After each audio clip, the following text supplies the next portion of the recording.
Big up, everybody. Appreciate everybody stopping by for the conversation today. And we have a lot to get to today. There is a lot of cursing that is going to happen, and there's going to be a lot of exposing that is going to happen. And I would not be shocked if I get canceled after this stream, but I really don't give a shit because somebody needs to tell the fucking truth about what's going on with this dog shit federation, this dog shit national team, and the dog shit politics that's going on within this fucking country that is causing problems once again, that has cost us a third World Cup in a row. But big up to everybody who is stopping by for the conversation. Big up Javi, big up Gavin, big up Amikel. Bro, we are going to dissect every bit of Italy's problems today because I've seen way too many fucking idiots across the board on ESPN, Talk Sport, Sky Sports, and all the different media spots in Italy that ain't telling the fucking truth because it's against what they want, and nobody is really saying what needs to be said. Big up Gunnar SC, big up Quaja. Yep, 3 in a row. 3 in a row for the fucking morons from Italy. From the fucking morons from Italy. So let's get into it. First off, before we get into Italy, Forza Bosnia. For those that don't know, a lot of my boys in Chicago are Bosnian. This is homemade rakia, which is a moonshine liquor made in Bosnia. This specific one base is based off of plum. They make liquor out of plums. It's absolutely delicious. And we're going to take a shot on camera for Bosnia because they fucking deserved it. You saw what fucking happened in the streets of Sarajevo and everywhere else around Bosnia, and they 100% deserve it after that sorry bitch-made fucking performance that Italy did. God, it's good shit. So big up to Bosnia. All my buddies that are Bosnians were fucking with me yesterday, but all in good fun. Them boys are like my brothers. They've looked out for me when times were tough. I helped them out when times were tough. Them are my boys. Shout out to the Bosnians. Love the Bosnians. Congratulations to them. I'll be pulling for you guys to be good. Yes. Big up, Manny. It's strong as shit. It's moonshine. Rakia will fuck you up, but it's good as fuck. It's good as fuck for a good time. Yes, it is fucking gas, as we say here in Chicago. But big up to Bosnia. Who knew what it could do if you play some of the young kids? The two fucking wingers for Bosnia were slicing and dicing Italy's sorry ass in that fucking game. But let's get into it. Let's get into it. Brother, Black Crow, don't need to say sorry. This was coming. This was the bitch slap of the century that hopefully Italy wakes up from. Because if it's not, we're doomed to not make the next World Cup either. And it'll be 4 consecutive World Cups that these sorry-ass pieces of shit won't fucking make again. Big up Rob. Big up Rob every time. Big up all the legends that are in the chat. So let's start with what's going on here, right? Let's start with the first 4. Manny, there's a couple of them that are from America. One's from Wisconsin. I think the other one's from around St. Louis. The other one's from around St. Louis as well. There's 2 Americans on the Bosnian team. But let's get into it. Let's start with the first 4 fucking morons who need to be addressed. Who need to be addressed in this. The first 4 who need to be addressed is that sorry-ass wannabe tough guy coach, Gattuso, who would get bitch slapped by anybody who's a real gangster, because Gattuso's one of them keyboard gangsters because he ain't no fucking tough guy. Every time Gattuso got fucking went up against a real tough guy in City A, that motherfucker shut his mouth because he's a bitch. Certified fucking bitch. He ain't on shit. Okay? Gattuso, you need to resign. I'm sorry. These people are now talking about, oh, we got to wait.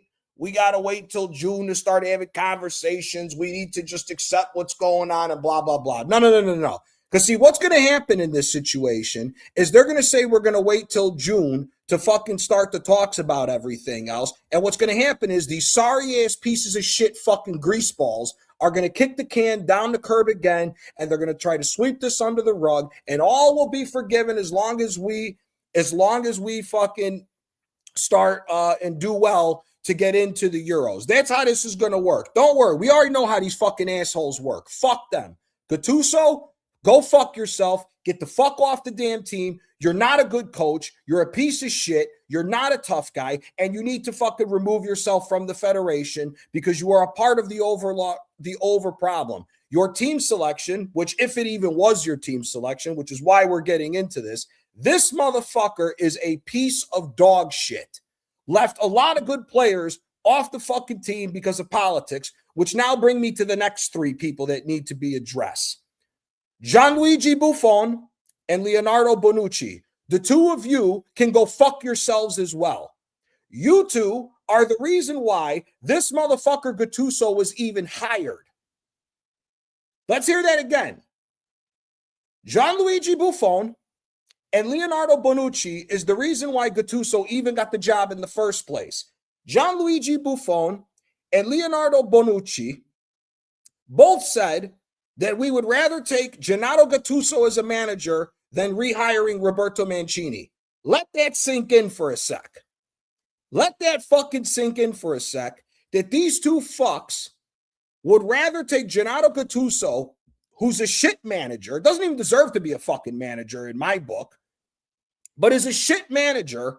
You chose him over Roberto Mancini. You know why? Because Roberto Mancini didn't listen to the fucking politics the first few years that he was there. You know why that happened? When you don't listen to the politics in Italy, lo and behold, Italy won the fucking Euros. Lo and behold, Italy won the fucking Euros because Mancini didn't listen to the politics. When Mancini was on his way out the door, because people don't talk about this shit, the FA was trying to force Mancini out the door. The politics kicked in. They picked shit players then to go back on the fucking team and cost us the World Cup with the Macedonia. That's the reality of the fucking situation for those that don't know and that want to talk absolute fucking bullshit here. Because we're coming for everybody today. You are big up to the Docs. Brother, we're spraying everybody. We're spraying everybody. Pause. We are bringing the smoke for every fucking jagoff that needs to hear this about this fucking team. Because it's amazing how when Roberto Mancini ignores and tells everybody to go fuck themselves and actually brings the people that are supposed to be brought onto that team, when he brought everybody who actually deserved to be on that team, we won the Euros. Matteo, shout out to Bosnia, brother. Shout out to Bosnia, shout out to Sarajevo, shout out to everybody. You 100% deserve it, and I'm glad to see that it was Bosnia that knocked us out. I hope you guys get out of the group stage. I hope you smoke Canada. I hope you guys do well in the tournament. I will be rooting for you. I will be rooting for you. Trust me. Trust me. The Chivap, my boys, my Bosnia buddies brought me some Chivapi today to fuck with me for celebrating. Brother, let me tell you something. You're 100% right. We deserve to lose. The Chivapi tasted even better because Italy lost. Fuck them fucking greaseballs for fucking us over again. No, it ain't karma for 2020. It ain't karma for 2020. We deserve that Euros because Roberto Mancini, whether anybody likes it or not, told everybody to go fuck themselves, and this is what happens. This is what happens. But let's get to it. Let's get to it, right? Leonardo Bonucci and Gigi Buffon. You told the entire FA that we should hire Gennaro Gattuso over Roberto Mancini. I wonder why. Oh, I know why. Politics. because everybody in the FA didn't like Mancini telling everybody to go fuck themselves. Because when Mancini did tell everybody to go fuck themselves, when it was him and Gianluca Vialli against the entire FA, picking the team and telling them we're not going to play the defensive Italian style, we're going to play attacking football because that's what the state of our players can do right now. We won the fucking Euros. But sadly enough, Gravina, who, don't worry, we're coming to you next because Gravina should be hung in fucking Italy right now. That motherfucker should be chased out of the fucking country. They should blow up his fucking car. They need to get rid of every single thing with that that's going on. Eileen James, you are 1,000% biblically incorrect. You are biblically incorrect. And this is what I mean, people, that people like this are hopping into a chat to say this type of shit. Because once again, they're buying the bullshit from all the morons in the media that are protecting the Italian FA. Don't worry. Everybody's getting exposed today. We're not holding any punches. We are calling out everybody. From TalkSport, the morons that they had on their show, from ESPN, the morons that they had on their show, and all the pussy-ass Italians in fucking Italy that won't tell the fucking truth because they're scared of losing their comped lunch pass to go to any Italian game that they want. Sabatini, we're coming for your sorry old ass. We got some for your bitch-made ass. We got smoke for everybody today. Fuck these motherfuckers. Fuck these motherfuckers. But let's get back to the task at hand. Leonardo Bonucci and Gigi Buffon are the two guys that are two of the biggest reasons why we got lost out on 2 fucking World Cups. Let me give you an example to why this happened, because a lot of people ain't talking about this. You know why? Because majority of the Italian media are Juventus fans, and the Juventus fans ain't going to call out Buffon or Bonucci for all the glory that they recently brought them. That's why nobody's telling the fucking truth here. That's why nobody's telling the fucking truth. So, for everybody that doesn't know, Gianpiero Ventura was a dog shit fucking manager that managed Torino and happened to have 2 okay years with Torino. And all of a sudden, everybody else decided that they were not going to do anything else. And we are going to hire this dog shit manager. You know why? Because Barzagli, Bonucci, Chiellini, and Buffon were the 4 that went to the FA and said, we need to hire Ventura. We need to play 3-5-2 so that the back line of Juventus can fully start. Because they were worried of losing their spot because their Juventine boy, Antonio Conte, was no longer the manager. So they go out and get Gianpiero Ventura from Torino. So that they can get him in, so that he can play the way he wanted to, the way they wanted to, right? So now Ventura comes in because Buffon and these other 3 assholes get Ventura in. Now all of a sudden, Ventura allows Buffon, Chiellini, Bonucci, and Barzagli to pick the fucking team. And you know how this is true? All you got to do is watch the game that we lost to Sweden when we first got knocked out. Italy needs a goal. What do? The best left winger in Italy at the fucking time, and Lorenzo Insigne, is left off the fucking pitch, and they choose to go with a midfielder when they need a goal. You know why? Politics. The same old fucking problem that keeps biting this stupid shit in the fucking ass every fucking time. Politics.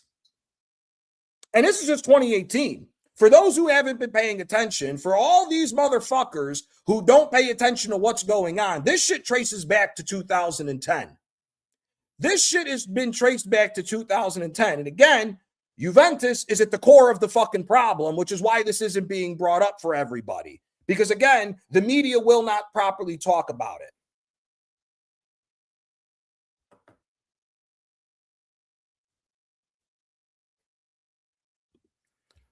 The solution is segregate. No, it's not, bro. Again, you must be another Juventine fan that doesn't want to talk about the truth. Don't worry. We'll disprove all that bullshit. Don't you worry. We're here for time. We're here for time. I cleared my schedule tonight because we need to talk about this bullshit. Because all these other fucking hand jobs ain't talking about it, so we will.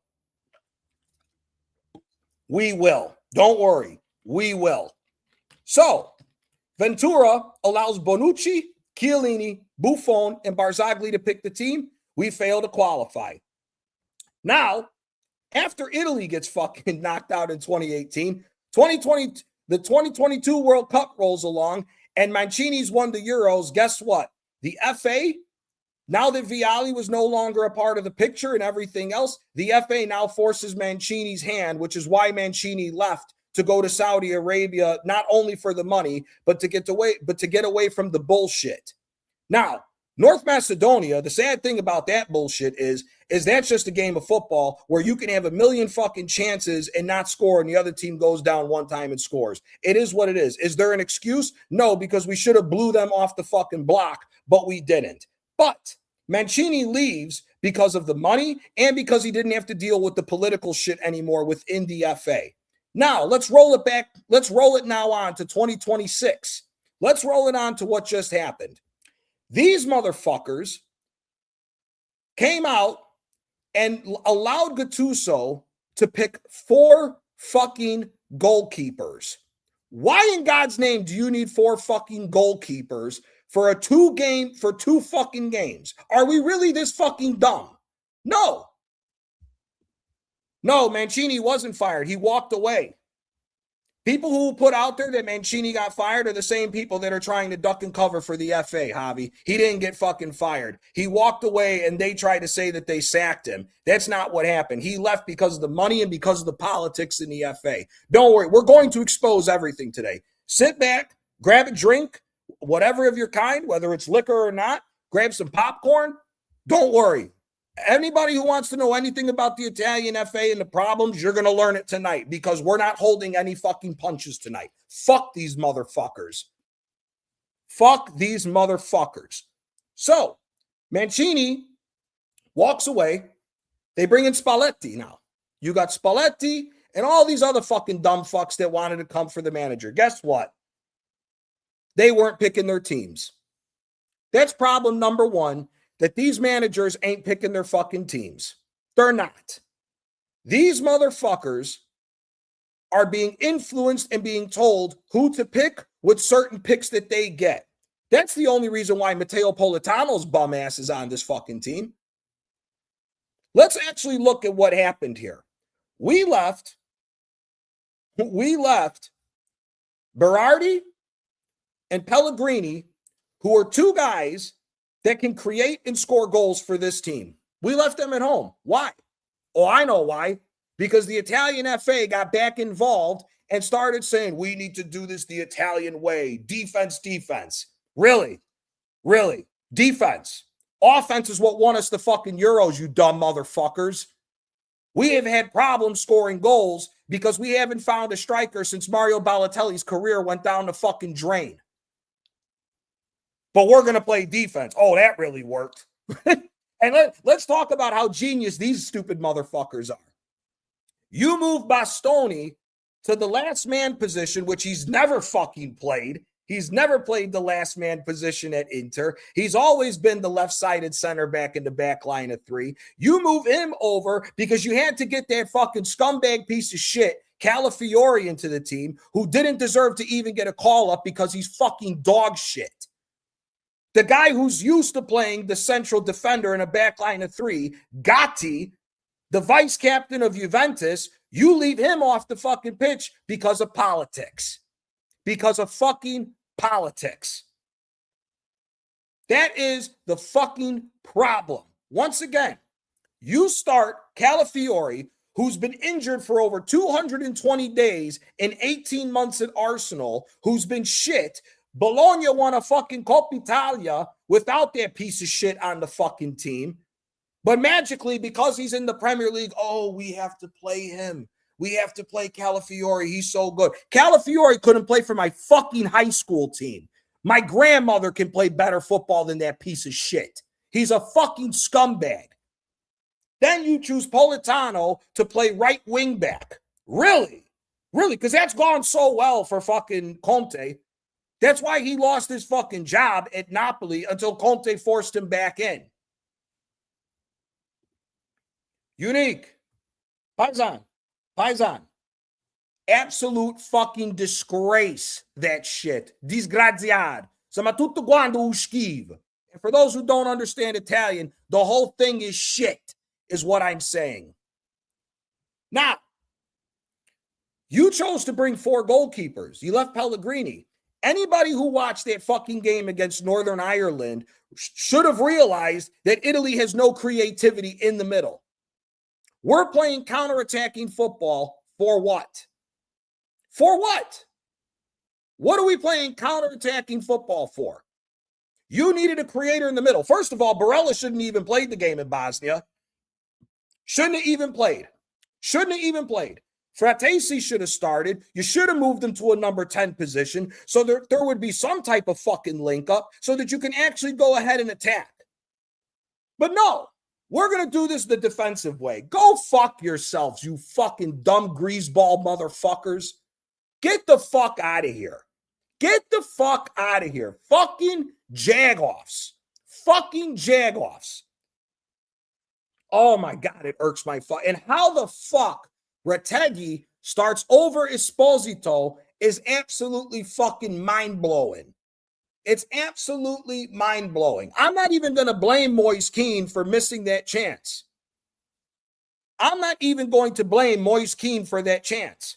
Because you know what? It is what it is at the end of the day. Moise Keane is not that fucking good.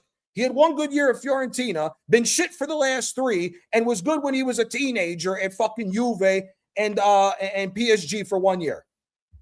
Ethan, I'm so glad you said this. Baggio didn't warn nobody. Baggio is a part of the fucking problem. All these assholes that you see on social media talking about release the Baggio files, release the Baggio files. Guess what?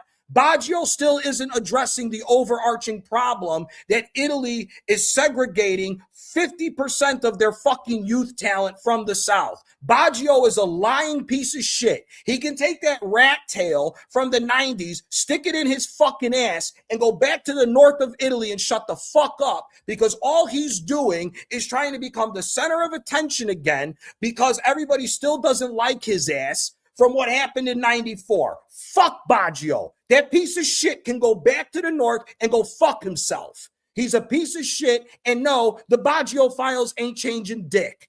Because you can come up with every fucking trick in the book. If you're segregating against 50% of your fucking talent pool, it doesn't matter. It does not fucking matter. Oh my God. That's the great thing. Oh, release the Baggio files. Release the Baggio files. The Baggio files ain't doing dick, brother. Stop trying to find more fucking excuses to protect these scumbags that have been fucking over this national team for 16 fucking years.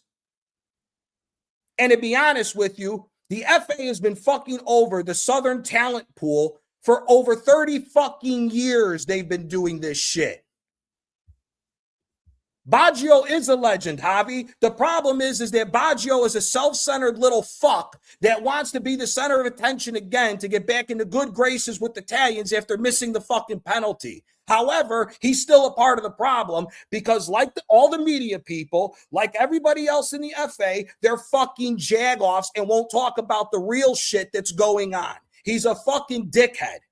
He's a fucking dickhead. Fuck Baggio. That northern piece of shit can stay up there by Venezia. Fuck him. Fuck him. Talking about the fucking Baggio files. These people are all fucking liars. They're all fucking liars.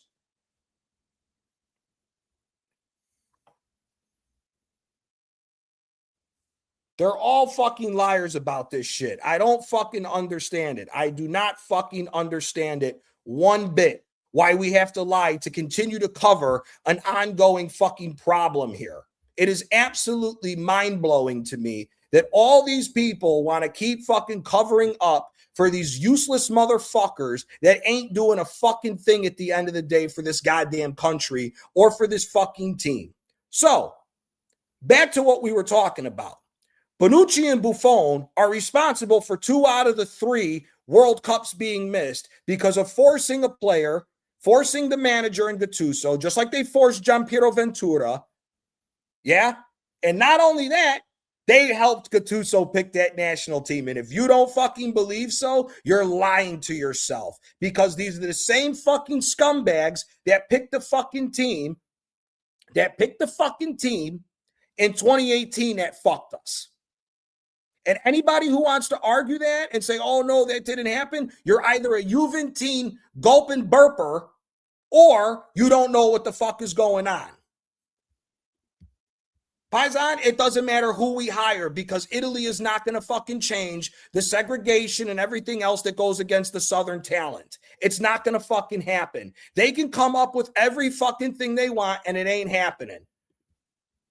Maldini, as the president of the Serie A, wouldn't be able to do anything either, Javi. He wouldn't be able to do anything higher either, because you know what? The Serie A is part of the problem as well. The Serie A wants to rob all the money from the South. They don't want to have it on an even level playing field like the Premier League has coming into every year, when they know it doesn't matter if you put it on an even level playing field. Milan, Inter, and Juve will make more fucking money in the long run, because they're the bigger clubs than the small clubs. The problem is they want the same trickle-down economics that goes down in the Premier League at the end of the day to handicap the South, to make sure the North will always be on top. It doesn't fucking matter who becomes the Serie A president unless realistic shit actually happens.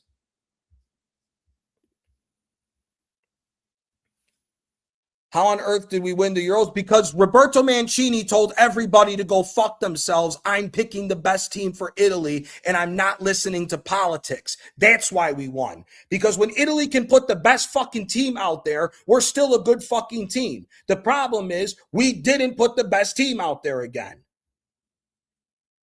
Now, let's go to what everybody is saying is the biggest problem in the Italian FA, and that's Gravina.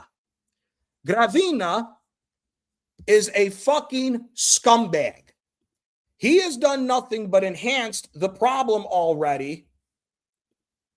He has enhanced the problem already in Italy. Now, everybody's trying to say, oh, Gravina this, Gravina that, he's the problem, da-da-da-da. Brother, Gravina's been in since 2018. He's been the president of the FIGC since 2018. They've been doing this bullshit. They've been doing this fucking bullshit of segregating against the Southern fucking players and trying to cause problems within the team long before Gravina was even there. So again, everybody who's talking about Gravina is another fucking hand job that doesn't know what's going on. The entire FA has to be ripped apart. And not only does it have to be ripped apart, we have to come with new fucking ideas, not just the same old Italian bullshit. Because guess what? At this rate, the old school Serie A of the 80s, 90s, and early 2000s ain't never coming back, because they are allowing this stupidity to go on. Because you know what them fucking greaseballs are doing? They're skimming money. They're skimming fucking money. If you don't think all these people in these high up positions in the Italian FA ain't stealing money from the FA to why there's so limited money around what's going on in Italy, if you don't think they're taking money, which should be going to the other teams to aid them in building stadiums to make the overall Serie A competitive with the rest of the leagues, or to help build with stadiums so that Italy can host another international tournament again, you're a fucking moron if you don't think so. This shit's been going on for 30 plus years. It didn't just start with Gravina.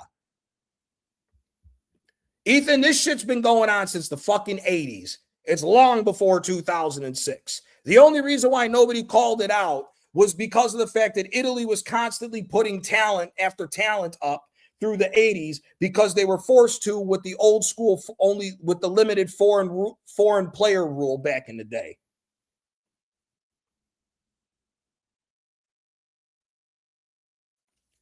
Gravina, all he did, and this motherfucker, Gravina's got the balls to get voted in as the new president of the FIGC and say, oh, we will combat racism in football. That's the whole reason why he got in. Guess what? Here's the fucking hilarious thing about that. You try to combat racism in football in Italy, that hasn't worked. And you're still fucking being segregated. You're still using discrimination against the South, brother. You're full of shit. You're full of shit. Every single one of these fucking greaseballs that are in the Italian FA are lying, cocksucking motherfuckers. That's all they are. That's all they are. That's all they ever will be, because they're doing it so they can skim fucking money. Because what's going to happen is that unless they get some people in here that tells all of them to go fuck themselves and we're actually going to get with the times, Italy's going to crumble. Italy's going to crumble. That's all it is. The league is going to crumble. The league is going to crumble. There's nothing else that's going to happen.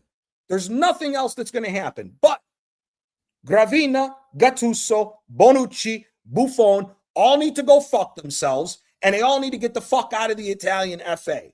And if I'm quite honest with you, all of the governing body that's involved in it, all the people that vote to vote for a new president, all that, all of them got to go. All of them got to go. Every single one of them motherfuckers all got to go. Every single one of them cocksuckers got to go. Every single one of them. Because they're not doing anything to help this national team out. They're not doing a fucking thing. They're not doing a fucking thing to help this damn national team out. They're not. They are causing Italy to be even worse.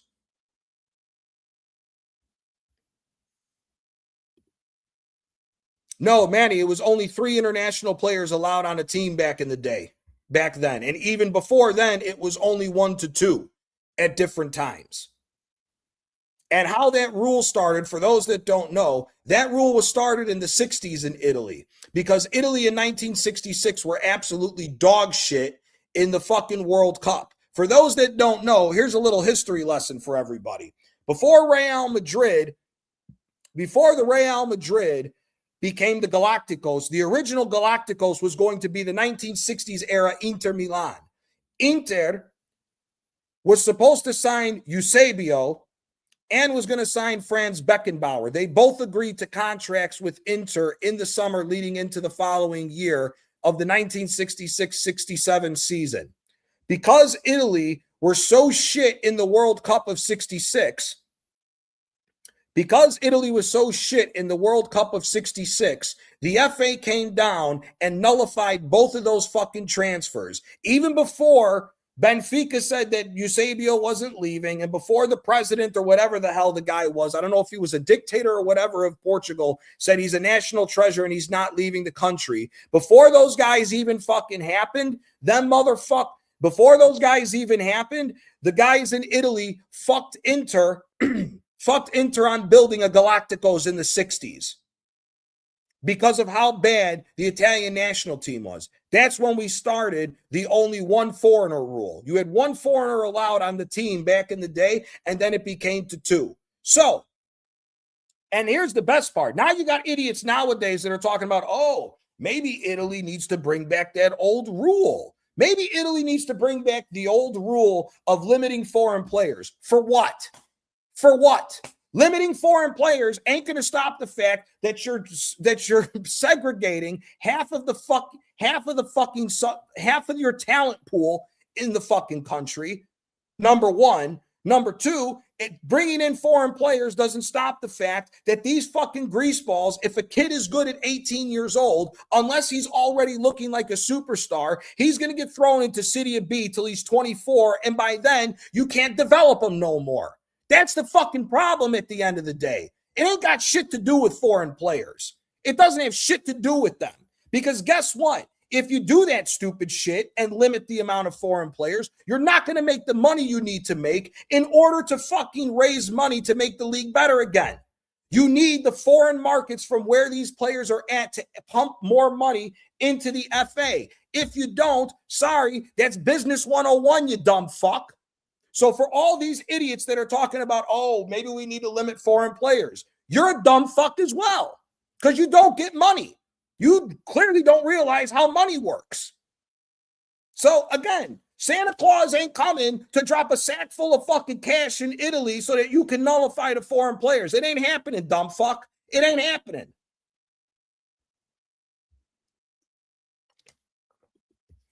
Central Italy,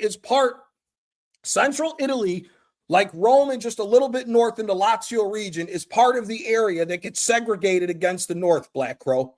Lazio and Campania, Sicily and Calabria and Puglia are half of the fucking talent pool for Italy. They all produce monster amounts of talent. The problem is that the northern schools, the northern academies for teams are better than the South because they are way more funded by the FA than the Southerns are.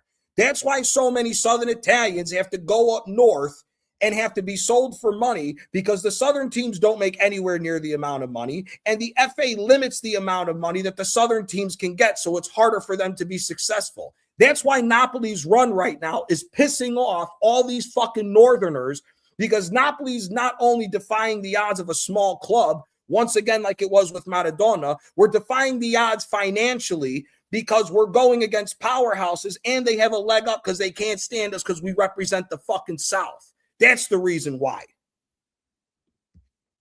It is Italy's capital. It is Italy's capital. But here's the problem. Players from Rome have to go north. Unless they're good enough at a young age to be able to cut it into the main team for Rome or Lazio, they have to go north in order to get a spot. Look at Davide Fratesi. Fratesi's from Rome. Guess what? He wasn't good enough at 18 to break into the Rome team and break into that roster. Guess what they had to do? Sold his ass up to Sassuolo. He had to go up to Sassuolo to be able to be properly played and taught and be brought up as a young player to now getting starting time at Sassuolo, and then eventually moving on to fucking Inter. What happened in Fratesi's career is the story of over 70% of the fucking Southern talent. That is the story of majority of the talent from Rome south. And because financially people in the South don't have anywhere near the amount of money in the North, they can't afford to send their kids up there for everything that's needed in order for them to go to those academies and them fucking schools. So you're limiting your talent pool to just the northern regions, not even the South.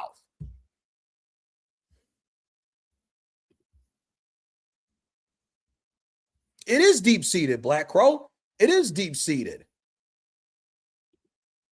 Again, Antonio here, Unique brings up a perfect point. Outside of Rome, Lazio, and Napoli, no Southern team has ever won a fucking Scudetto. No other team has won a fucking Scudetto. Once you get past the Scudettos that Lazio won, the Scudettos that Rome's won, and the Scudettos that Napoli's won, all the other teams that have won are in the fucking North. Javi, yes, that's what they have to do. They have to sell the talent to other fucking teams in order to make money so that they can keep running, because they're financially stricken by the FA. That's the problem at the end of the day. The Italian FA, the Italian Federation, disproportionately fucks over the Southern teams and the Southern talent pool for the North. That's the reason why that you have the issues that you have. That's the reason why the Italian teams will not agree to any sponsorship deal as far as marketing, because they're not getting the same amount of money as the North. The Northern teams want to absorb all the money to continue to fuck over the Southern teams. Yeah, but see, here's the difference with France. France has an endless talent pool around Paris and Lyon. Those teams do not need the amount of money to fund them like some of these Southern Italian teams do in order to run their schools. Correct. And then the foreign players are even cheaper to buy at a young age. It's cheaper for Italian teams, for the Southern teams, to go to South America, buy young talent, bring them to Italy, because they need the results to get the higher up money for the payout at the end of the season from the sponsorship deals, so that they can keep planning for next year, because they're fighting over fucking pittance. That's the reason why they do this. It's all fucking horseshit. But let's continue with the exposure. Exposure number one we're going to go to Mr. Gab Marcotti at ESPN. Shut your fat ass the fuck up. For you to get on ESPN, but I'm not surprised, because you're a Milanista. You're from Milan, so I don't expect you to talk about the deep-seated problems, because they don't affect you or they don't affect your fucking team. But Gabriele Marcotti had the fucking gall to get up there and not talk about player selection that Gattuso did. He just tried to say, oh, Italy screwed up. There's no deep-seated problems in Italy. It is what it is, and that's what happened, and we fucked up, and blah, blah, blah, blah, blah. Gab Marcotti is not talking about getting rid of Gravina. He's not talking about getting rid of Buffon or Bonucci or Gattuso. He's just talking about the fact that Italy fucked up. It is what it is. We have to go back to the drawing board and maybe figure something else out. He's not talking about nothing else. He's not talking about any of the deep-seated problems. Gab Marcotti needs to shut his fat ass the fuck up and continue eating them Philly cheesesteaks because he's somehow a Philadelphia Eagles fan. Shut the fuck up and keep eating because your fat ass ain't good at nothing fucking else. That's him. Now, Julien Laurent set the record straight about Gattuso, but here's the same thing with Julien Laurent. Julien Laurent is another fucking asshole because he won't talk about the problems either. Because again, these motherfuckers do not want to risk losing their comped lunch of being able to go to whatever fucking game they want because they're analysts for ESPN, because they're so important for the American market and the American money to go to different fucking national teams or different fucking club teams. Julien Laurent is a dumb fuck as well. Fuck him. Because these motherfuckers ain't talking about what really needs to be fucking talked about. Fuck the both of them motherfuckers. Let's go to Matteo Bonetti at CBS. Another fucking Milan hand job. Another motherfucker that lies. This motherfucker, along with several other people we're going to expose on here, said clearly from the player selection, Gattuso's going to play with a back line of 5. And I'm not mad at that. Really? You're not mad at a back line of 5 when we're playing Northern Ireland and Bosnia? Really? Really? No offense to Bosnia, but your player pool, we should have blew you off. We should have blew you off the fucking block. Northern Ireland, we should have beat 5-0.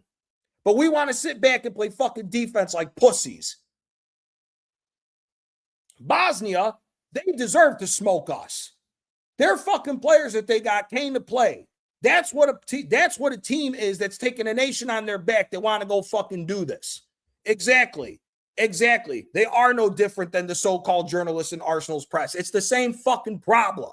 The problem is that nobody calls them out because Italy this, Italy that. Fuck you. Exactly. Dzeko was made to look like Prime Ibrahimovic. And you know what? Shout out to Aiden Dzeko because I like Dzeko.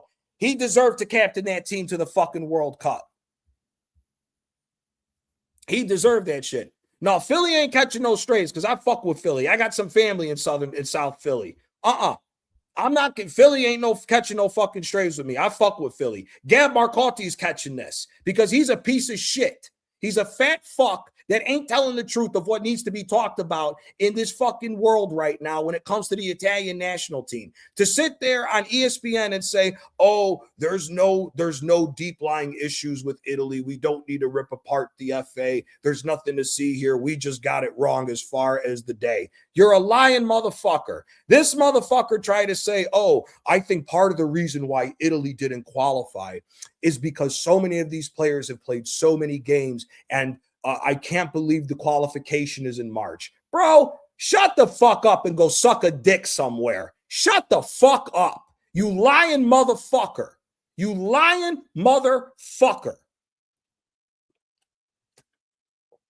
Oh, I'm fucking pissed off right now. But let's move on to the next one. Matteo Bonetti, same thing. I'm okay with the team. I think it's actually good. Really? Because Politano's been so good as a right wing back. So good. Conte kicked him out of Inter because he knew he was shit. He was dog shit as a right winger trying to take over Antonio Candreva's spot when Spalletti was the fucking manager. He was shit then. He came to fucking Napoli. The uncomfortable conversation for a lot of Napoli Dons is that Chucky Lozano was the better right winger than he was in the first year that we won the Scudetto. And last year, if it wasn't for fucking McTominay going crazy, Politano was one of the worst fucking players on the team. The only reason why he's getting praise is because he put the cross in for McTominay to hit the fucking volley that scored us the first goal against Cagliari. Other than that, Politano was a useless piece of fucking shit. That motherfucker couldn't play for my high school team. Couldn't play for my fucking high school team. Fuck Politano.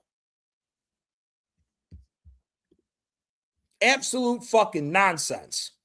Absolute fucking nonsense. with all this fucking bullshit. Absolute fucking nonsense.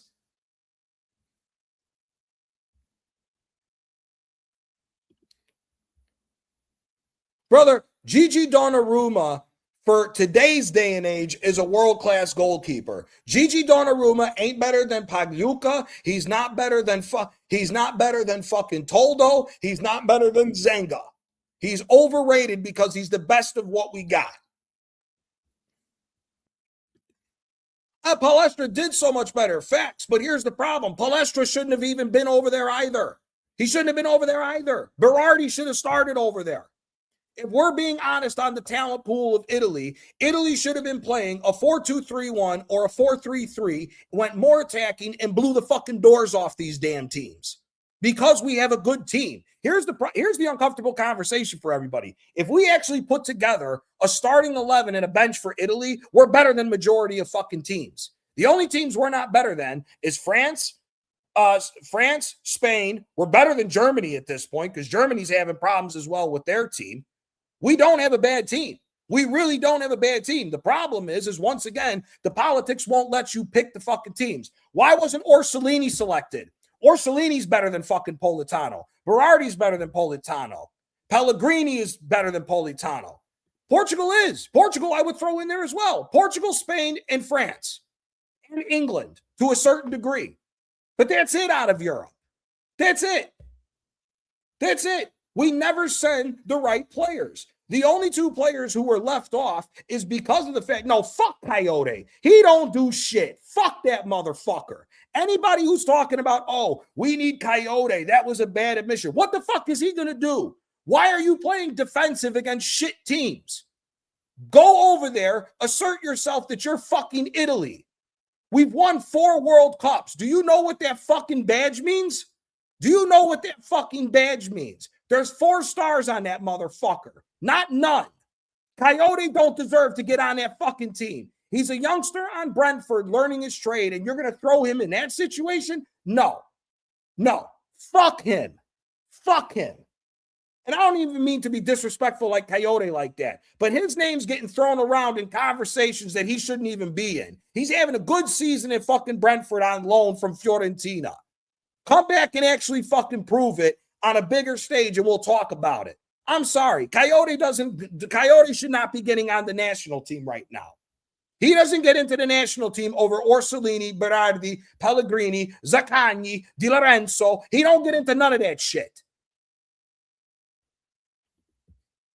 100%, Javi. 100%. 100 fucking percent. Big up Zier. Big up Zier every single time. But no. All these motherfuckers talk, oh, Coyote, this Coyote. Brother, why are we playing 3-5-2? It don't fucking work. We've played 3-5-2 in 2 different situations to try to qualify for the World Cup, and it ain't fucking worked. It ain't worked. Brother, it doesn't matter if Esposito was going to fucking take the penalty or not. The fact that we got to penalties just prolonged the inevitable loss. As soon as Bosnia tied the game, you knew Italy was losing. As soon as Bosnia tied the game, you knew Italy was going out, and deservedly so. And here, Tonali, for example, the fuck you doing shooting low on that free kick? Take a chance, aim upper corner, and take a fucking shot. You trying to be slick got you fucked up. And notice, we're talking about all this, and I haven't even covered the game yet. I ain't even talked about the way that we played. Brother, fuck Chiesa, he wouldn't have made a difference. Why are you picking a player that's not playing minutes? I'm sorry. What Chiesa did in the Euros, fantastic. Guess what? It was 4 fucking years ago. He hasn't gotten proper minutes. Chiesa should not be starting over the players that are actually doing well. I'm sorry, I'm not listening to this bullshit about Chiesa. It's absolutely nonsensical fucking bullshit with what's going on with this fucking national team. The problem has nothing to do with all these other shit about, oh, Chiesa didn't make it, oh this, oh that, oh this, oh that. Afangul with the excuses. Afangul with the excuses.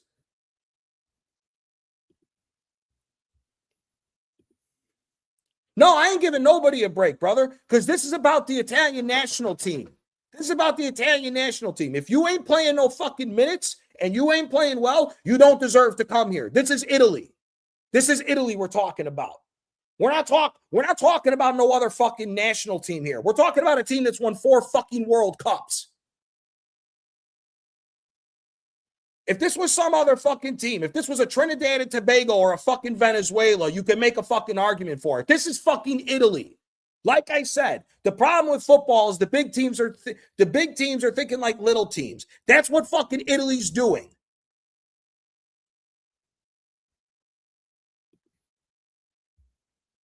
Yeah, unique. Bastoni has never been a fucking last man in his life. He's never been a last man in his life. But you want to move him out of his fucking position because you got to get this fucking piece of shit Calafiore in the fucking team because of politics. Because of fucking politics. If we're being honest, Calafiore should have never been on the fucking team. Same thing with that fucking hand job Politano. Same thing with one of the fucking goalkeepers. Fuck, you need 4 goalkeepers for 2 games. What the fuck you think's going to happen? You think guys are going to get into a fucking fist fight during the game? Donnarumma tried starting the fight. Guess what? Donnarumma would have got his ass whipped by them Bosnians. Them boys would have smoked his punk ass. No, he pulled himself. He pulled himself off the team, Chronic. He pulled himself off the team. He said that he hasn't played enough minutes. He doesn't want to take up a spot for guys that are in proper form in order for Italy to qualify. That's the reason why. That's the reason why. Yeah, brother, there's no excuses either way. But again, if a player's playing out of position and playing a role that he's not used to, the likelihood of a fuck up is going to go up 10,000%. 10,000% it goes up from there. 10,000%. He should have never been fucking put there.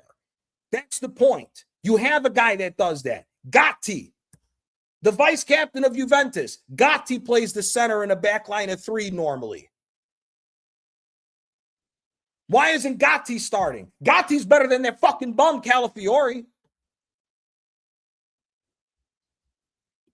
Brother, Gigi Donnarumma, after that performance and what he did after the game, he should never be called up for the national team again. He should never be called up for the national team again.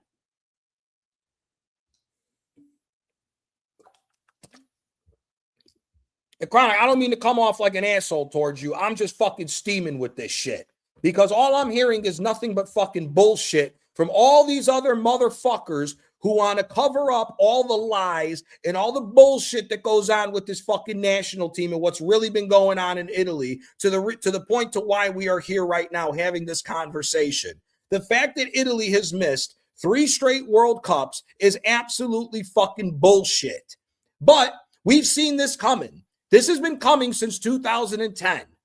Everybody who's talking about, oh, we've seen this coming, Baggio this, brother, suck a dick. You're fucking lying. You're fucking lying. Okay? You're lying. You're lying. How they have tried to segregate and discriminate against the Southern talent has been going on since the fucking 80s. Since the fucking 80s, it's been going on. This shit is nothing fucking new.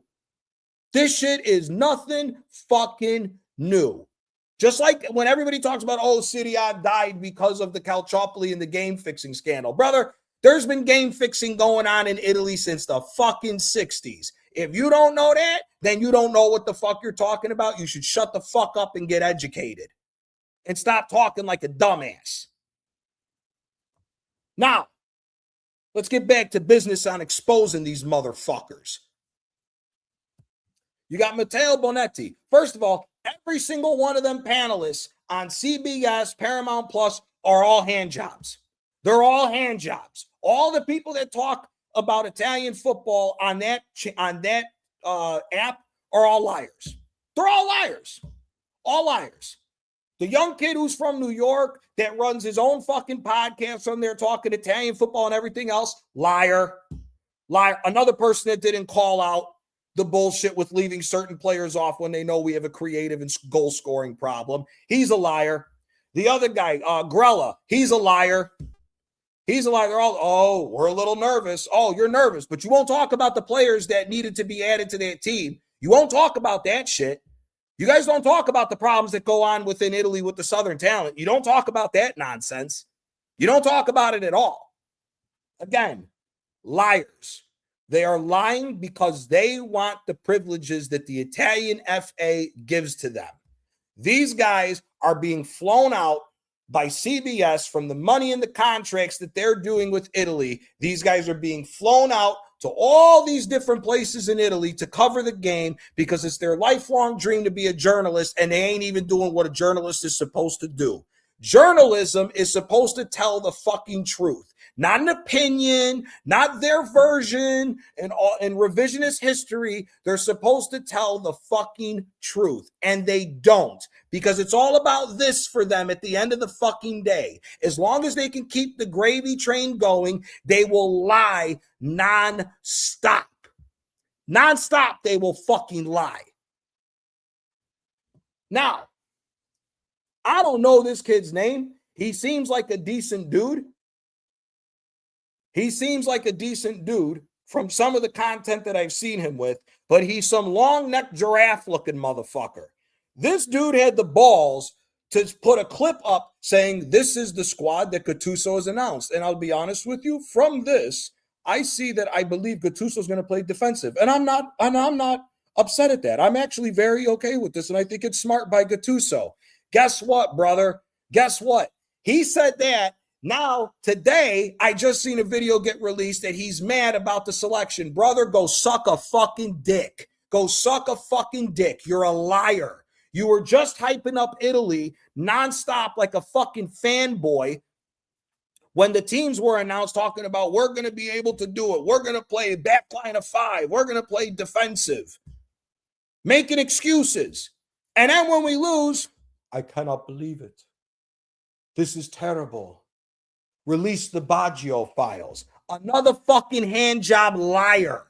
Another handjob liar. I think his name is Luca or some shit like that. He's a fucking another liar that don't tell the fucking truth. All these motherfuckers are lying to get paid. Because if they told the truth, the Italian FA would stop them and the teams would stop their privileges that they get from meeting players, getting autographs, and telling fucking bullshit and continue to sell the gravy train. They're fucking liars. Now, let's get to Italy. Sabatini, you should get off the fucking air because you're one of the biggest fucking assholes there are. Sabatini did the exact same thing. It is Luca. Okay. Sabatini did the exact same thing. Well, we're going to play a defense. So we're going to do this the Italian way. We're going to qualify.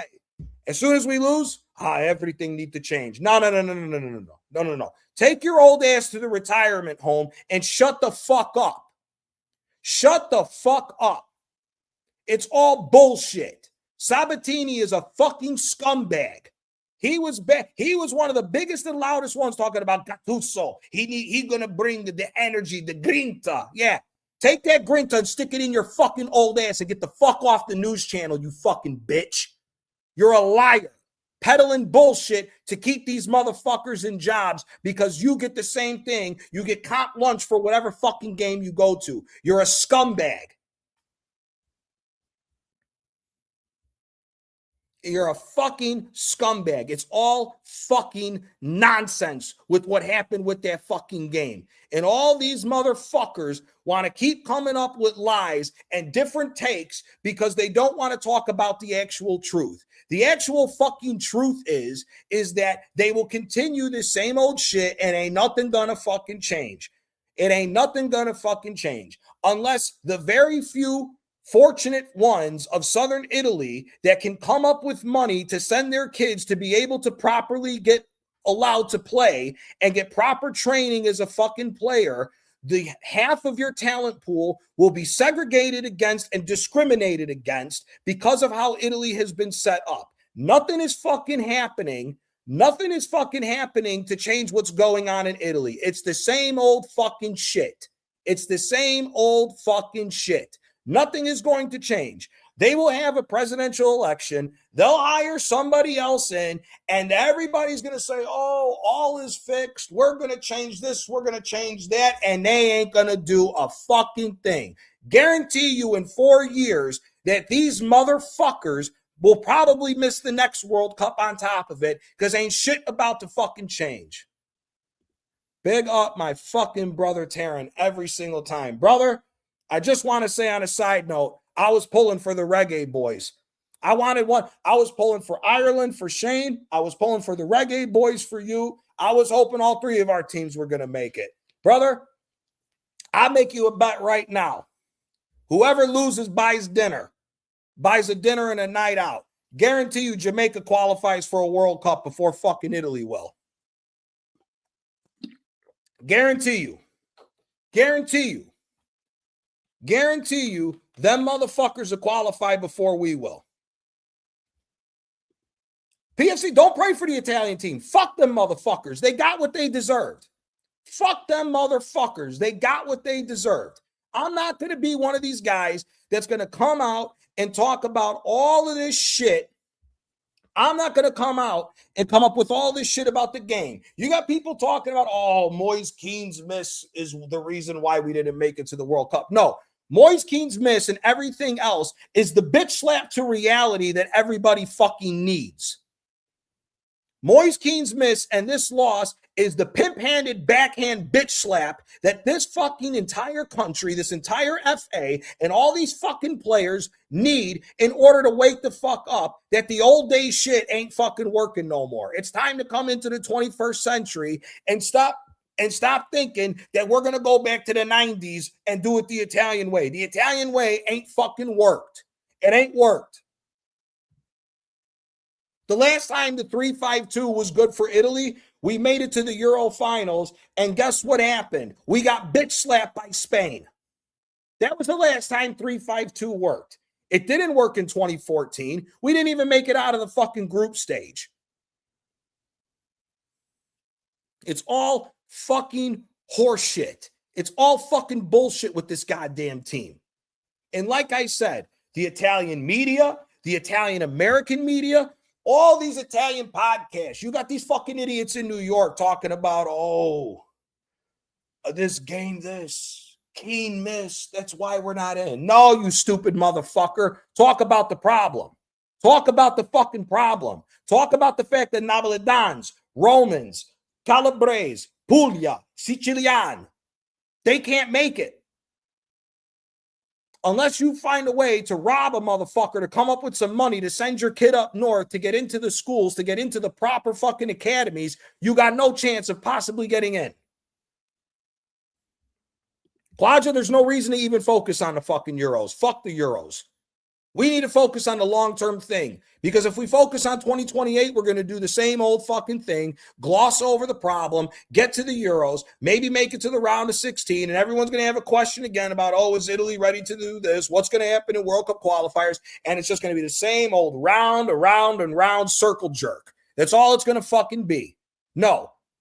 I'd rather Italy not make the Euros, invest in the fucking youth properly, build a fucking academy school, like what you've seen in France, what you've seen in Spain, what you saw in Germany that rebuilt the talent pool to why they ended up winning a fucking World Cup. That's what we need to fucking do. Worrying about the next fucking thing 2 years down the road ain't going to change a motherfucking thing for this country because it's going to be the same old fucking bullshit. Same old fucking bullshit.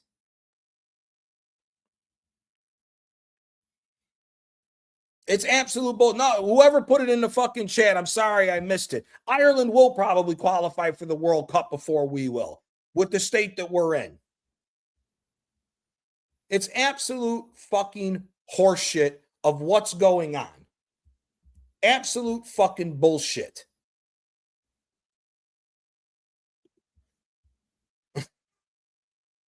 Brother, you know what the funny thing is? There's enough fucking stray dogs running around all the towns in Italy. They'd be able to get they'd be able to get one of those dogs, name it, win, and they'd still fuck it up.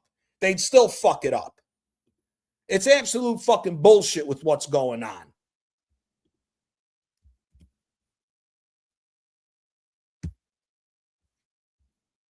Putting the link inside the chat. Anybody who wants to hop on is welcome. I'm going to pin it. You guys are hop on anytime. You want to ask questions about this, we can get into some of the other games.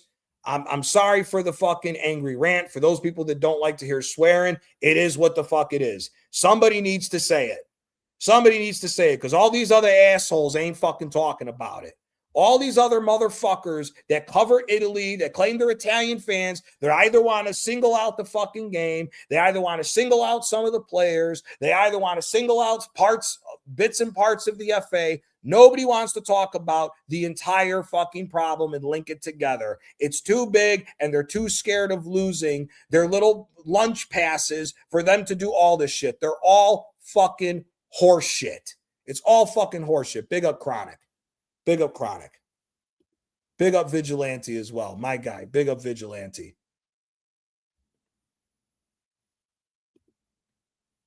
In all honesty, the Italians should have qualified before this. You can't have this team miss 3 World Cups and not have a brother Suge. We should have qualified for all 3 of these World Cups. The problem is at the end of the day is the fucking politics at the end of the day.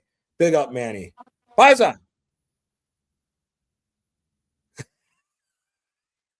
I hope you're not going to throw him off the stream because he's got that book. Antonio, you mute, brother. Am I muted? No. Now you're fine. Now you're fine. Okay. I can hear you. Novicento pagine di schives. And Manny Wag said that 900 pages of trash. That's what it is.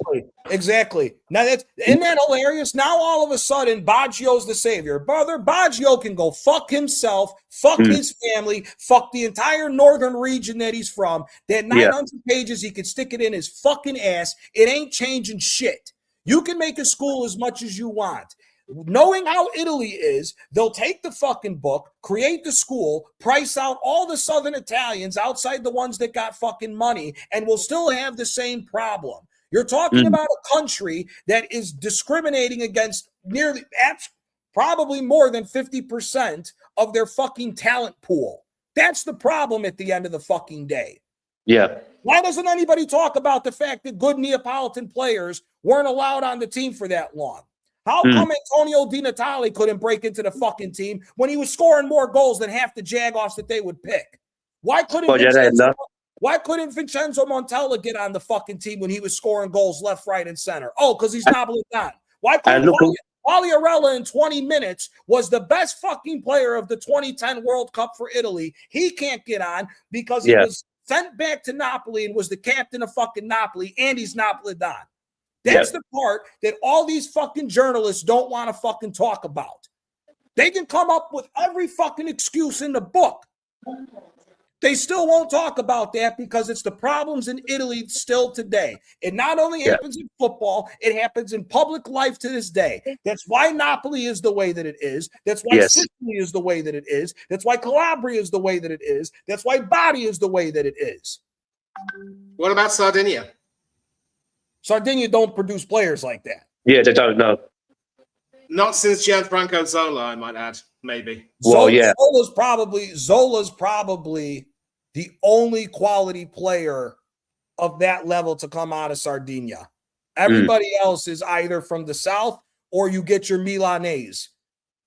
Or you get your Milanese or your Lombardy region is where the talent comes from in the north. Yeah. And some talent from Fiorentina. But again, majority of the talent comes from Rome. Again, the perfect example is Fratesi. Fratesi is from Rome, came up through the Rome Youth Academy, wasn't good enough at 18 to break into the 22-man squad. They sold him for money to Sassuolo. He goes to Sassuolo. Sassuolo was the team that was actually producing a lot of Italian talent because they were the team that was taking a chance on the youth and was actually getting players out there. And then he moves to Inter when he gets a big move. Now he's complaining that he wants to go back to Rome because he's not getting starting minutes over there. It's the same old shit. It's the same old fucking shit. Nothing's changed, and it ain't gonna fucking change. No, it won't. You know, Manny, you ask great questions about Italian football. What Johnny, hey, my guy, you're right. What Johnny is explaining, the corruption runs very deep, Manny. Of course. In Italy, they are Not backwards. only the corruption, Antonio, but let's actually get to the crux of this. It's racism. Here's the fucking problem at the end of the day. From Rome, from Napoli south, we were conquered by the Moors. For 200 fucking years, Italy was controlled by the Moors. Whether anybody likes it or not, if you're from Napoli or south, you got black blood running through your fucking veins. That's why our cuisine is different from the north. That's why the spices and shit that are not originally from Italy are grown in the south and not in the fucking north. The problem is, at the end of the day, is if you look at all the Diego Maradona documentaries, what do you see across all the banners in the northern stadiums? Neapolitans are the Africans of fucking Italy. Then Even Maradona said it as well. Yeah. Then they switch it to when the Sicilian team comes up, and then they switch it to when one of the other teams from the south comes up. That's the problem at the end of the day. That goes on in politics in general, life in Italy, and it's also the politics within football. It's the same shit. That problem in Italy is so fucking deep-seated, it's not going to change the federation. It's just not. That's the uncomfortable conversation that none of these motherfuckers want to talk about, because 95% of the Italian media are all Northerners. They don't allow Southerners to get on there and talk what they talk about. That's the problem at the end of the day. Yeah. And also, men as well, in Italy, like, they have a backward kind of mentality. There's an arrogance. There's an arrogance as well.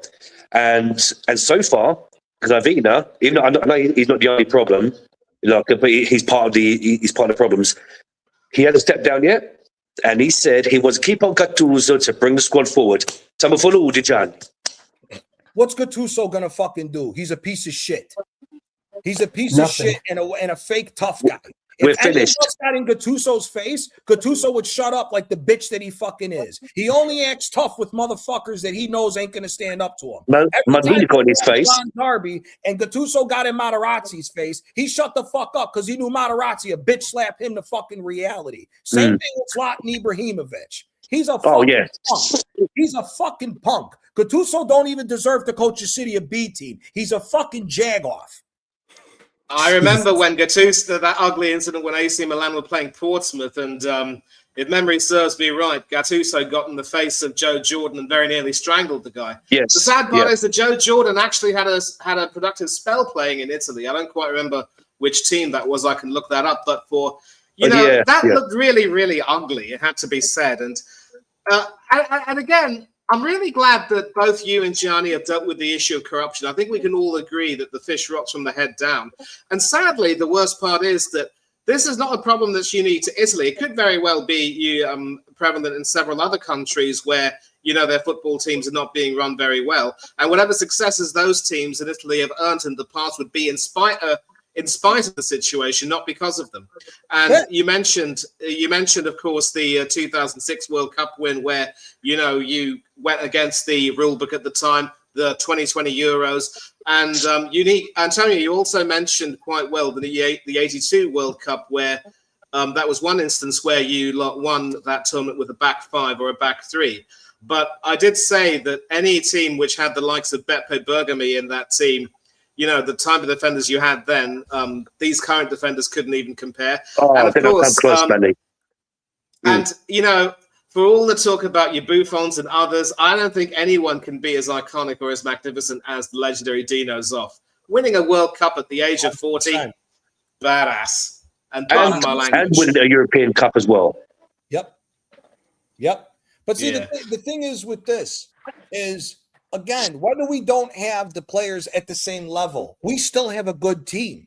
We do. That's the problem at the end of the day. If you have a proper team, if you're not picking and choosing somebody's favorites that are shit or are out of form, we still have a good team. If we look at the fact, if you take a starting 11 for Italy, right? This would be my starting 11, in my personal opinion, if I'm the coach. I'm playing a 4-2-3-1.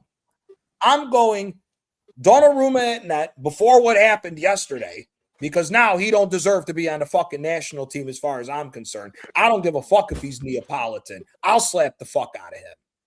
But coming into this, you have Donnarumma as the goalkeeper. Your left back is DiMarco. Bastoni is your left-sided center back because there's no point of breaking up that fucking partnership like this idiot did so that he could squeeze Calafiori's bum ass in the fucking team.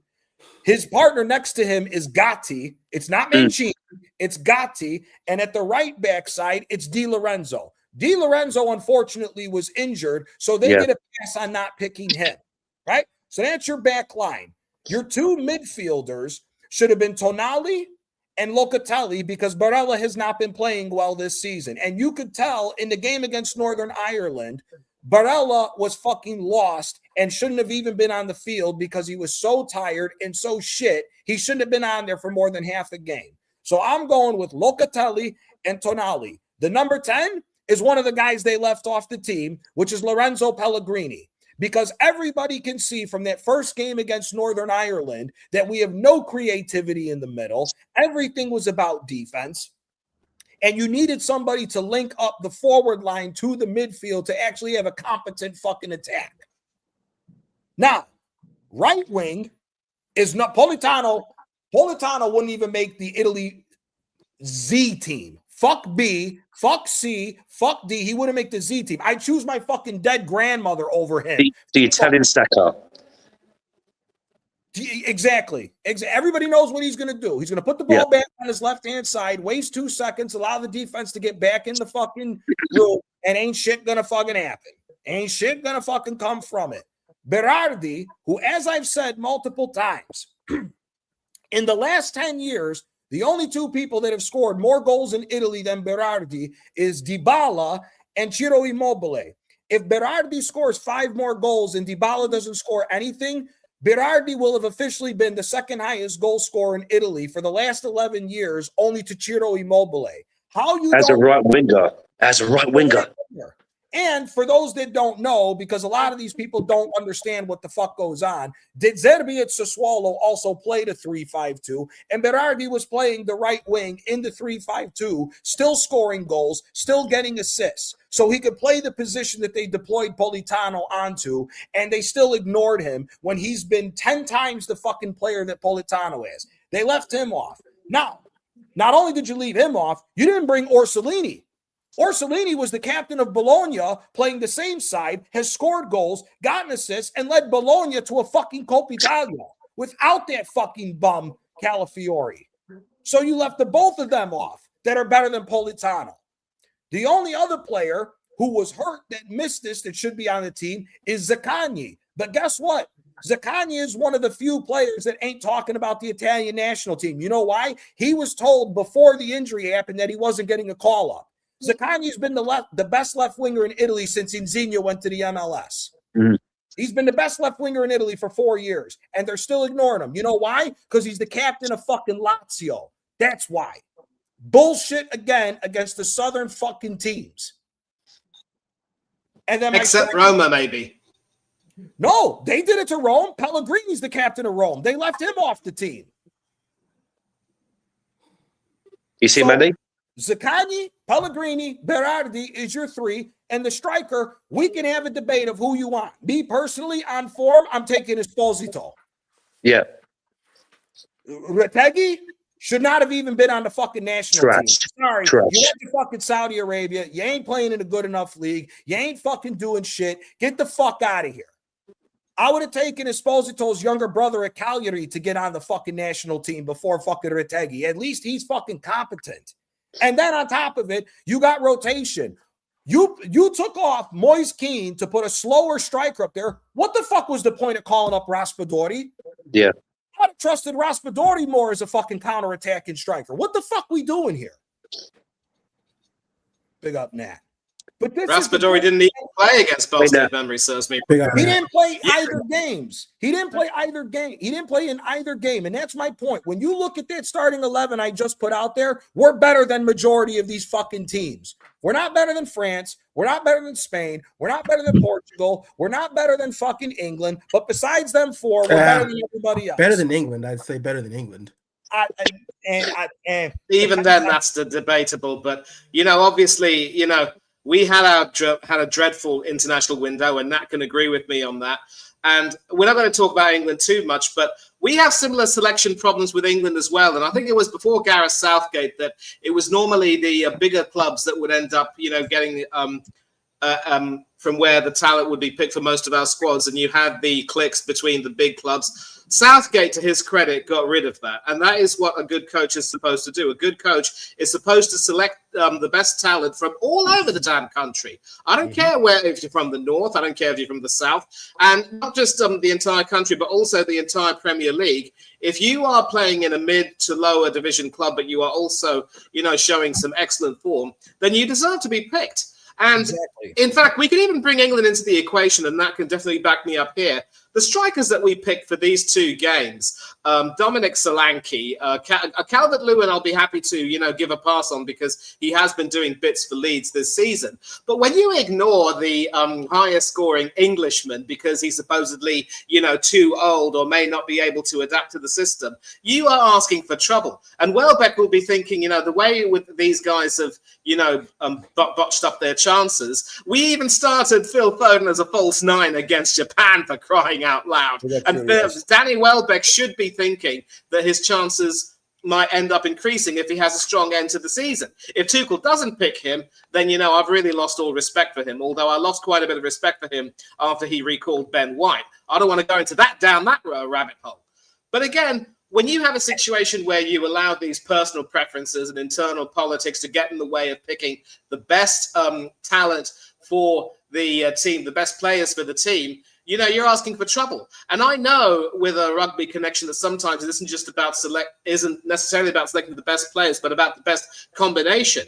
But then you can't just use that as an excuse to pick some players who literally haven't cut the mustard this season in the league.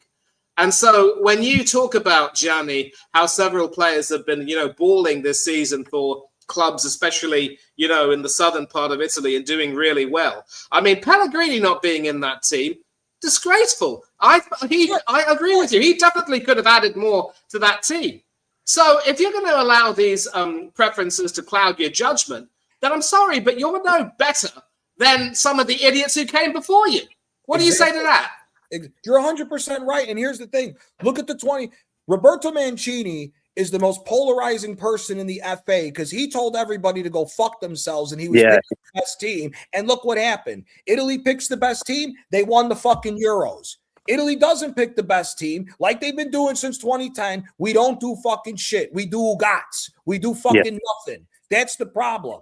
Lorenzo Pellegrini, the only reason why he wasn't in the Euro team was because he got injured right before the tournament at the end of the season. He was in the team. He was in the fucking team. He was starting over Verratti because for all those who forget, Verratti was dog shit that year for PSG. Verratti only got there because other midfielders were hurt and he was going to be healthy after the second league game. That's why. But look, he went down to City of B because of loyalty. I would take Matteo Pessina over a couple of these fucking assholes in the midfield. Andrea Colpani, another winger / secondary striker who could play multiple positions. His same thing, loyal to a fault to Monza, but a good fucking player. He's better than Politano and some of the guys we got. There's plenty of talent that Italy can choose from. The problem is the FA gets political. They go along with the same old bullshit, and here we are once a fucking again. We are here back after 16 years of the same old shit. The only 2-year difference was leading up to the Euros. That's it. 14 out of the last 16 years is the same old fucking political bullshit with this team. When I saw that formation last night, I knew for a fact that we weren't going to do anything. Because Germany, it took a mistake from Boy's goalkeeper for us to score. We weren't scoring.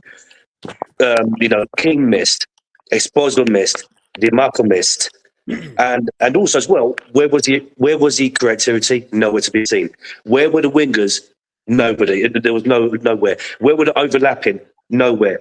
There was nothing, Johnny. Not Johnny. You know what I mean? I don't even know if you lot were prepared for penalties, to be honest. Brother, we were dead on our feet, and we were lucky to even get to penalties. Yeah. I'm going to tell you this right now, because Bosnia is a perfect fucking example of what you should be doing as a national team. The kid who ended the game, the number 20 that scored the last penalty kick, that's the kid that's from Wisconsin. He's from the United States. Then, The other kid, I think the young kid in the defensive midfielder position, he's from St. Louis. He was born here but raised in Bosnia. Bosnia historically has gotten talent from America to play on the national team because of how large the Bosnian presence is in the Midwest in America. Okay. Look at what you actually do when you give the kids a chance. Them two fucking wingers for Bosnia was serving Italy up on a fucking platter. If you watched that game and you took away the score line, you didn't know what team was what, you'd have thought Bosnia was Italy and Italy was fucking Bosnia. Yeah. That's how bad we look. Also, Manny as well. You spoke about defending. Okay, Johnny makes a good point. Bastoni has been good on the left with DiMarco, that partnership at Inter. Now, what happened last night? Okay, fair ennugh. There's questions over his fitness, and there's questions like the Bosnian player was outpacing him. Another Donnarumma, his kicking last night was trash, and that led up to Bastoni getting sent off. So Donnarumma was kind of to blame, but Bastoni, like you said, defending in the old days, Maldini and all that, Manny, with the IQ. Okay, if you can't keep up with the defender, try and shove him aside a bit. Try and push him, to the side a bit. But what he did, okay, fair enough. Maybe I can defend him in a way where, like, maybe it was the adrenaline, because when Donnarumma done that kick and the Bosnian player headed it forward, Bastoni was like, oh shit, what do I do now? You know what I mean? So maybe there was that, but unfortunately, he didn't have the composure or the IQ to be like, okay, you know what? Calm.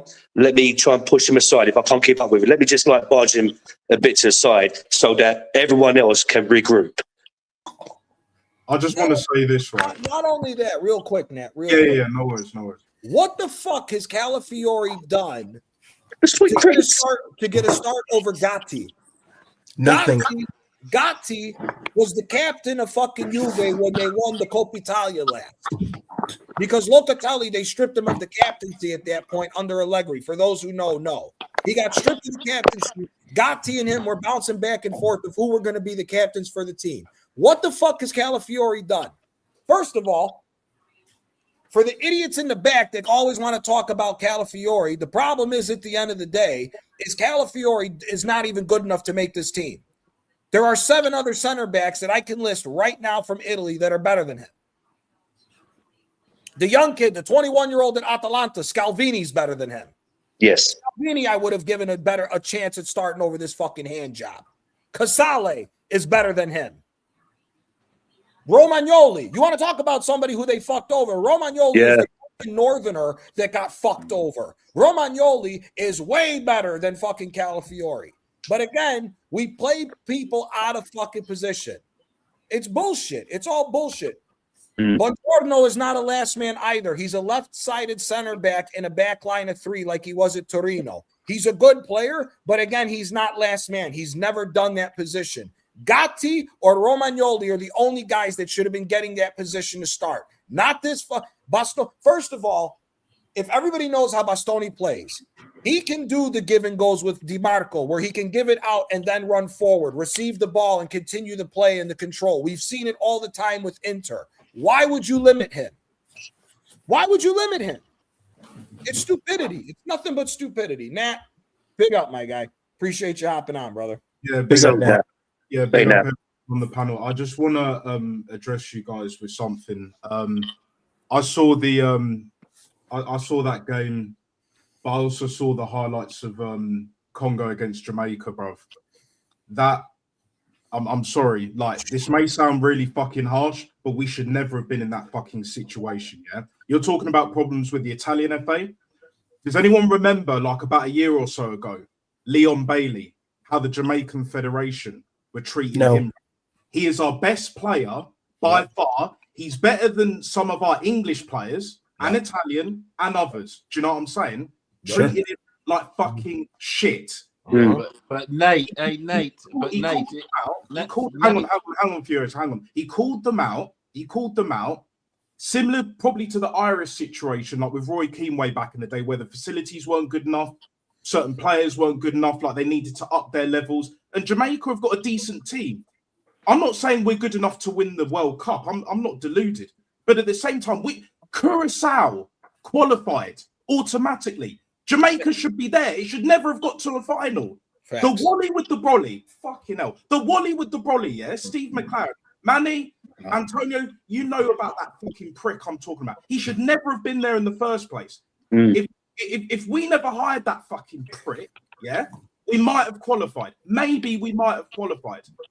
But the damage is already done. Do you know what I'm saying? What happened to your lot, yeah? Like the last part of the night before, yeah?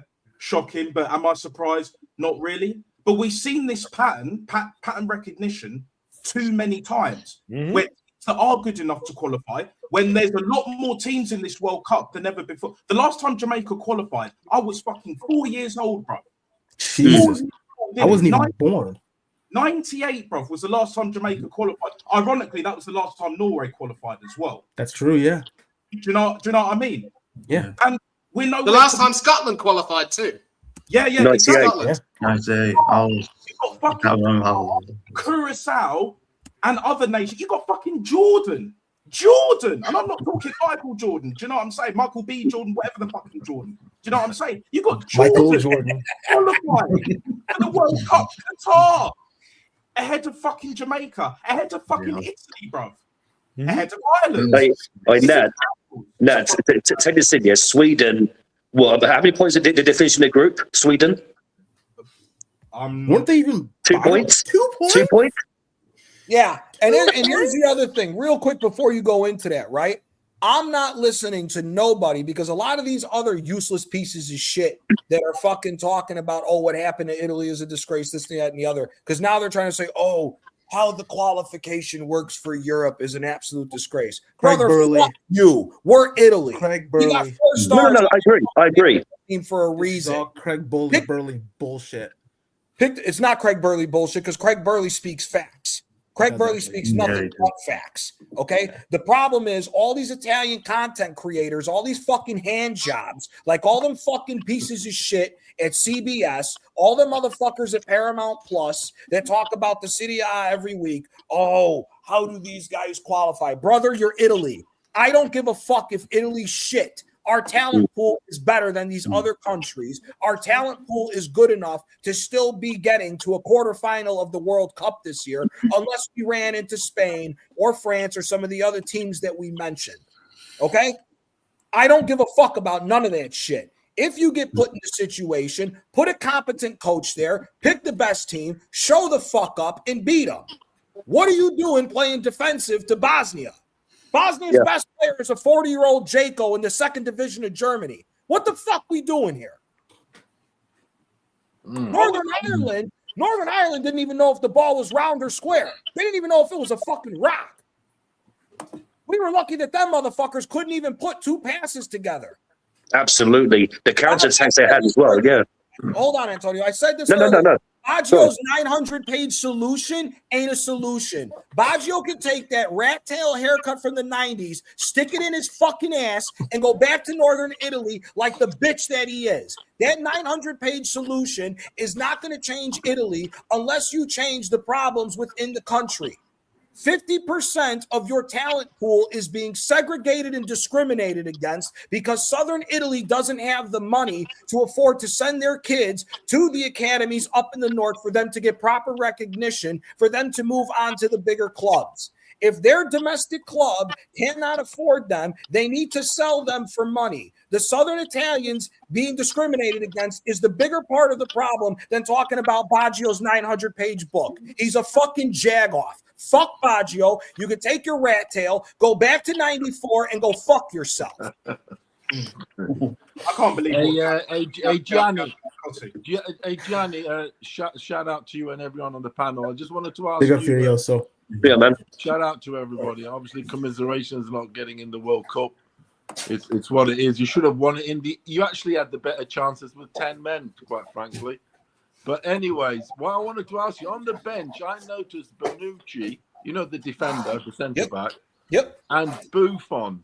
The camera kept focusing on them, especially towards the end of the game. What is their role? What is their role there? They are the influencers of the Italian Federation. Oh, great. They are responsible. Hmm. Buffon, Because they two big characters. no, they're two Characters. fucking hand jobs, is what they are. Oh, come on, Johnny, please. No. We're not listening to the Juventus bullshit today and glossing over that. Buffon. We're not to talk. It's not to talk about Juventus. You should not point on Juventus, bro. Brother, Buffon and Bonucci are the reason why Gattuso is at the fucking job. They chose him over Mancini. No, it was more Gravina than those two. No, Gravina was Johnny. Brother, I can send you 10 different fucking things where Buffon was quoted that we're choosing Gattuso and not going back down the path. But they don't have a choice. Who else they gonna pick, Johnny? Let's be real. I would take Mancini back over Gattuso. But he won't join. Oh, he will. He will never go back. No, he won't. He won't. After what happened, he won't come back. I'm sorry. No. And you can. Mancini was offered the job. Gattuso got it because Bonucci, Buffon, and Gravina all said we're not going to be told to go fuck ourselves like Mancini did. Because remember, all those guys were telling Mancini, like they've done with all these different coaches, who to pick. Mancini said, screw you, I'm picking the best players. And guess what happened? We won the fucking Euros. That's what happened when you pick the best team for Italy. When the politics gets involved again, like this asshole Grafina, like Buffon. Exactly. But what is best team is not role? selected. That's why Mancini will never come back. For that reason. That's what I'm trying to say. So they had no choice. That's involved with the Italian Federation. No, I understand, but he's blaming on Bonucci with Gattuso. Well, they had no choice because nobody's going to join until. You know what? Well, they had a Bonucci, because here's the other problem: Bonucci, Chiellini, Barzagli, and Buffon were all the guys that made the Italian FA, along with Gravina when he got voted in. They helped him get voted in. They swayed the federation to vote for this guy. And then they chose Ventura because Ventura was a dickhead for 2 years and managed to be decent with Torino. And then what happened? Ventura, after he left the country, after we missed the first World Cup, came out in the interview and said, no, Barzagli, Bonucci, Chiellini, and Buffon helped me get in. So they had a voice in helping me choose the Italian national team. They are part of the problem for 2 of the 3 World Cups that we have not been qualified for. Whether anybody likes it or Gianni, not, so is Buffon the guy who basically says, involved in the selection of the manager, yeah? Yes. Is what you're saying? Yes. Yeah, Buffon wanted to leave too. They forced him to stay.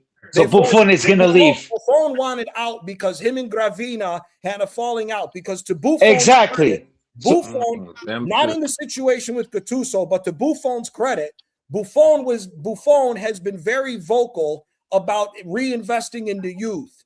That's why Buffon wanted out, because originally, to Buffon's credit, Buffon wanted Sarri to be the new manager of the national team because he's going to quit. But did you guys? He's going to leave. Sarri has been talking about this problem since he was the manager at Empoli. Even before he was the manager at Napoli, he was the manager of Empoli and said, we need to start playing the youth and taking risks on the youth. We haven't been taking a risk on the youth since 2010. This problem is long before 2018. This problem has been going on for 16 fucking years. It's just finally come home to roost. Of course, since 2006, bro. Come on. Way longer. Listen, Gianni, by the way, Rino, buonasera, fratello mio. Buonasera, Manny. Yeah, tutto bene. Buonasera. Hey, Paisa. Buonasera. Hey. Yeah, so let me just hello, my friend. Yeah, by the way, let me just ask you a question. I mean, obviously, people look back to 2006, and Gianni, I've been sending you and I've been having a bit of a chat before this stream, and obviously I've been meaning to come on and ask you a few questions. And I think one bit of consolation is that there will be 2 Italians who will be going to the World Cup as managers. Obviously, we know about what Vincenzo Montella has done with the Turkish national team. He got them, playing above themselves in the Euros. They beat Australia, I think, in the second round, but then lost to the Netherlands. But they didn't do too badly at all. And now Turkey have qualified. But one iconic image, of course, from 2006 is that of Fabio Cannavaro lifting that trophy. He was also a fine defender. And yes, what it's funny how you talk about Mancini basically telling the Italian FA to basically go do one. I'm going to pick the team my way. It seems to me that in order to, be manager of the national team, you've got to have, a strong character. You've got to have the, you've got to have big cojones to do it. I don't know what you'd. Yeah, yes, thank you very much indeed, Antonio. Grazie mille. Thank you very much indeed. So you literally got to have that big personality to be able to, take that on. And obviously, Montello working with Turkey, I mean, that there will be some very similar issues there with the Turkish FA, but he's been able to get to make the best out of the talent pool they have. And with Cannavaro working wonders with the Uzbekistan team, who are going to the finals for the first time, would you see, in terms of their personalities, a possibility where they could also come back to Italy and have a role with the team in the future?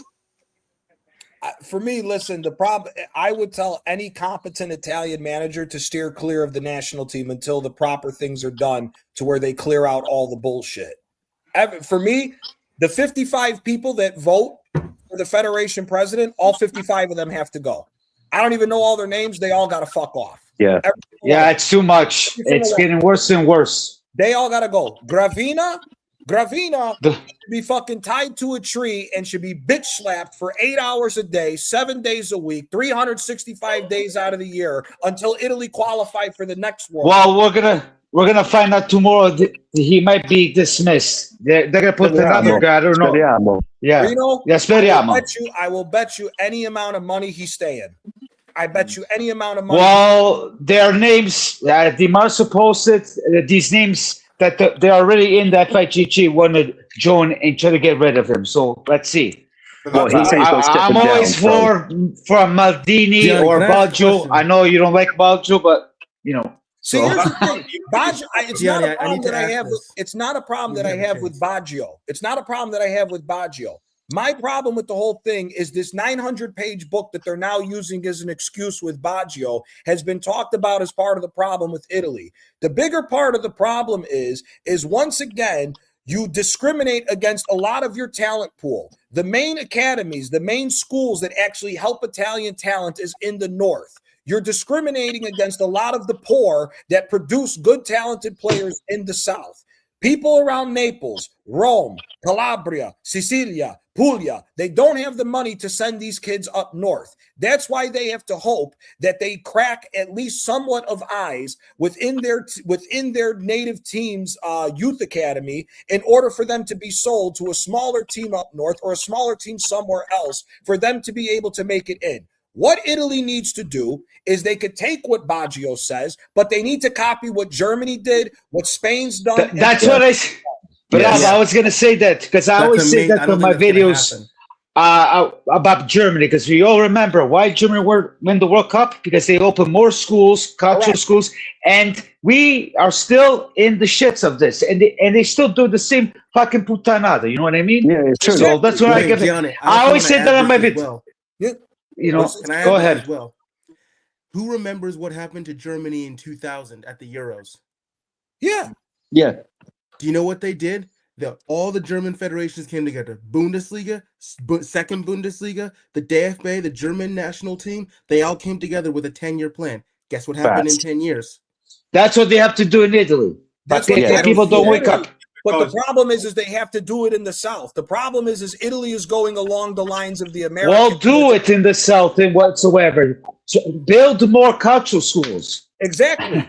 That's what they have. And you're from the South. I'm from the South too. I'm from Abruzzo, so I know where you're coming from. Yeah, they have to do it all over again. Perfect example. You know why Roberto De Zerbi is being so highly touted, even though he don't deserve 12 million pounds a year at Spurs, is because Sassuolo for a 4-year period was picking youth that was being forgotten about left, right, and center, and he was making them into fucking ballers. And then he was also taking useless talent and making them good. Davide Fratesi, again, is a perfect example. Fratesi couldn't cut it at Rome at 18. They sold him to Sassuolo for money, and look at what he did. He was given time at Sassuolo, proper time to harness the talent that was there. He's turned into one of the best midfielders for Italy, and then they sold him off to Inter. Now he wants to go back to Rome. Yeah, because they're not giving him too much time. Even yesterday, he did not play very well. He Fratesi. didn't, but Paisan, he deserved to start over Barella after how shit Barella was against Ireland. Yes, but the problem is with Fratesi, even if you start him, we've seen yesterday with Pio, these kids don't have a lot of minutes in their legs. And of course, in a tournament like that, they fucking choke. Exactly. I want a Pio supposed to score, but mamma mia, poverino, no? Yeah, Che guys, schifo. that's the schifezza. La schifia non finisce mai in Italia. That's what my dad used to say. It's the truth. C'è scritto qua, guarda, leggi. Che c'è scritto? 900 pagine di schifezza. 900 pagine di coglionazzi, yeah. Bravo. What were you gonna say, Matt? I do need to Che say this, schifo. though. I I don't think Italy's going to qualify for a World Cup in a long time. Well, No. Hey, Gianni, would you guys take a Maresca? No. I know it's the young. No. No. You wouldn't go to Italy. He's too No, young, fuck isn't no. he? No, he's not You good wouldn't enough. take a Maresca, nothing like Hell that. no. Would you bring back Conte for the Italian job? No, I wouldn't No. take Wow, Conte. No, Conte will come back. It's the same shit. No. It's the same shit. You got to bring his players. But the biggest problem I see as well, I actually watch ESPN, like with Craig Burley, Stevie Nicol, and all that. Mm-hmm. Yeah, I saw that yesterday. Yeah, I saw that yesterday as well. What's that guy, Gab? Yeah, Gab Marcotti, the Italian guy. That He's a fat fuck, dumbass. Gabriel Marcotti, is the biggest waste of fucking space there is. Yeah, That fat I piece of agree with shit- Johnny. That fat piece of shit should never comment again. That motherfucker Never. had the gall. That motherfucker had the gall to get on ESPN and say, "There's nothing to see here. We just got unlucky. It's because of the time of the year it's in. The players are tired. There's no major deep dive to talk about the federation." His fat fucking ass should never fucking step foot in Italy again. And if the Facts. Milanese were for real, they would bitch slap that fat fuck back to London. Fuck him. He's a useless piece of shit. Oh my God, Johnny, you kill me, man. He's got that big Mamma mia, sei testardo, cazzo. I love it. Also You the know same the guy problem that is, somehow you still got is all an these Eagles fuck- fan you got all and these can F off fucking to the hand NFL. jobs. You got all these fucking hand jobs.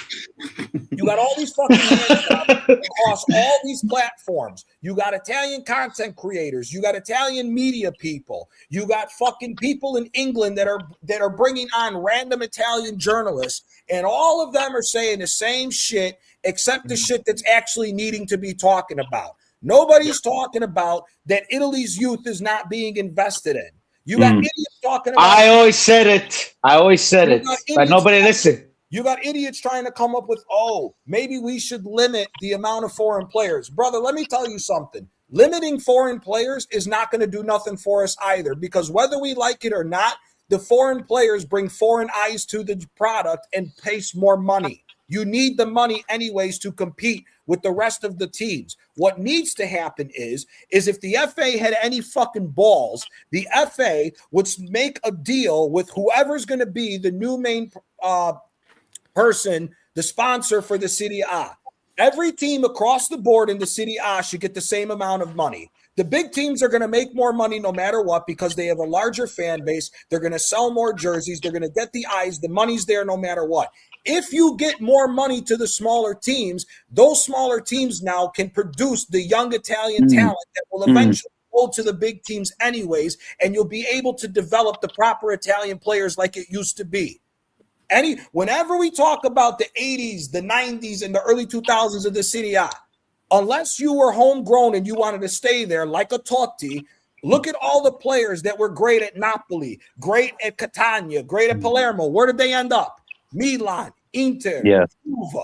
They built the fucking teams. They led to the great teams of Italy. That's what we need to go back to. Not this bullshit of, oh, Inter, Juve, Milan aren't going to fucking sign, and the federation says we're not going to allow this to happen because we're not going to allow 90% of the money to go to the big teams. You're not fucking helping with this shit, dude. Straighten out the money, let everybody fucking eat. You still end up better because the bigger teams will do more. Also, Johnny, Can I say something? Go on. Go ahead, Culture. Go. Okay, you're talking about this fact that nobody says about the youth and whatsoever. I've been saying this for years. You guys can follow on my YouTube channel, on Facebook. I have people attacking me before the playoffs because people said I was being negative about it. I said, guys, it's not being negative. It's being realistic. If you guys believe that this team is going to pass again the playoffs, like I was scared with North Ireland, and we made it through. But yesterday, mamma mia. Then after all, one of my friends, he went to Italy. By the way, I live in Vancouver, Canada. And he said, well, I'm hearing in Italy, it's kind of disgrace, but I see the Italians there. They don't care about the national. Well, they don't care. Even my brother's a Milanista. He doesn't care about the national team. Why should we know? Why should we care? You know, exactly, because they destroy what we love. And they need to bring these young kids because all these foreigners and all this corruption is too much. Because Gravina's worried about attacking Juve, all this bullshit.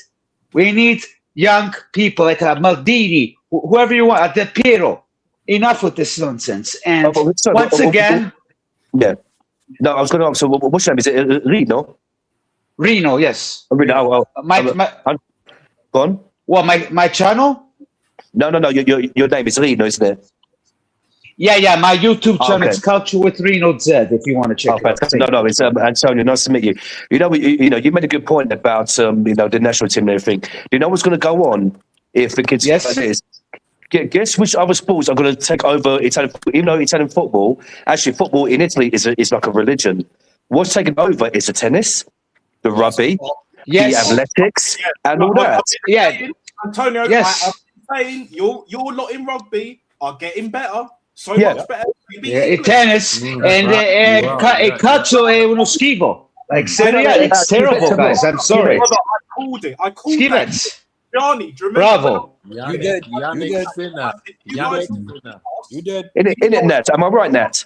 Yeah. In Roma, I'm sorry. I called it when we played Rugby Italia. In Roma, I said we're going to lose. Why? Because we ain't the coach that we have that's still here, by the way, ain't fucking good enough. We got problems. No, he's not.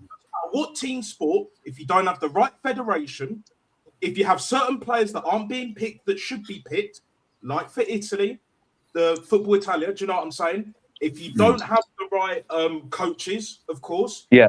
Yes. That's another problem too with coaching. Real talk, Nat. You have content creators like Luca, you have that BM biscuit face, Gab. I couldn't believe what he fucking said. I almost fell out of my chair. Oh yeah. Gab, even that French guy. Julian, that French guy. Honestly.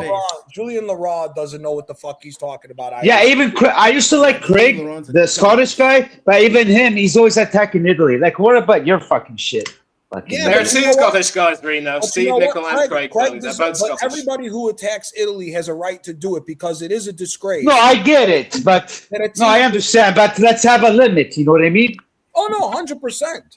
But again, because it's not nice. It's not nice to hear from these guys saying that I live in Canada. I'm having a lot of beef from Canadians because now Canadians in the World Cup we're not. I say, guys, good luck on you. What do you want me to tell you, man? It ain't gonna be easy for you guys. So, Bosnia. Hey, listen, where's it at? My Bosnian buddies brought me back some rakia from Bosnia when they came back. we took a shot. We took a shot for them because you know what? Bosnia showed what it means to play for a fucking country. No, 100%. Whoever saw the scenes, Sarajevo, the whole city was shut down. The whole city was everywhere in Bosnia was shut down. Everybody was outside partying, as they deserved to, because what they did, especially against a quote unquote giant, because Italy ain't the giant it used to be no more.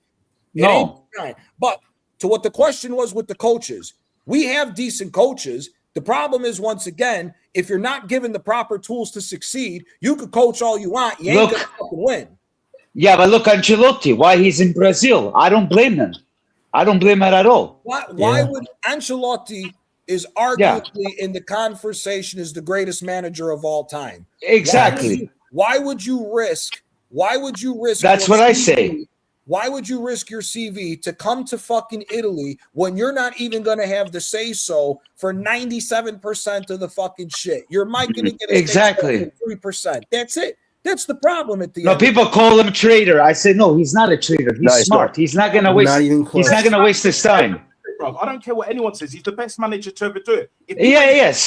If he went to Italy, right, the same thing would happen to him as it did to Roberto Mancini. Exactly. He'd have his say on the next Euro. Yes. Yeah. Was it 2028? Yeah. 2028. And then they bid his ass like just before, like, you know, the World Cup qualifiers, and the same shit will happen again. I remember when England didn't qualify for 2008. Who was the manager? The Wally with the fucking brolly. And you wonder McLaren.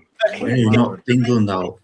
When Jamaica have the players, it's not like before when Jamaica didn't have the talent. Do you know what I'm saying? Didn't have coming over from England and all of that. Basically from the UK, innit? You know, doing the Uno reversing and all that. I hear it. More players need to do that shit. But either way, it's just like when you see bullshit, when you see certain things that aren't right and you call it out, and then you have certain players like Leon Bailey in this case called it out, and everyone was saying, "Oh, you're being harsh. Oh, you're being ungrateful."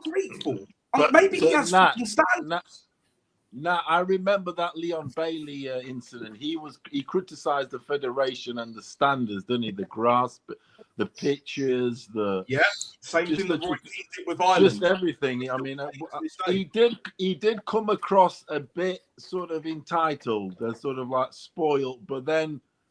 I mean, I don't know. I disagree. When that's I'm gonna back up Natsa here, because you know this is an issue with Caribbean football as well, because you know in 2006 Trinidad and Tobago actually qualified for the World Cup, and although they weren't able to emulate Jamaica by winning a game, they produced one of the biggest shocks of the tournament by drawing against Sweden in the opening game. You know, Shaka Hislop, we remember him as a Premiership, you know, stalwart with several clubs. He actually wasn't even supposed to be on the bench for the game, but an injury to the starting goalkeeper then gave him his chance 10 minutes before. And, you know, it's literally like the Les Brown story in Chicken Soup for the Soul. Gianni, you might know what I'm talking about, that wonderful book. You know, it's always better to prepare for an opportunity that you won't get than to get an opportunity for which you won't prepare. And that fella went in and had the game of his freaking life. 6 saves, 4 of them absolute world-class ones. And, you know, he deserved all the applause that he can get. And Tobago and Trinidad actually, you know, won a lot of fans that time. But even then, there were several members of that team who, you know, had been blacklisted by the federation there back in Trinidad for wanting to see conditions improving. The likes of Brent Sancho, Kelvin Jack, who was, of course, the unfortunate keeper, and several others, you know, who were part of that player group, who were protesting because they wanted better conditions, but they were blacklisted by the association. It's like, you know, there seems to be this sort of mentality in the Caribbean, and I'm sorry, Natsa, if you think I'm being a bit stereotypical, but it's like whenever you see a problem like this, you sort of, you know, shrug your shoulders and say in, you know, Caribbean style, what you gonna do, brother? You can't do very much of that. And I'm sorry if it sounded awful, but you know, it's like you're right. Whenever people try to, you know, protest about certain conditions and, you know, demand something better, whether it's, you know, having meals after training and, you know, having your ankles taped and having, you know, drinking water or, you know, energy drinks whenever you need them if you're training in that much of a heat, you know, those are things that are the minimum standard for any team trying to compete. And if you're going to be blacklisted or, you know, criticized for that, then what hope do you have as a federation? Hold on a minute, my friend. Leon Bailey plays in a world-class sort of country, yeah? All first-class conditions. So just because you play, and he's right to ask for all that, don't get me wrong. I agree with you. He is right. Hold on a minute, my friend. The problem is he plays for a third world country. Like most, say, African players who play in Europe play for African, which is sort of third world country, as in conditions. Therefore, when you go there, it's part and parcel. You know what comes with the territory, so to speak. So to start, I know he's trying to push the standards. He is absolutely right, Leon. But then to throw his toys out the pram and say, I'm not playing for you, it felt to me a bit like, because we can't qualify anyway, I'm going to save myself. I'm going to save myself from injuries because the pitches are a bit too hard and the water isn't quite Evian. You know, do you know what I'm saying? So it's a 50-50 for me. With that, and I'll tell you why. Sorry, guys. I got to go. So, Ok, ciao Mario. Ciao, paesano. yeah, ciao ciao. Grazie tanto. Ci Buona vediamo. Pasquale, che Dio che te ne dica. Alla prossima. Ok, oh, buona Pasqua, yeah. Ciao. Ciao. Ciao. Grazie mille. Ciao. Ciao ragazzi. Ciao. Okay. But the reason why I don't think he's spoiled is because when you're playing at such a high level, and when you know the players around you, when you know, and here's the truth of the matter, right? The federation, the reason why it had an issue with the federation in the first place, which is what a lot of federations do, but especially federations that are like, you know, lower class or whatever, third world, whatever the fuck you want to call it, right? They take Caribbean, money, or they keep, or they withhold money from everyone else. Do you know what I'm saying? And they don't the team. They don't invest in grassroots, better facilities. We're not expecting. Yeah, there is that. Same thing. Hey, remember the same thing happened to Sully Muntari and Kevin Prince Boateng with Ghana. Same exact fucking thing. It's the same exact thing. Yep. But so when they call it out, it needs to be called out. You know, absolutely. But to Manny's point, where he says, "What can you do about it?" It's the same thing with Italy. It's the same thing with Italy. Again, that same mentality is with the Southern Italians. If we really look at it, how many strikers back in the day was better than Antonio Di Natale? Not a lot of them. Not a lot of them. Antonio Di Natale didn't get the time that he deserved to be as a striker. He didn't get the time. Look at Marcello. Look at Marcello Lippi in 2010. Antonio Di Natale got one appearance, scored a goal, big whoop-de-doo, but then wasn't allowed to play again. He left Cassano off. How the fuck you leave Cassano off in 2010 when he was balling out at Sampdoria? He left Cassano and Gianpaolo Pazzini off. Why? Because they played for a small team. Pazzini, yeah. Same shit. Look at Donadoni. Donadoni in 08 was restricted to who he could pick. We were lucky that he picked Cassano in 08, but 90% of the team was the team in 2006 that everybody knew if we didn't win in 06, that cycle of players wasn't going to fucking win. They were old at that point. It was do or die to win in 2006. We won it, but again, the youth coming up right afterwards, no. Wash your hands. We're going to take the older guys. Who the fuck can honestly sit here and say that Camoranesi deserved to start over Antonio Cassano? Camoranesi is a fucking bum. One of the most overrated fucking players in Serie A history. He's a fucking bum. He never deserved to get on that fucking team over Cassano. Never deserved it. Never deserved it. That's why I'm saying this problem stems way further back. This is a cultural problem in Italy. Again, whether anybody likes it or not, the reason why the South is discriminated against is because whether the Southerners want to hear it or not, if you don't know your history, I don't give a fuck. I'll educate you. You got black blood running through your fucking DNA. Until you fucking realize that is the problem with the discrimination problems between North versus South. That is the issue at the end of the day. That's why the South is underfunded. Again, look at Napoli. Napoli's metropolitan population is 4.5 million when you take the city and the surrounding areas. Over 30% of 4.5 million people don't have a fucking job. They're unemployed. Then you wonder why the crime problem is as bad as it is in Italy, or not in Italy, in Napoli. That's the reason. It's the same shit when it comes to football. The Southerners are not being given a chance. Here, another perfect example, Insigne. If it wasn't for Michele, shout out to Berta bringing him to Arsenal, but if it wasn't for Michele, Insigne was going to get sold by Napoli because they needed the money. That's the standard of what normally happens with the Southern Italian player. Here, that's a name that's a shout. Big up Red. Fabrizio Miccoli. Same thing. Very good striker. Would never get a fucking opportunity because he's Southern. Yeah, it's just the same old bullshit. But again, it's corruption. So whether it's Italy, whether it's Jamaica, whether it's Ireland, the federations are like, we've heard this like with John Obi Mikel and them man there, like with a lot of African teams where the federations are corrupt, you know, the AFCON, whatever. Do you know what I'm saying? Until you sort out that corruption, nothing is going to change. Italian football ain't going to change. Jamaican football ain't going to change, even though it's got a lot better recently. But even then, there's still a lot of fucking problems. Yep. There's still a lot of fucking problems. When you still have corruption in your federation, you're not going to... Why aren't they bringing up the youth, in Jamaica, knowing what they're doing overseas, like in Europe, there's Jamaican players that play in the States and all of that, in Mexico. Do you know what I'm saying? Yeah? The way it is right here, right now, Fatboy Slim Settings, we should have qualified automatically ahead of Curacao. No disrespect to Curacao, but Curacao should have been in that final or semi-final, or probably the final, against Congo. And then all I heard was that fucking chick on ESPN. I think she's Dominican, or maybe Trinidadian, or either way. Oh, yeah.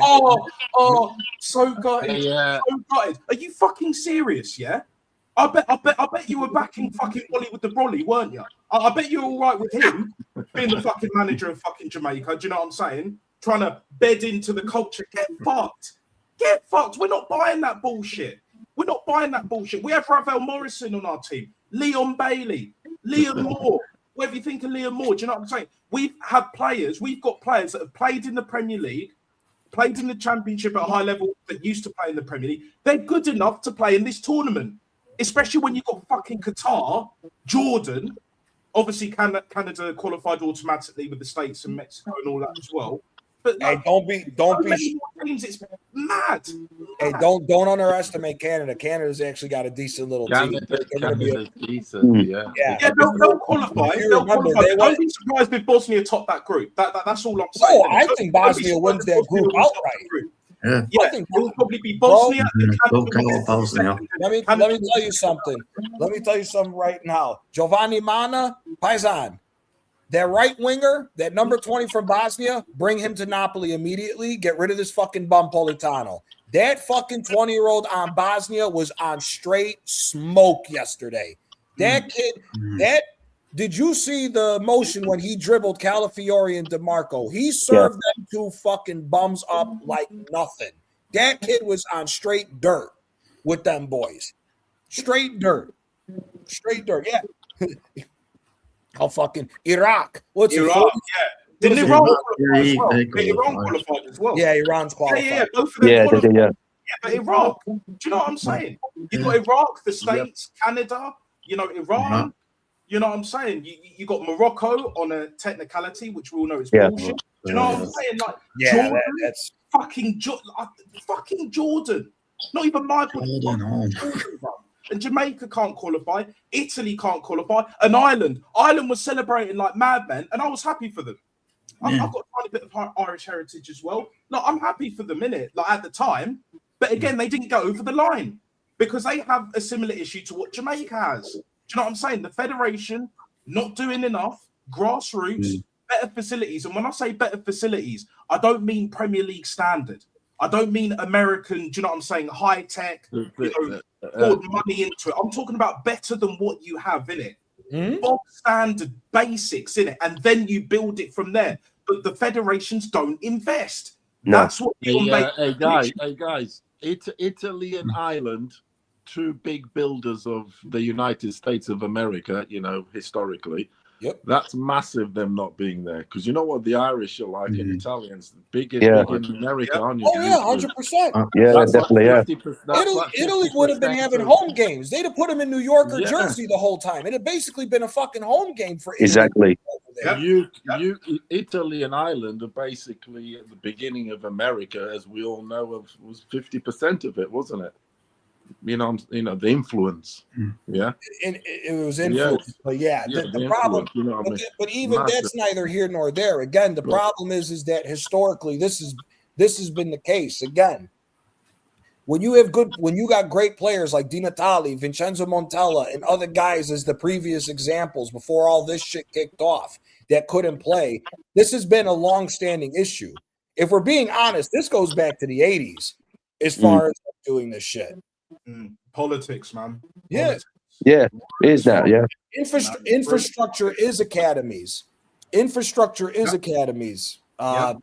all part of that bubble. The grassroots, the academies, the conditions of the pitch. It's all intertwined, bro. Yeah. Oh, yeah. All intertwined. You can say Leon Bailey and other players in the past from their respective nations threw their toys out the pram. I hear it. It doesn't look good on face value. But let's not let these federations get off lightly with their corruption and bullshit. Whether it's Italy, whether it's Jamaica, whether it's Ghana. Yeah, look at this. Look at here. Look at this name. Giuseppe Signori with Lazio. Never got a call up for the national team like that. He was never given opportunities. And then same thing with Tone. He was big also Gianni as well. Mario was a baller. They would never call him up like that. Also Gianni as well. Signori should have played in the final in '94. Facts. Yeah, but again, who did you have next to Baresi? Who did you have next to Baresi in that final in the night? It was Mussi, Baresi, Maldini, Benarino. Yeah. Yeah. Okay, yeah. Because I knew Maldini. Because I think Tassotti and Costa Curta got suspended. Otherwise, it would have been a Milan back four. Was Costa Curta hurt or suspended? Was that? Was Costa Curta hurt or suspended? Yeah. I'm trying to remember if Costa Curta was hurt. The other guy was definitely suspended. Tassotti was suspended. I don't remember if Costa Curta was suspended or hurt. I think Costa Curta got suspended against Bulgaria, if I'm not mistaken. Yeah. Yep. You're right. Otherwise, it would have been an all Milan back four in the final. Yeah. It's bullshit. It's fucking bullshit. Here, actually, he got called up in 06, but same thing. You could have played him in the 2010 World Cup. Look here. This is how you know the bullshit is real. And he's Napolitan, and it's fucking hilarious that he's a Neapolitan player, but he was playing for Juventus. Vincenzo Iaquinta should have never been a starting striker for the Italian national team. He was a fucking bum. He was a fucking bum. He was lucky that he was even decent at fucking Juve. He was dog shit. There ain't no way Vincenzo Iaquinta should be starting on the Italian national team over Gilardino, Quagliarella, Miccoli, Antonio Di Natale, or Paolo Pazzini, or Cassano. He's not even top 6 strikers at the time for Italy, but he starts because he's Juventine. That's why. Same thing, like I said before. You look at the 2010 team. They brought Marcello Lippi back because Lippi was going to play ball and listen to the FA instead of Donadoni because of the problems of Donadoni picking players that the FA didn't want to be on the team. Lippi comes. He took majority of the team, was a 7th place Juve side. How in God's name are you making the national team of Italy majority of a team that finished 7th place in the league? What the fuck are you doing? Why didn't you guys get... what's his name? That's at Brazil, Costa Curta. For the coach? Yeah, as coach. Yeah, Costa because Curta. Because a lot of these guys are not going to deal with the politics. They don't want to. They don't have time for the politics no more. That's the whole reason. Be vocal. Because he's like done everything at club level, hasn't he? I mean, has he managed Italy before? I don't think so, has he? No. So I mean, but same thing. But here, Nesta. But here, Nesta's the same thing. Nesta's the same thing. I know he's out there in Brazil when he could be. I mean, he knows what's going on, obviously, but he could be there doing it for Italy. Do you get me? A goat. Yeah, but same thing with Nesta. That's what Nesta told them. You've got the guys, you've got the managers, obviously. You've got all the experience in the world. You really do. But obviously, yeah, it's politics, isn't it? But Costa Curta should be doing that. A bit like I want Mourinho for Portugal. Do you know what I'm saying? I don't want no bloody Martinez, bum-ass Martinez. Yeah, he's mad. Martinez. I want Mourinho. He's a scrub, bro. He's playing Cristiano Ronaldo when Portugal are better without Ronaldo. That's the thing with Portugal. Roberto Martinez is another one who deserves to get bitch slapped 8 ways to Sunday. That motherfucker was the coach of the quote unquote golden generation of Belgium. He couldn't do fucking shit. The worst Italian national team to ever show up at any major tournament was their 2016 Euros team, and they couldn't fucking score at all. They were fucking dog shit. I remember that game, yeah. And now you got Roberto Martinez This is anti-football. They don't want to play football. They want to play defense. Oh, but now you want to fucking play defense with Portugal at certain times. Brother, go fuck yourself. You weren't worth a fucking Everton. You weren't worth a fucking Belgium. Roberto Martinez is dog. Wigan as well. He's living off that with Wigan. That's the only thing he's got. He won the FA Cup with Wigan. Even exactly. Terrible. Exactly. So it should be, it should be Mourinho for Portugal, and at Italy, Costa Curta would get a tune out of these players, or what you have, for sure you would. Yeah, you would. I keep saying the current manager now is nothing more but a motivator. That's all he is. Fuck Gattuso's a useless piece of shit. He's no coach or anything. He's a useless piece of shit. That's what he got chosen. Yeah, he's a glorified motivator. That's all he is. Exactly. He's a useless piece of shit. I'll tell you what, the best performing Italian manager at the minute is Fagioli or something. That's at Porto. He's doing well. Farioli. Yeah, he went down. He's doing well. I mean, he's going to win the league, and he could win the UEFA Cup. He's still in it, the Europa Cup, whatever. Listen, for me, the guy who should be the manager for Italy is Sarri, because Sarri is the only guy. Sarri is the only guy that has been talking about Italy needs a rejuvenation with what's going on in the federation for the longest time. The reason why that Sarri has not been looked at is because Sarri don't stand for no bullshit. He will say what it is and go about his day, and he will walk around in his tracksuit smoking cigarettes. He don't give a fuck. That is the reason why they will not call Sarri. Look at all the youth development that he's doing at Lazio right now. They sold all his good players underneath him, and he still got all them young kids balling out, and he even got Lazio fighting for the Conference League spot right now.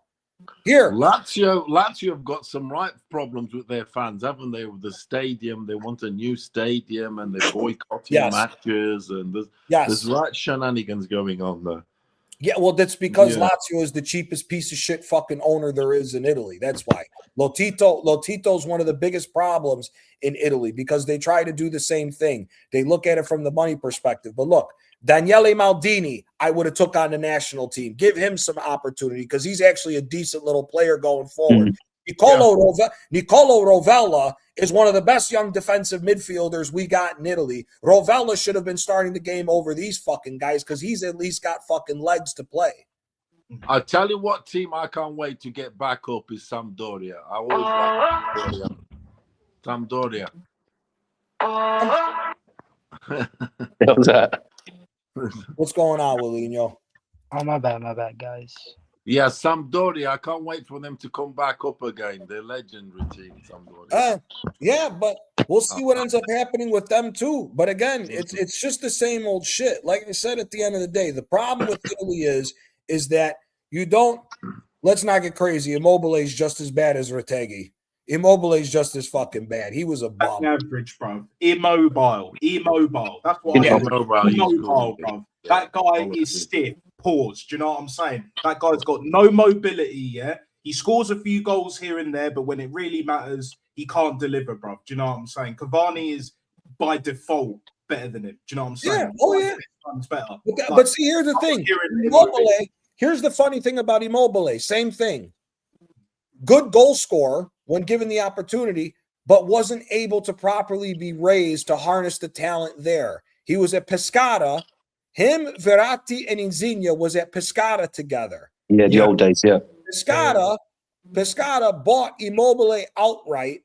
They didn't buy Insigne outright because Michele told Napoli, do not sell this kid. This kid's special.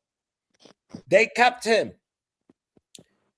Immobile then got bounced all over the fucking world.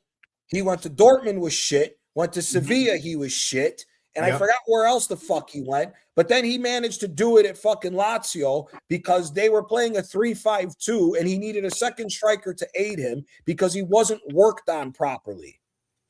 He played in a 3-5-2 his whole career. He never played as an out-and-out lone striker. That's why he was shit at Sevilla and shit at Dortmund. But again, waited too long to even invest in that talent because it's the same old shit. Wait, which player? This is what normally happens. This is Ciro Immobile we're talking about, right? Yeah, Immobile. Yeah. Typical situation. The typical situation with the younger players in Italy is, unless here, I'll use a perfect example. Look at Zaniolo. Zaniolo was a world beater when he popped up. Now, he got lucky. Zaniolo came out of the Inter Youth Academy. He came out of the Inter Youth Academy at 16, wasn't good enough. They sent Zaniolo in money to Rome to get Raja Nainggolan from Rome to Inter. Zaniolo gets to go to Rome. Rome has to give him a chance because of injuries, and Zaniolo's balling out. If Zaniolo didn't ball out at Rome, he would have ended up in a smaller team earlier, and nobody would even know who the fuck Zaniolo. Forgotten about, yeah. And Nicola Zaniolo, right, who played for Aston Villa eventually on loan. He got that Villa move. He wouldn't have even got that Villa move, basically. Well, he wouldn't even get the Galatasaray move. He wouldn't even get the Galatasaray move. Gianni, that Zaniolo was very, very promising, but he had a bad injury to his knee, didn't he? He had a bad injury to his knee. Never the same. Never the same. It was a bad injury to his knee, but the other problem was coaching. If you look at the coaching of Zaniolo's talent afterwards, Mourinho wanted him to play more defense when he took over at Rome, which took away from his ability, which also in the injury. And then when you look at Zaniolo, like look at Zaniolo now. Zaniolo, with the way he's been playing at Udinese, Zaniolo should have been on this fucking national team over some of these. Is he playing all right? Is he? Is he playing good? He's been fucking good all season. Yes. He took Napoli to the fucking cleaners when Udinese beat Napoli. He was very exciting. He was balling for a bit. Yep. It really was. But same thing, they wouldn't call him to the national team. They would not call him to the national team. Again, same old shit. But before his injury, he was gliding past players. Dare I say it? He was looking like Kaka. Dare I say it? Yeah. You're not wrong because his flashes of brilliance. Again, Zaniolo loves to score against Napoli. The Derby del Sol, I think it was either 2021 or 2022 when we lost in Rome. Zaniolo scored like 2 world-class goals against Napoli and then also got the assist. Rome took us to the fucking cleaners when he was on fire with Rome. But again, same thing. Another young talent that got lucky that somebody took a chance on him, or he'd have ended up in a small market team and would have never got the exposure. And because he would have been on a small market team, the national team would have never looked at him. That's the problem with Italy. I do need to ask, until how long do you see this? How long do you see the politics continue to play out as they do? And what's going to change for them to realize that they can't miss 4 World Cups in a row? Brother, this is going to sound crazy. The only way it changes is if the entire federation gets voted out. All 56 members of the federation get voted out, and it'll never happen, but you have to put somebody from Rome or Napoli or from the South in charge so that they are now tasked to make sure that the Southern players and the Southern area of Italy get the same amount of chances as what the Northerners do. And same thing to like what Reno was saying. If you're going to go down the route that the Germans have done, the French have done, the Spanish have done, of building up schools, the investment in the South is key. Because again, you're alienating and discriminating against possibly more than 50% of your talent pool because of the fact that they do not invest in the South. That is the problem. The amount, if I start naming off players from just the Napoli area, you're going to feel like they're really discriminating against this area when they've produced players. Here, Vincenzo Montella, Lorenzo Insigne, Antonio Di Natale, Fernando Di Napoli, Ciro Ferrara, all great players. All great players. But those players, again, had to fight to even get to where they were at because this has been the shit that's been going on since the 80s. This isn't anything new. Again, everybody that's not Southern Italian, that don't know what's going on, they all think this is recent shit. This ain't recent shit. No. This has been going on forever. Same thing. Like because I was asking I was just question. talking to my dad. He was like, "This is like, so how did this and how did this even come to about?" And I literally told him this has been happening since the 80s. And I also want to say one thing. I also told him, and I don't know if this is true or not, the reason why Italy won the World Cup in 06 was because even though they had these issues, they were able to nip them in the butt. Now, how true is that? The game fixing scandal that went on in Italy, it's almost the problem with Italy is they have to win. They only win when there's bullshit going on behind the scenes. Because if we're being honest here, 2002, now here's the one thing I will say. The only time we got fucked was 2002 because the Italian national team in 2002 that lost to Korea would have beat the fuck out of Germany and we would have beat Brazil because we had a good enough blend of the old guard of the defenders, plus we had all the new talent. Here, somebody put it in the chat. They didn't let Totti on the fucking team. This is Totti we're talking about. They When was the last time you guys were in the World Cup? 2006. I was 7 years old. And you won it, right? Sorry if I just you guys won that year, right? Jesus. 20 No, years. the last World Cup we were in was in 2014. The last time we won was 2006. 2006. I was looking for that was his last World Cup. Hold on. That's why he got Ballon d'Or. Correct. Willino, what were you saying? No, I was like looking forward for like Italy to be in the World Cup because their downfall needs to be studied. 2018, 2022, and now 2026, they're not in the World Cup. Brother, the downfall is simple. It's politics. Yeah. It's politics. Yeah. And saying it's to all the people that say, oh, the 2006 game fixing scandal is what caused the Serie A to be destroyed. Brother, for those that don't know, they've been fixing fucking games since the 60s. They've been rigging fucking games. This ain't nothing fucking new. They've been rigging games forever. If you go look at here, the incident in 1980, Paolo Rossi got kicked out of football for a year and a half. That's why everybody talks about Paolo Rossi the way he was, because he was that left winger, right? Paolo Rossi, right? The left winger. He was the one that scored the goals for Italy in 1982. Top goal scorer. Yeah. Then the World Cup. Yep. He didn't play for a year and a half going into that World Cup because he was caught game fixing. This isn't nothing new with Italy. God. This is why I'm saying everything that you hear with this is bullshit that the media comes up with to protect the actual things that are going on within Italy. Because again, they don't want to talk about the problem of the discrimination against the South. That's the issue at the end of the day. If you had, imagine you have a national team that is trying to win something, but they're only allowing 40% of the total talent pool to actually get on the fucking team. They're only allowing 40% to have a shot at being taught in the academies, everything else, the mentality, the technique, the ability. Only 40%. This is the problem at the end of the day. And it's gotten worse as the years go on. And your PR has got better. That's what I've noticed. So when you have biscuit face Gab, BM biscuit face Gab, you got that. Yeah, he's a moron. I think you got that Luca guy, that Juve fan. Do you know what I'm saying? Doing the whole. He's a fucking hand job. That deformed long neck giraffe is a fucking scumbag. He is a fucking scumbag. That motherfucker.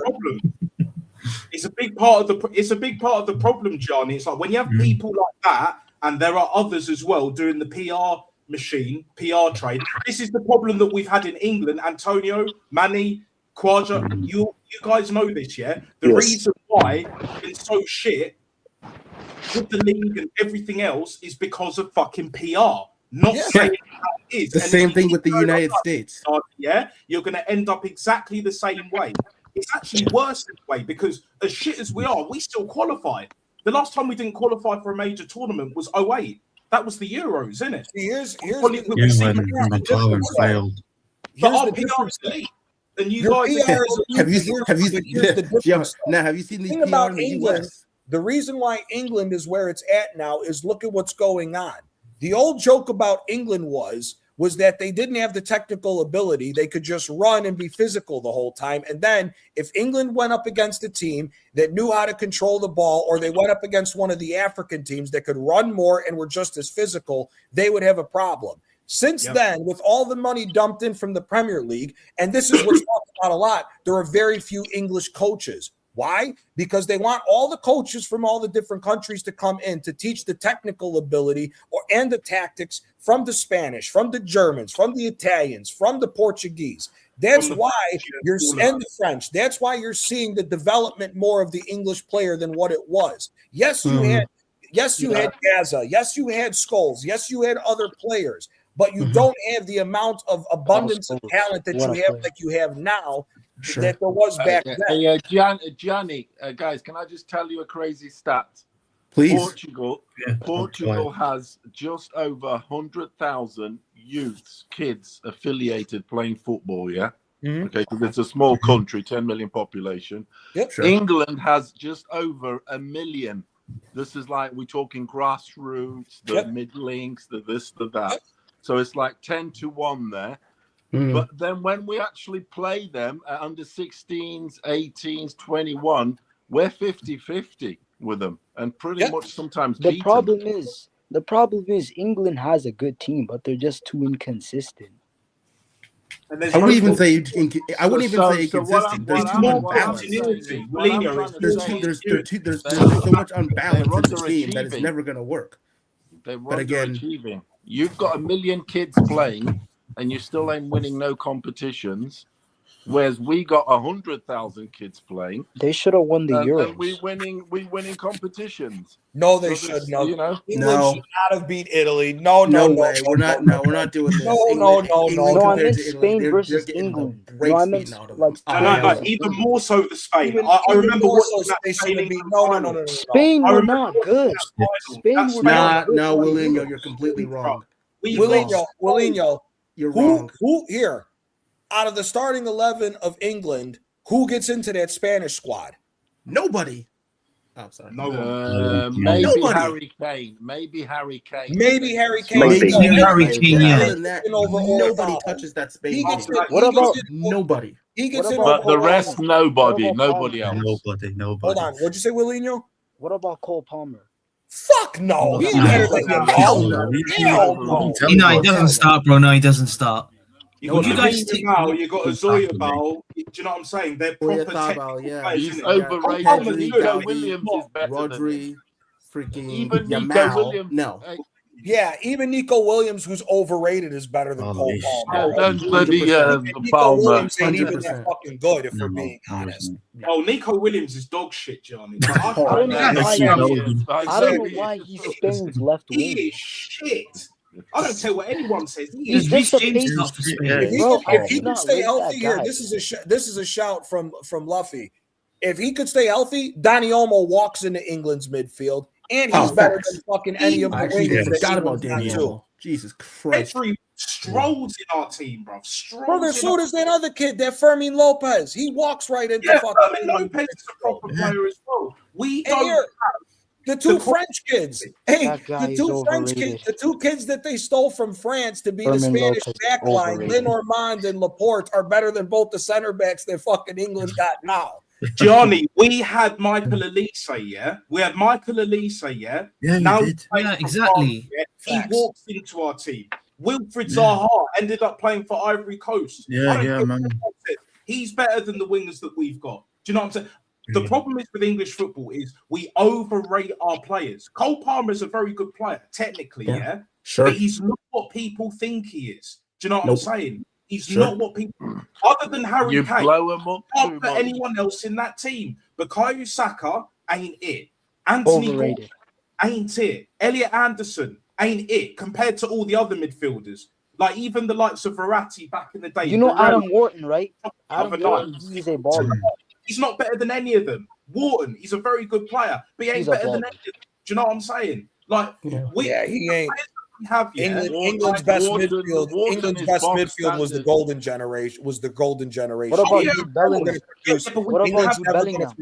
Bellingham is effing shit. Overrated. He's not shit. Jude Bellingham now, mate. No, he's not shit. Jude Bellingham is nothing without PR. Jude Bellingham is not shit. This is the same Jude guy Bellingham is dog shit, He man. came from He playing. is. Bro, Jude Bellingham is nothing without PR. Let's be real with it. Jude Yes, Bellingham was lit for 6 months under Carlo Ancelotti. He found a position for him to fucking work. And then once that didn't wait, and once that weared off, he was suspect the rest of the first year. And then after that, Bellingham has not been worth a fuck. If we're being honest, once Nico Paz comes back to Real Madrid, if they get a competent coach, Bellingham is not starting over Nico Paz at all. Bellingham is not a 10. He's an 8.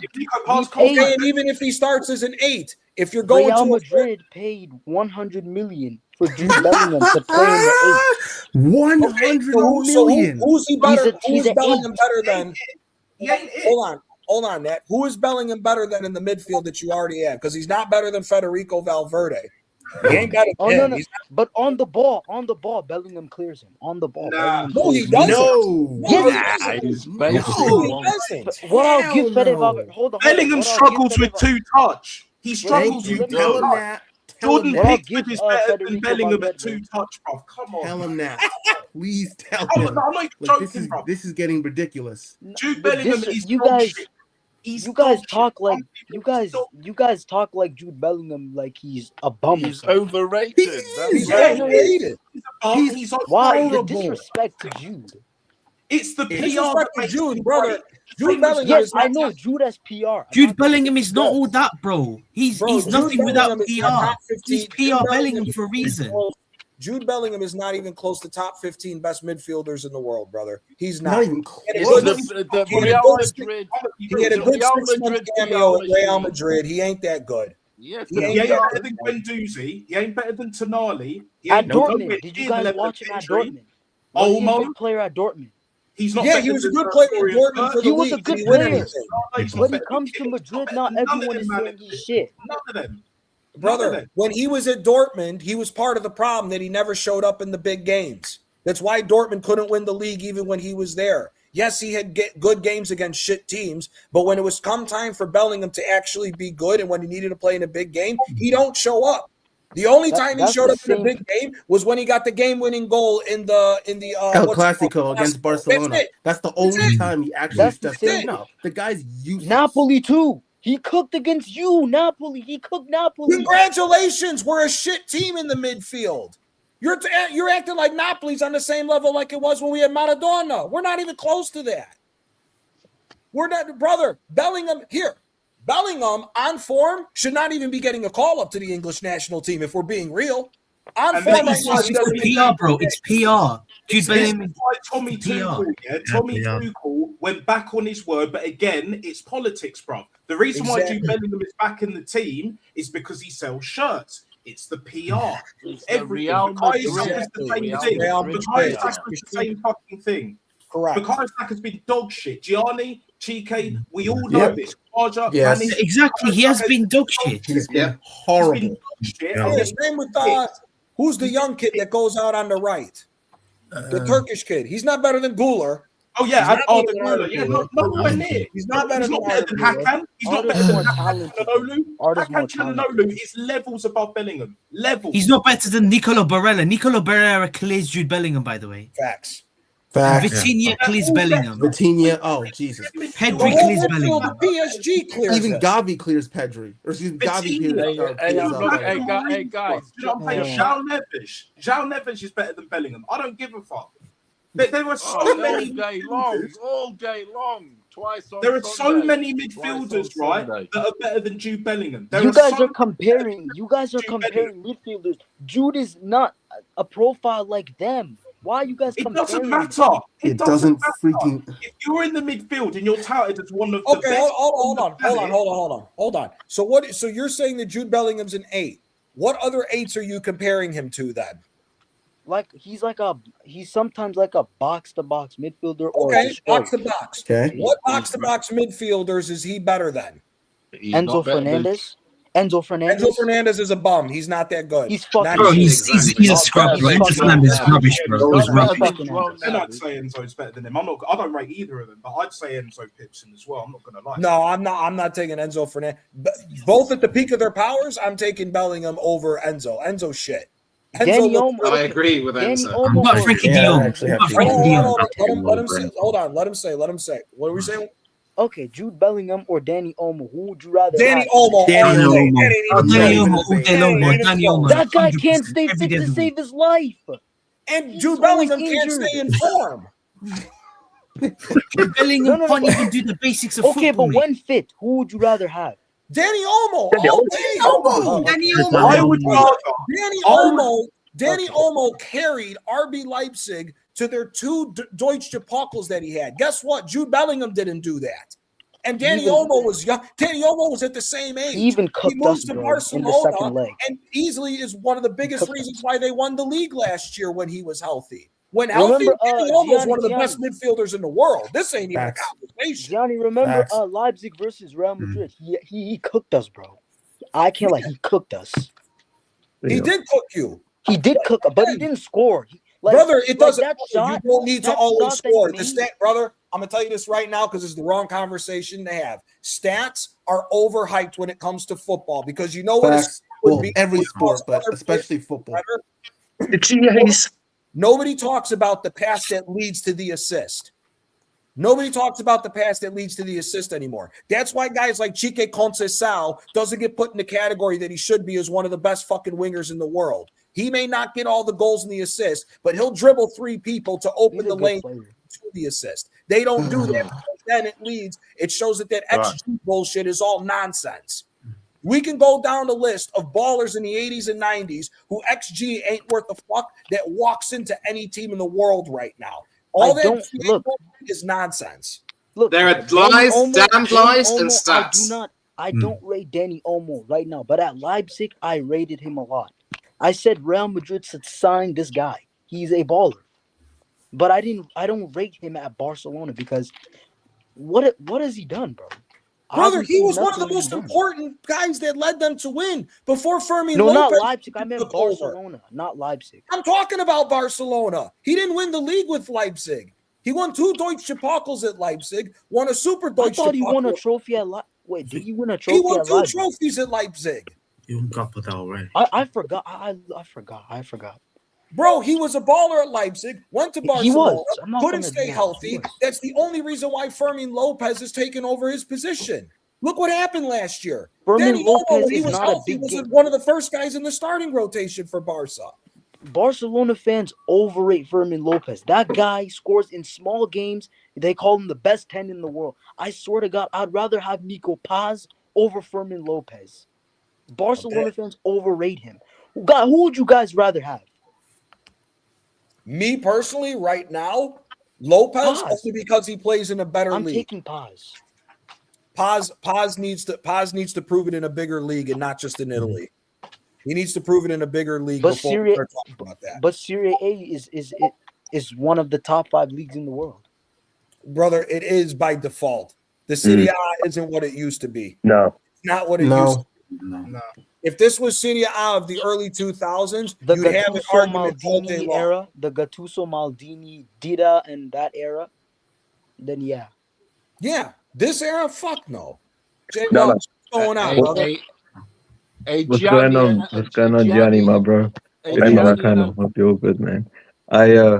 Gianni, I just caught that bit when you spoke about the South and North divide, bro, and I was just like, yo, I just want to get on and have that conversation with you quickly, man, because like people don't talk about it enough. I can just speak from personal experience because probably for the last 8-9 years, I've been working a lot in Italy, but I only used to work in the South.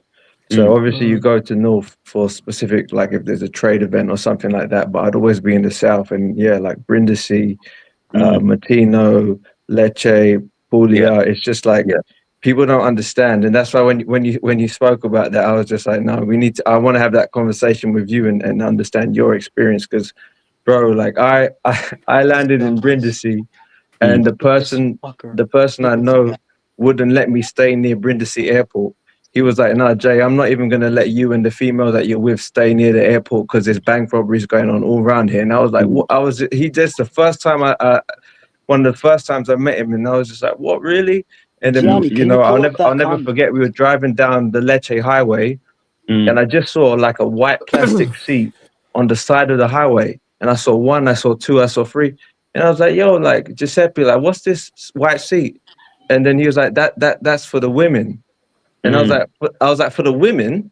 And he was like, yeah, keep watching. And then we went down, and there was just women, like just prostitutes, just sitting there, like on the side of the thing, and the police just driving past, bro, like it's nothing. And yeah, that's why, like, bro, like people, the South is so different. Like it's. Brother, the problem is this: is like I said, the South is underfunded compared to the North, and it's the same thing in football. And again, the discrimination and the segregation between the South to the North bleeds not only from regular life, it bleeds into football as well. Again, the best academies, the best training schools are all in the North. Unless you're one of the very few from the South that comes from money, you're not going to be able to have your parents afford to send you to the training academies for you to get up there, which is why all these people who talk about, oh, the talent's no longer there. No, the talent's there. You're just cutting out 50% of the talent that Italy could be using.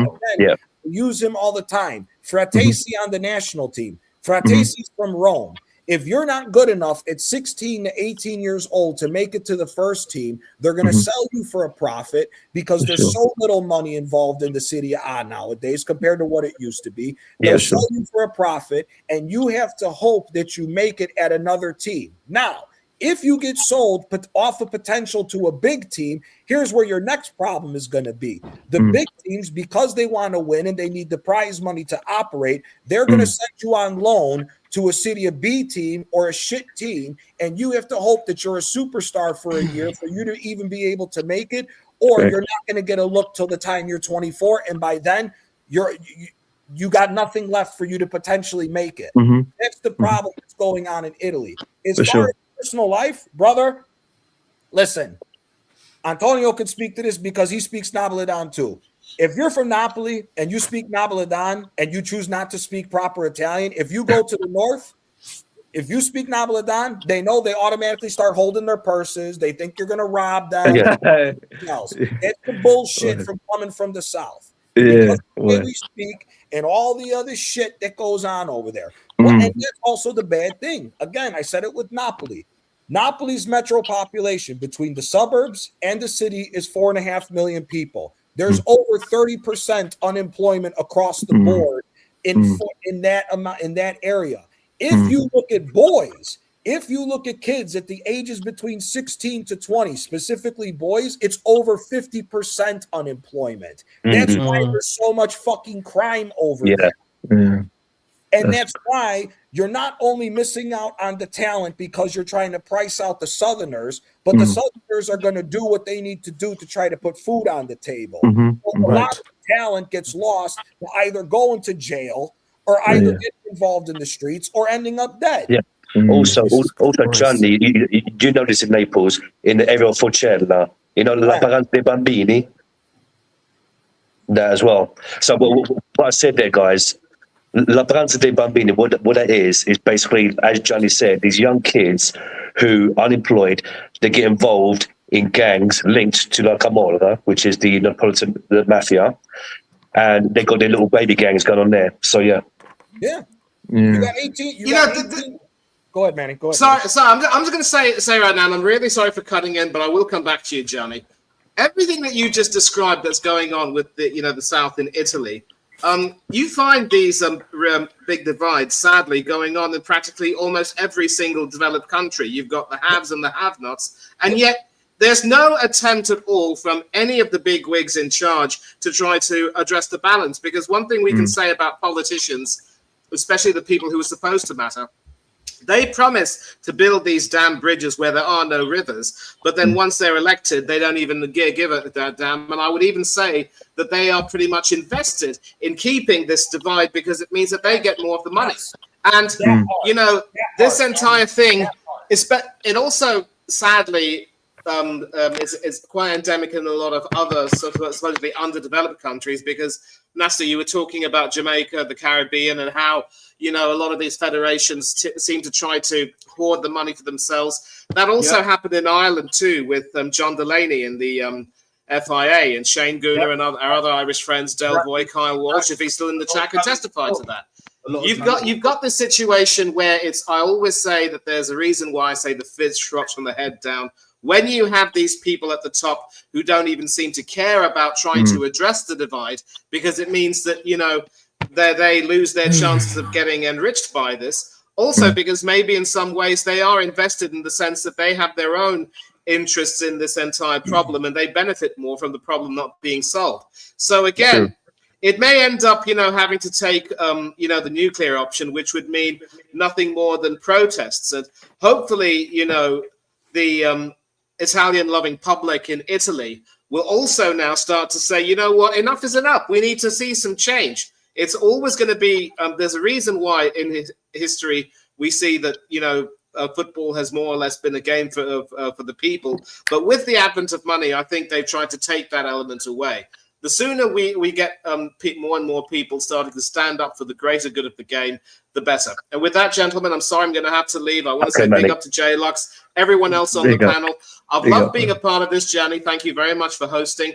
And if I don't see my Italian friends before this Sunday, let me say buona Pasquale, che Dio vi benedica tutti, and I will see you all soon. Your channel, Manny. Excuse me. Nah, Monty, big up, my guy. Always big up. Yes, I'll look into that, Antonio. I promise you. That is a great point that Manny mentioned. So sorry, Johnny, just very, very quickly. That's a great point that Manny mentioned. I just want to say very quickly as well, I'm not going to go as far as say England or the UK, but especially England has a north-south divide, but there's definitely a class problem.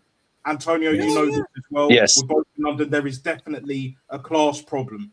And the way money has gone in England, where we are the Super League of world football, do you know what I'm saying?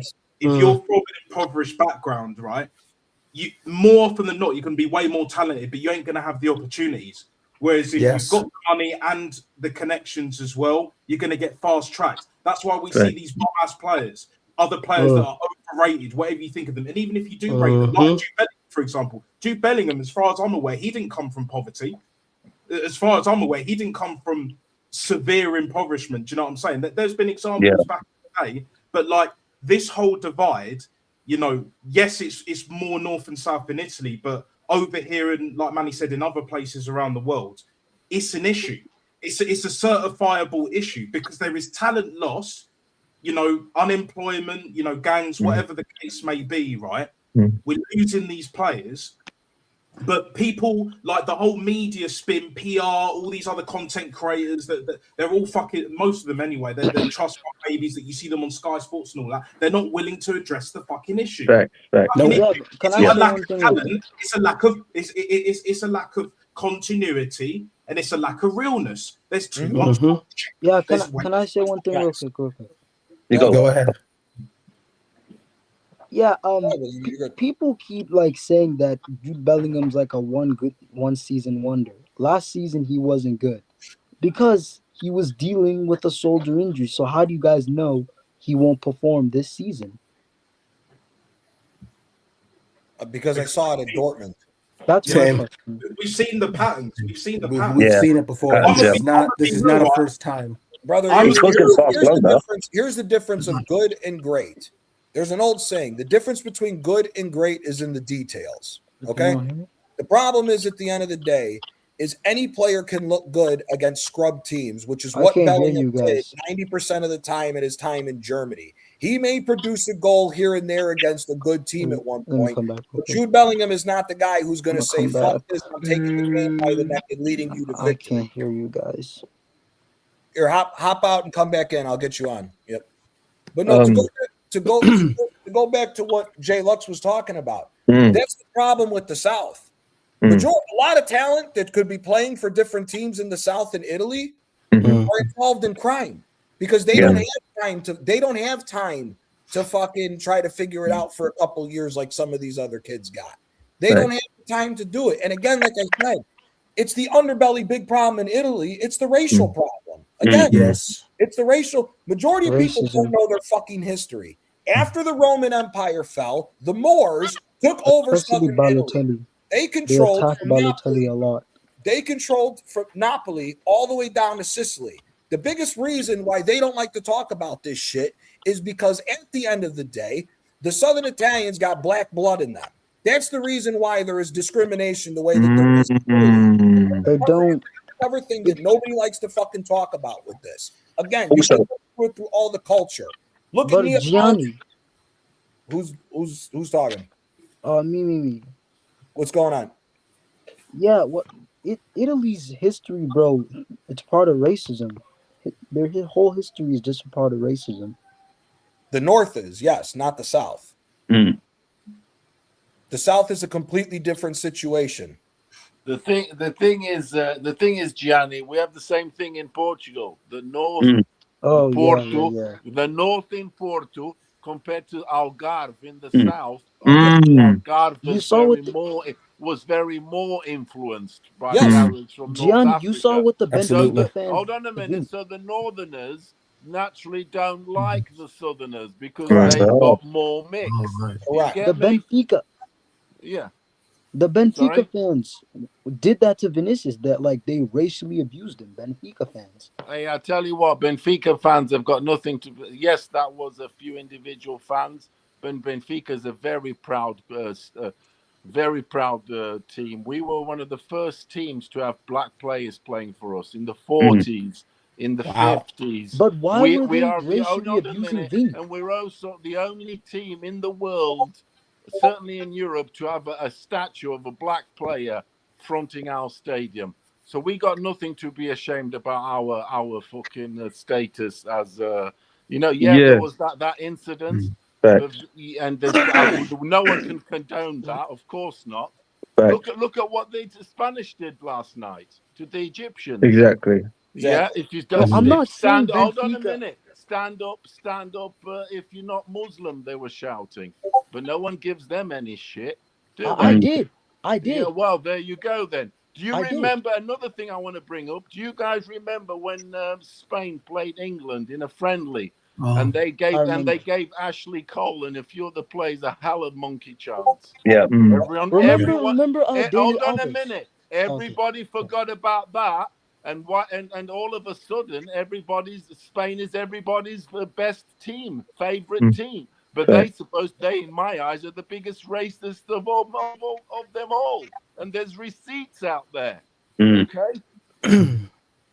I'll say one more. Benfica, our heritage with black players, and it goes nearly a century. We're very proud of it. Yeah, Willinho, what I would just... And I also say this, Vinny Jr. is a bitch. He's a provocative bitch. But I will not.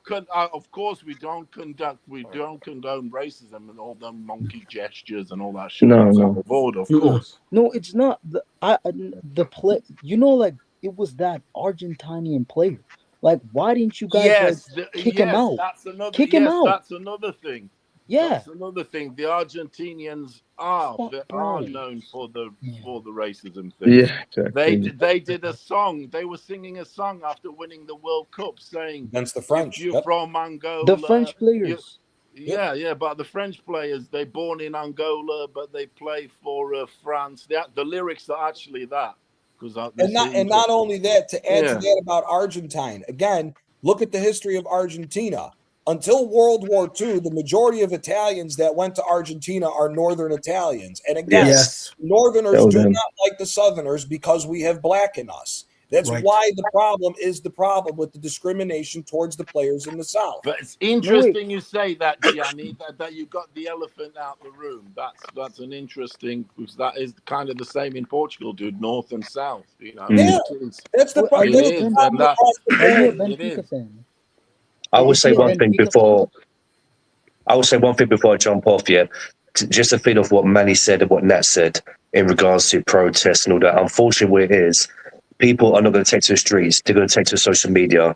And to be frank, nobody gives a shit about people going to social media, even though, and not to get into politics, American politics generally, but I know it did, make a difference in regards to the presidential votes, but we won't get into that. But in regards to actually in regards to actually protesting, nobody's going to take to the streets.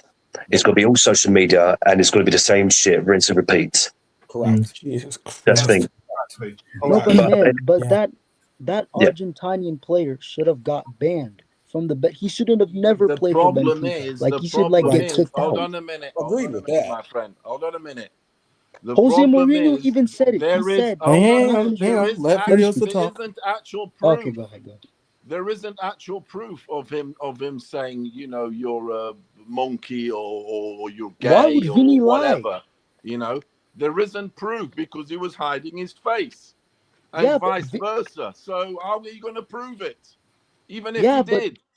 there were Yeah, 5 but players what? surrounding him. Like 5 players heard it. Vinicius would not lie to the ref and say that, oh, he called me a monkey. But Willinho, bro, like you went from saying the whole of Benfica is this and that, and now you're saying about the Argentinian player, right, bro? This is what we're trying to say to you, like. Hold on a minute. Vinicius Junior looks such a sweet and innocent guy, doesn't he? Doesn't he, Jost? He's not provocative, is he? He's such a sweet and innocent. Come on, man. Everybody's playing their game, okay? Yeah, but at the same time, and we're gonna have to look this because I don't want to talk. I don't want to keep going in about this Vinicius shit because I actually did a stream. Yeah, but actually, he did. Yeah, the other guy brought it up, to be honest. But I hear it. I get you. Kyle, I don't want to go there. Kyle, brother, I was rooting for Ireland to get in. Ireland didn't get in. I was rooting for Italy. We of course don't get in, and I was rooting for Jamaica so that Nat, BBK, and everybody else. I was hoping everybody's team can make it. Yep. Nobody fucking made it. We all fucked up. Yep. Well, first Not of all, even Gianni, Nigeria can didn't you even hear make me? it. Yep. Can all the rest of the lads hear me? Yeah. Yep. Loud and clear. Because I can only hear you, Gianni, but I can't hear the rest of them. Oh, here, hold on. Hold on. Let me see something real quick, Kyle. Can you hear now? Only you. All right, here, hop back off, Kyle, then hop back on. I'll get you right back on. Yeah. But that's the problem at the end of the day. That's the overarching issue with Italy is that. And Italy, when it comes to the federation, is stronger with that shit because of what we're seeing right now. Again, the Southern players are not being given the same opportunities as the Northern players. And it happens in every facet of life. Again, that you see it. It doesn't matter what race you are, what country you live in. The people who aren't given the same opportunities will turn to crime. It doesn't matter what color your skin is, what religion you are, and all that. All that is political nonsense for people to divide people and make money off division. That's all the fuck it is at the end. No, I'm not. No, but my point is, I'm not saying that like Benfica is like a racist club. If they're racist, how come they have Eusebio? I'm not saying they're a racist club. I'm not saying that. Like, right? Do you get my point? You guys get my point? I get your point of what you're making, but I don't even want to get into that whole situation. I did a stream on this. I've said it before. I'll say it again. Prestiani, most likely where his last name comes from in Italy, is from the South.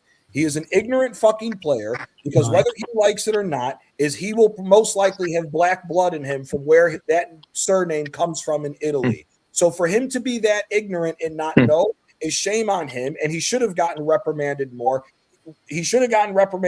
I agree with that. To Furioso's point, the issue is he had his face covered. Now, what was the point? Hold on. To your point, there's no reason for him to have his shirt over his face if it wasn't racial talk of what he was saying. I hear that. And I'm in 100% agreement with you on that. And he should have got a more severe fine just because at the end of the day, none of this shit should be involved because this is the world's game. And that's where I want to leave this situation as far as talking about Benfica. I've already talked about it. I'm not going to go down this rabbit hole and completely beating it with a dead horse because, again, we could talk about this for 10 more hours on a stream. It's not going to change shit with UEFA because all these people are fucking assholes because they live off of division and everything else. That's what the situation, exactly to what Chike's point. It's all about fucking money, and they use division in that shit for their own benefits. FIFA even said that like if a player covers their mouth, they're gonna like get fined or something. Brother, FIFA is the largest scam in the history of the fucking world. FIFA FIFA is a nonprofit organization that has over 20 billion in a fucking bank account. Do not believe shit FIFA That does. somehow give out political peace money. prizes now. They're Amazing. obsessed with the Gianni, money. Yeah, Gianni Donald, Infantino. shit, If I'm we're not even going gonna to say get he's into on it. this about FIFA, why did Qatar even get allowed to host the World Cup? It's Yeah. all nonsense, brother. It's It's the all money. fucking It's the bullshit and money. nonsense. Exactly. It's the all money. about- Bingo. Saudi money. Arabia Hey, hosting the hey, hey, You even 2034 see World Cup as well. Gianni, Saudi Arabia hosting Gianni, the you 2034 even World see the Cup. games. They're making the games $1,000. They're making it so expensive. Hey guys, It's they even money. FIFA even gave Messi a World Cup. What are you talking about? I saw it with Facts. my own eyes. 1,000%. Because of the rigged penalties. 7 penalties. The How do you rigged like them penalties. apples? Oh, 7 penalties. dude. The calls Gianni. for Argentina against the Netherlands even before was bullshit. They should They never got Gianni. 7 asinine. Gianni, penalties given if in one tournament. CR7, if CR7 would have had that kind of run in the World Cup, these Messi fans would literally be cooking the life out of Ronaldo if he had the same run. Yeah, but he's not going to have the run when the manager puts him on the bench because everybody got on the bandwagon. He's finished. He's finished. He's finished. He's finished. Correct. But it's not a case of being finished. It's the influence. Correct. It's the monster. It's the man in the 89th minute when Ronaldo's there on the penalty spot waiting for a head or whatever. It's different. It's different for the defenders. The pressure Furiosa, point. I want to get Kyle in. Kyle, what's your what I want to hear what was your opinion of the whole Italian catastrophe that happened? Well, first of all, Gianni, big up, brother. Big up to the panel. Big up to the chat. I think it's a disgrace the way Italy went out of the World Cup. They haven't got the stones. I hear what they're saying about the South and North, and every country is the same. We all have our issues and problems right across the board. And for Italy not to be in a World Cup, for me, it's not the same. I love the Italians. I always love the Italians in World Cups. And I always fancy them every time. And the history is finished, swept under the carpet, as to say. It's a disgrace, Gianni, and it shouldn't be happening. I know. And like you said, it's their own fault for not letting the North and South come together to form what could be world champions. So it's a disgrace. And then our little island, we're a fucking shambles. But we've been a shambles. We've been a shambles for decades. And again, World Cup once again. It's fucking disgrace. You go into a penalty shootouts to qualify for the World Cup, and your players step up and take penalties like they did. They're the two of the most cowardly fucking penalties I ever saw. Go up and put your foot through the ball. Your country is depending on you to go to a World Cup, and you have these fucking frauds going around. It's a shambles. But Gianni, I'm listening to the conversation there, man. Now, I don't know. I can't speak for any of you guys or anyone in the chat. I can only speak about my own personal experience. And I'm Irish, obviously, but I'm also from African background, Black African background. My mother is Black African. My father is white Irish. So I've had racism all my life because obviously I was different where I'm from, this little town. Not now, because society has changed. We have all these people from all over the world now. But back in the day, when I was growing up, I'm a 70s kid. So when I was growing up in the 70s, to have a black mother, it was unheard of. So the rest of them, I was used to it. And then also, on top of all that, I'm listening to you talking about players under the jerseys, making racist comments and stuff like that. Again, only talking personally. I was lucky enough, and I was just actually thinking about it. I was actually talking about it today to my father. I was lucky enough, I played semi-professional football here in the Irish League 31 years ago, which is hard to believe. And I played for a club called St. Pat's. They're a Dublin team. They still exist and all that, still in the Irish League. But even back then, we play on a Friday night. The fixtures were on a Friday night, and you play. I remember in Richmond Park, we played in front of 5,000 people on a Friday night, and you'll be playing the games. And our captain was a man called Paul Osm, and he was like me, half black, half white, and mixed race. And I can tell you, this is just my own personal experience in the Irish League 31 years ago. The racist comments that was made towards me and my captain was shocking. And this is week in, week out. Even certain players in your own team and your own squad would have little remarks made towards you. So this is not something new. This was happening 31 years, and I was only playing 7 pro, not 40 pro. So if that's happened to me, obviously it's part of the game, and you wind people up. So racism is a big problem, and we all say stamp it out, stamp it out, stamp. It's never going to be stamped out. Nope. It's always going to be in society. It's going to be across football fields right across the world. Unfortunately. But it is what it is. And players are, look, let me tell you, I'm going to say this, and I don't give a fuck what people think. This is just my belief and the way I feel.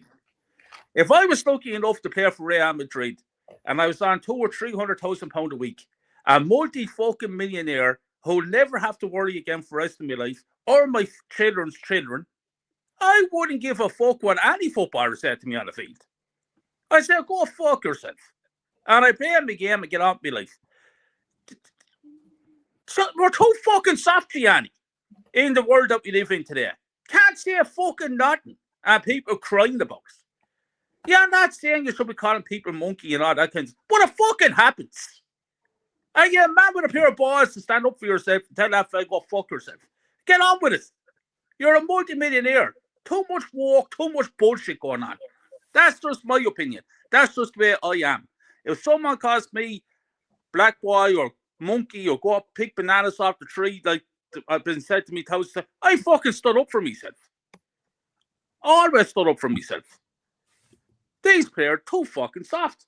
But it is what it is, Gianni, and it ain't going anywhere. It's not going to disappear anytime soon. But it's a disgrace the way our teams are not the World Cup. It's sad.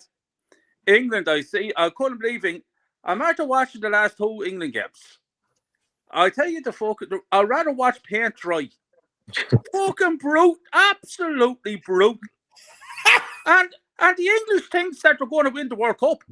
They're going to win absolutely fuck all. No, England not winning the World Cup. Players, England ain't even going to come close. And I'm sick to death of all this bullshit as well. I'm sick to death of it. Players being made out to be something that they're fucking not. I heard the conversation earlier on about Jude Bellingham.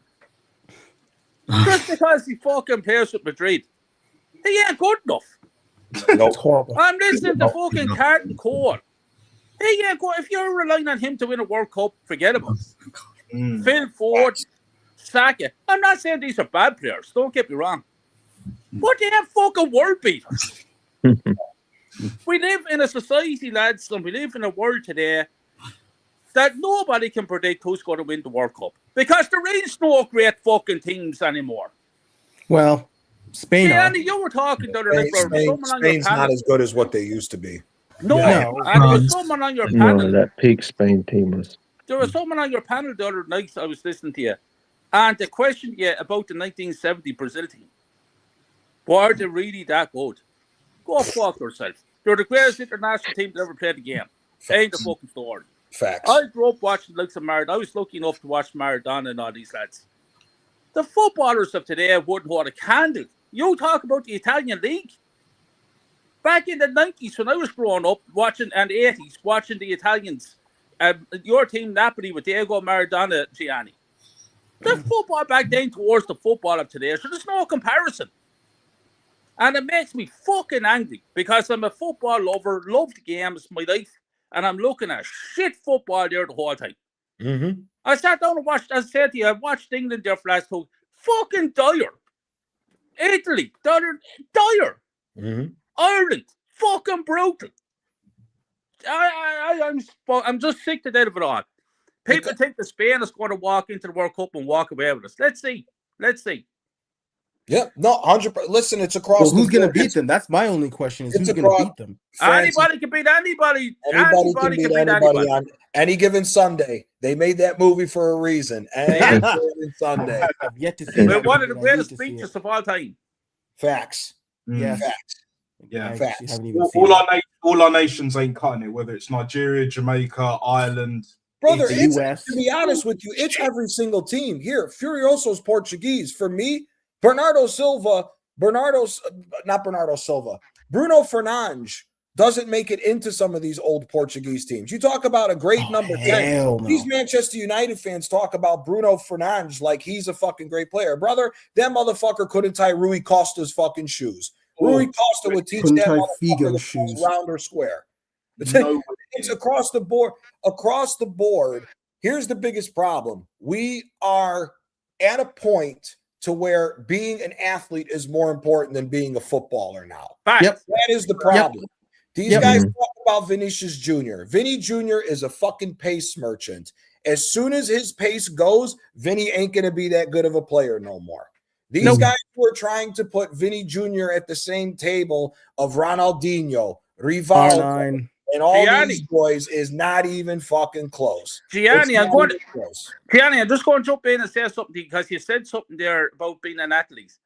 But I was talking to a scout, and when I was scouted, there was a list of things to look at. And to look at the list that a scout looks at these days for players is completely the opposite to what they looked at when I used to play football. Correct.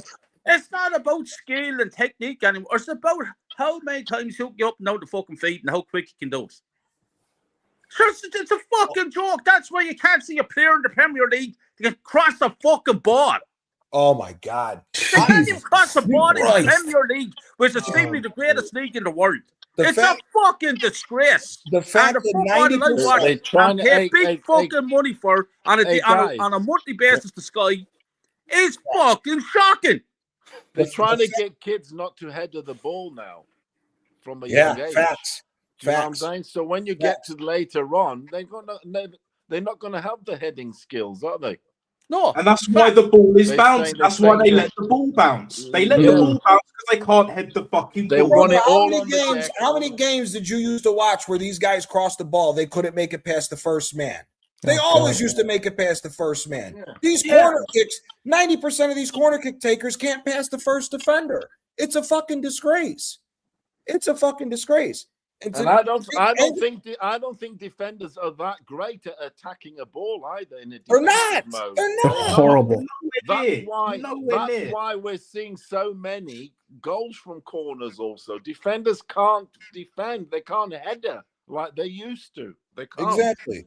Hey, Furioso, you're Portuguese. Proudly, yes. Does Bruno Fernandes even tie Rui Costa's shoes? Bruno Fernandes, oh, come on.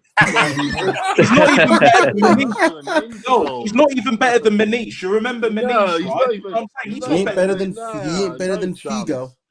No, dude, my two favorite ballers, Portugal, my thing is Paulo Sousa, who played, I know he played on Juventus and Dortmund and won the European Cup back to back. And Rui Costa. I love Rui Costa.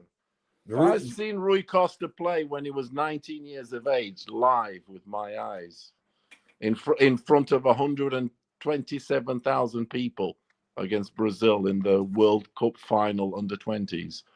And then I've seen him many other times playing for Portugal, over the years, decades, should I say? And he's my goat. Yeah, I used to love him. Fiorentina's my team, aren't they? Why do you think Fiorentina's my team? Because of Costa, isn't it? And all that shit, that era. Yeah, he's my boy. No, Fernandes, I hate Fernandes. Literally, I know the word hate. I know the word hate is extreme, but I hate it. No, it's not. People just make it look extreme. I don't like my players who throw their arms about like he does and whine and bitch. I like my captains to be like a proper man, so to speak. I don't like them to all the gesturing and all the bitchy facing. I don't like him. Ronaldo. He's a crybaby, bro. Yes. I don't like that. Yeah, and that's what Kyle said. It's that's across the board with a lot of these players. They're all crybabies and they don't have the technical ability. It's all about being an athlete now. It's not about being it's not about being a footballer anymore. Again, you couldn't hear another big problem. None of these guys can play with their weak foot. None of these guys can play with their weak foot. You wouldn't even be considered a top player if you couldn't do 80% with your weak foot is what you could do with your primary foot. That's why I hate this whole inverted shit. If you were a good winger back in the days, if you were right wing, you were right-footed, you could dribble into the middle and shoot with your right foot still, or shoot with your left foot. These guys with one foot, it shouldn't be like that. No, it shouldn't be like that at all. No. Again, do you remember Stuart Downing? Stuart Downing used to play on the left for Middlesbrough in England. Yeah, he was average, but he could cross a fucking ball. Yeah, he could. He could. But yeah, our fans will put Bukayo Saka ahead of him and all the others. But he can't even cross. Like, every time Bukayo Saka crosses the ball, and this has been going on, we all know this, guys, for the last couple of years or so, or the last 2 years, he can't beat the first man. He crosses the ball every time. It doesn't beat the first man, whether it's from a corner or whether it's from open play out wide, He does the same shit. Little shift. Do you know what I'm saying? He's not as bad as Doku with the feint, because not even oh he my knows god. what to do. Oh my god. Oh my god. None of them can cross the fucking ball. They do that little feint, or they protect the ball, and then they can't do it, man. They can't do it. The crossing thing is also the crossing thing's gone out of the game because the 4-4-2's gone out of the game. Facts. You remember the good old fashioned get it down the wing, cross it in, and the big striker knocks it on for the small striker, or that sort of thing. That's gone out the game. It's all on the deck. Spain changed the game totally. They did. Yeah, but the thing is, Furio, so a 4-4-2, when it comes to Arsenal, we would be tailor-made for that shit, because this is all we do. U-shape football, spam balls into the box. The problem with the 4-4-2 nowadays. The 4-4-2 nowadays gets exposed in the middle. Not enough bodies in the middle. But it's the lack of quality in coaching and players. It's the lack of quality in coaching. Yeah, I agree. That's all of that shit. I agree. That, brother, this is what I tell you. We were talking about footballers here, talking about Saka and these players, right? Yeah. Spurs had a player called the winger, Darren Anderton, and he'd be better than any fucking football player that's playing the Premier League today. And that's Darren fucking Anderton, Gianni. Yeah, when he wasn't injured, he was very good. Yeah, he was very good. He was, yeah. And he was able to cross the ball. And he was Chris Waddle back in the day. Cole, you remember Chris Waddle, yeah? Chris Waddle, not a dribble, but he could cross the fucking ball as well. He was class. He was class. Peter Beardsley, bro. Peter Beardsley, yeah?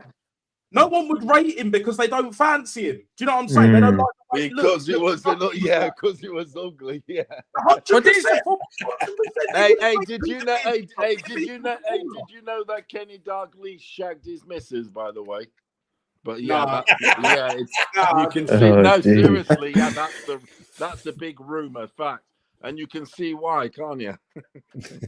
Jay Lux, she was only with him. She was only with him for the money, Beardsley. Jay Lux, where do you normally work at when you're doing work in southern Italy? Are you around the Napoli area, or are you mostly more north? Yeah, no. So to be honest, most of my sort of exposure and work in Italy, I'd always land in Brindisi, and then I'd go towards Puglia, Lecce, Martino. Because there's a lot of because as you know, the industrial areas are there, so all the textile factories and the fashion factories. So that's what a lot of my background is in. So that's the main reason I had exposure there. So I would go to Napoli too, because Napoli has some great tailors, obviously, as you're fully aware. So I've been to Naples a few times for that reason. But then Milan, I would only ever go because they have some trade events and stuff like that, more commercial.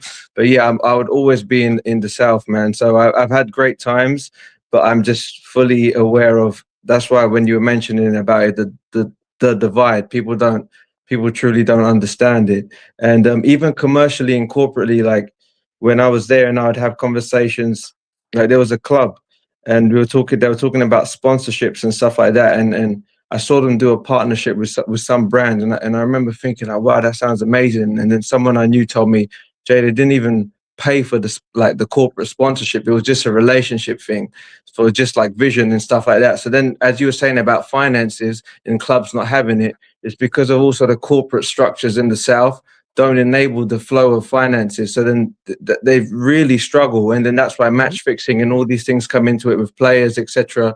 It's so deep, man. And yeah, the financial opportunities is so scarce compared to the north, and even wages. Like I was shocked to hear about so much exploitation of labor going on in the south, and particularly because I had exposure to like these textile and factories, etc. And then I was noticing some of them are very strict with auditing, and I was thinking, why is this going on? And it's because of the brands were getting pressure internationally that, hey, you guys are, you know, I won't take brands names, but you guys are selling X product for X price. But if you go down south and you see the working conditions for a lot of these individuals is absolutely crazy. So the exploitation is so heavy. And even places like Prato and stuff like that. Like I remember hearing stories, like people were being paid in rice, like not even fund rice. And I just was like, bro, this is madness kind of thing. So yeah, man, that's yeah, man, it's crazy. It's crazy. It's crazy. And I'm sure Gianni saw recently there was a robbery, a bank, like the bank truck going from Brindisi to Lecce, and it was robbed on the highway. Masked gunmen just took the whole thing over. And I was like, crazy. I was like, bro, I literally, when I go to Lecce, I drive down that highway. That's scary to me. Like they just blew it up with grenades and shit. I was just like, oh my God, scary, man. Scary, bro. Scary. Them Southern boys don't fuck around by any means necessary. They're gonna eat. That's the brother. That's why if you've ever heard it, the motto in Napoli is "See Naples and die." Hey, that's the truth, man. That's the truth. It's because again, it falls back to all that nonsense. But again, you got so much. You have so much talent that doesn't have the availability of being able to play. And like I said, when you listen, if you take 20 minutes of your day and just listen to little clips of all these different people talking about the problems with Italy as far as the Italian national team, they're not going to talk about that part. They're going to leave it out. They're going to bring up this whole nonsense about, oh, Baggio tried warning us. Brother, Baggio saying the same thing that all these other idiots have said about what to do to work with the talent or anything else. Baggio is not addressing that underlying issue that over 50% of your fucking talent pool is not being looked at. Again, nobody's addressing it. There lies the other issue, or the $1 million.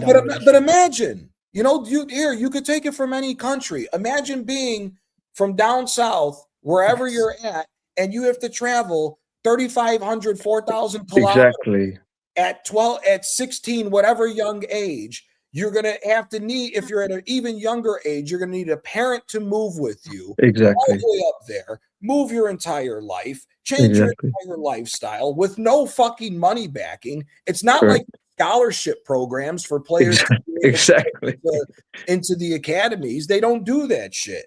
That's why when Reno hopped on and when Antonio hopped on, I said, the biggest thing to change if you want the national team to get better is put developmental schools and training facilities across the country so everybody has a proper opportunity and you're going to be able to get the players. Again, there's plenty of good young talent in Italy. When people say, oh, the talent's not there. No, the talent's there. Majority of the talent's being ignored.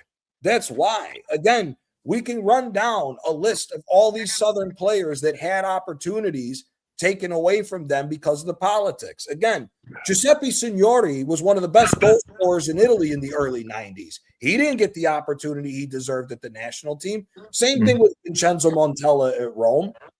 Everybody forgets how great that Rome team was when they won the Scudetto, when it was Totti, Montella, and Battistuta as the striker. Oh, Battistuta. Montella wasn't even on the fucking national team. He was one of the top scorers in Italy at the time. They wouldn't even give him a shot. Why? He's Neapolitan. Same thing with Antonio Di Natale. Di Natale was a fantastic player in Italy. Unbelievable. He never got his chance because he's Neapolitan, even though he's playing for Udinese in the north. Yeah. This is why. It happens all the time. It happens to the Calabrian players. It happens to the Sicilian players. It happens to all the South like that. That's the bigger problem at the end of the day. Hey, Gianni, when Maradona won the World Cup in '86, the motivation for Argentina was the Falklands War, yeah?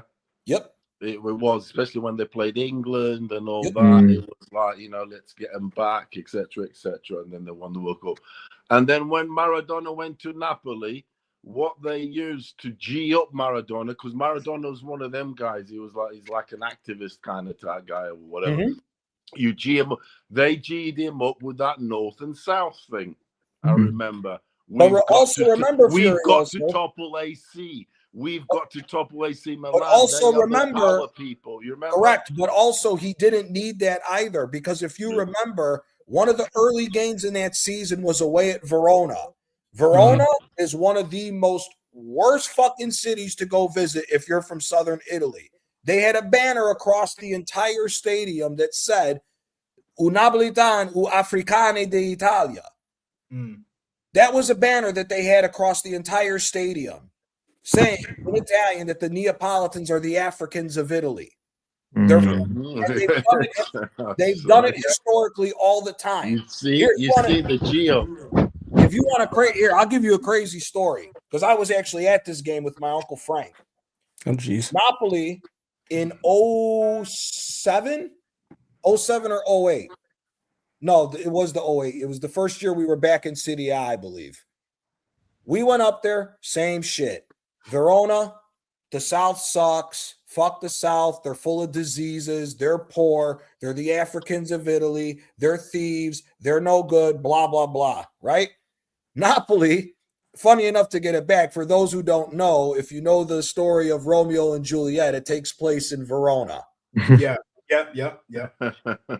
The Napoli response, they had a banner when Verona came down to Napoli. They had a huge banner around the stadium that said Juliet was a whore. Oh my God. That is class. I don't care what anyone says. That is fucking class, bro. That is absolutely like. But look, it is because I saw the Diego Maradona documentary. I saw that. Was it when they played Juve and all of that shit in that 80s, bro? They G'd Maradona up with that, and it worked a treat us against them. Oh yeah, we have to beat the money, the North, isn't it? Yep. AC, Juventus, all them guys. Yep. 100%.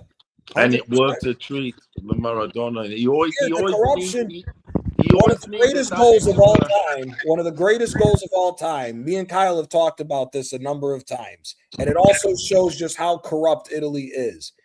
Napoli was at home against Juventus. There's a handball in the box, just inside the 18-yard box. These guys, because of how bad the corruption is, big up Kyle. Big up Kyle, real quick before I go on. Kyle, big up for hopping on. Thanks, brother. Thanks, big up, Kyle. Thanks, lads. Big up, Thank Kyle. you. Appreciate it, my guy. These guys were so corrupt. There's a handball in the box. They said, nope, no penalty. Indirect two-touch free kick. For those who don't remember that used to be a thing, the indirect two-touch free kick. If those who are old enough to remember those days. Maradona, that's how corrupt this was. Handball in the box, they said no penalty shot. Indirect two-touch free kick. Maradona took the free kick. They got 2 touches off. He shot it over the wall and still put it within the net on a free kick within the box over Dino's off. But that's how fucking corrupt it was with that shit. Yes, the mafia did fund a lot of the money for Ferlino at the time, who was the owner of Napoli, to bring Maradona over. That is true. You know who his agent was, right, Johnny? Was it John Smith, the same agent, that later on down the line funded our Shavins deal, because we didn't want to pay an extra 1 or 2 mil to get our Shavin from Russia, from Zenit to Asna. Do you know what I'm saying? So then John Smith had to front 2 mil or 1 or 2 mil of his own money to get him over the line. Wow. John Smith is a legend when it comes to, like, you know, football agent and how that world kind of works, and obviously being Diego Maradona's agent as well. Like, highly knowledgeable, highly intelligent. His son's a dickhead, but John Smith, like, class act, I have to say. The best John Smith you'll ever get is in a pint, mate. Sorry, I had to, because I've had so many of those John Smiths over the years. I bet you have. Down the social club, pint, game of snooker. Gianni, I just wanted to ask you something, bro. You mentioned about a great point. I was thinking about the disparity in challenges for families in poorer parts of countries. And something I was just thinking about as well is that when people talk about scholarship opportunities, etc., obviously sometimes they're not there, but I don't think people also talk about the challenges for families that they actually face in order to potentially help kids fulfill their dreams, i.e. a kid going from Martino up to Milan. And for him to do that as well, his family have to be earning enough to afford to even move as a family to Milan, which is going to be impossible for a standard family anyway. So it's like, if you look at that as well, there's so many reasons why somebody from the south wouldn't succeed in Italy. It's not just what is on the surface level. It's like, factually, how would a family from the south afford to move their kid to Milan? How would Brother, the standard difference, I think what they were saying, the standard difference of just rent, when you look at the difference between Milan and Napoli, is almost €1,000 a month is the difference. So again, that's my point. And it's not only that, the economy is so shit. You have to hope that there's a job that you can hold down. Yeah, for sure. Exactly. Again, that's why I'm saying that it's the problem is, at the end of the day, is, again, you're underutilizing a lot of the talent that has given you a lot of quality players over the years. Again, there's a ton of quality players that have come out of the South that haven't been given proper opportunities. And listen, full disclosure, it's not only just the South. It's players on smaller teams that also don't get the availability as well. You had a great striker. We talked about it earlier before you hopped on. Marco Di Vaio was a very good striker. He never got his opportunities because he played for Bologna. He was never given his proper opportunity either. Same thing with Fabrizio Miccoli at Palermo. Was a baller back in the day. He never got his opportunities because, again, he was playing for fucking for Palermo. Here, Quagliarella. Yeah. You remember his power shots. Jeez. Quagliarella was the captain of Napoli in the 2007-2008 year, going into the Euros. He won the goal. He won the they call it in Italy the Capocannoniere, the top goal scorer in Italy. Didn't even get a call up because he was the captain of Napoli and he's Neapolitan. In 2010, when the World Cup came around, they wouldn't even play him the first two games. They got forced to play him in the third game because Di Natale got hurt after he scored the one goal that he had. He was the best player Italy had within 30 minutes, but they wouldn't let him play. And the sad thing was, the whole reason why they didn't let him play was because he returned to loan on Napoli before he was bought outright by Juventus. Hey Gianni, do you know a player from the 80s, probably the best number 10 Italian player of the 80s, called Giannini? Yeah, from Roma. Yep. That mother, he was a long-haired, all fucking baller number 10. I watched him live with my eyes. Anyway, that was in 1990 in the UEFA Cup. Benfica versus Roma, UEFA Cup. 90,000 people. Giuseppe Giannini, yep. That guy was a baller, but he was on Roma, so he wasn't really winning things, but he was Italy's number 10. That he was. He was for a time period. Mid-8 for a little bit, yeah. Yeah, but that's the thing. Again, Giannini, beautiful player. Giannini was from Rome, but again, Giannini was a fantastic player. They kicked him off the national team. He was only on the national team for like 4 or 5 years at the most, and he was better than a lot of Italian number 10s. But again, he wouldn't be allowed on because he was from Rome. That's why. I see that motherfucker play, Gianni, 1990, UEFA, Benfica. But they beat us, Roma. Roma had a really good team. They did. Oh yeah, in the 80s, Rome had a real good team. And like that was 1990, but there was still a few from the 90s, from the 80s. But again, imagine a player of that quality that is said, no, you can't stay on the national team just because of where you're from within the country. That's telling you now, Italy's very, very far away from creating a Giannini. I'm telling you. 100%. Because he was at number 10 baller. Barella ain't got nothing on a Giannini. Fuck no. Yeah, that he's like The thing about Barella is, we'll tell it like it is, good and all. He's good technique, but he's frail. He's lightweight. And football now, unless you crazy skilled like Pedri, look at Pedri. There's nothing on that guy.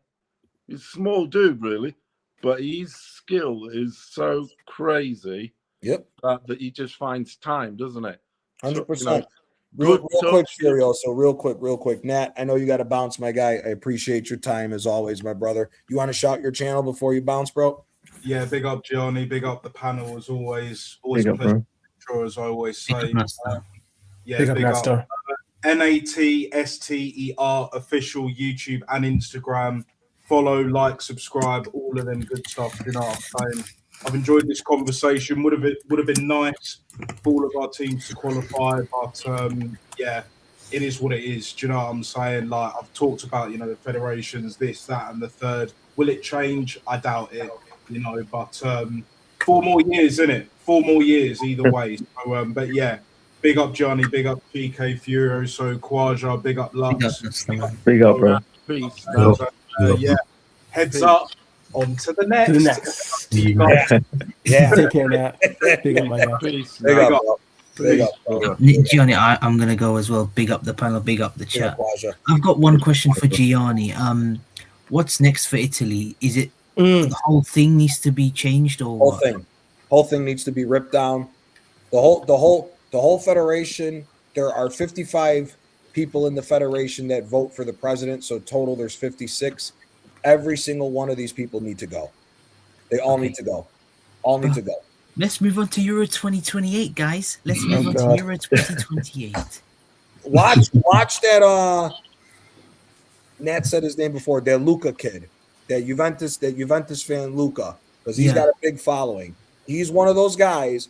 If you watch his stuff, he's going to talk more about the game because that's what needs to be talked about. He'll talk about Baggio a little bit. But like I said, if you watch his content, before the games happened, he said, I have no problem with us playing with a back line of 5. I have no problem with us playing defensive against shit teams. I have no problem with us playing defensive when we know we can't score goals consistently. But then all of a sudden he does a complete 180 when it comes time to actually talk about the problem. And now he acts like he can't believe we're out. I'm telling you, it's going to be the same old shit. Italy ain't going to change. Italy ain't going to fucking change.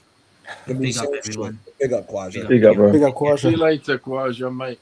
And that was actually my next question, Peace. Gianni, is how many years is this going to continue for Italy before something's done? Like I said, for me, again, the only way this changes is if you got somebody from the South who's got balls, who can parlay his way into a position of power and then flip the script on everybody and actually do the natural change that you need to. Because if you don't, it's going to be the same old fucking story. Here, Gattuso's Calabrese. He's from the South, but he still went with the bullshit.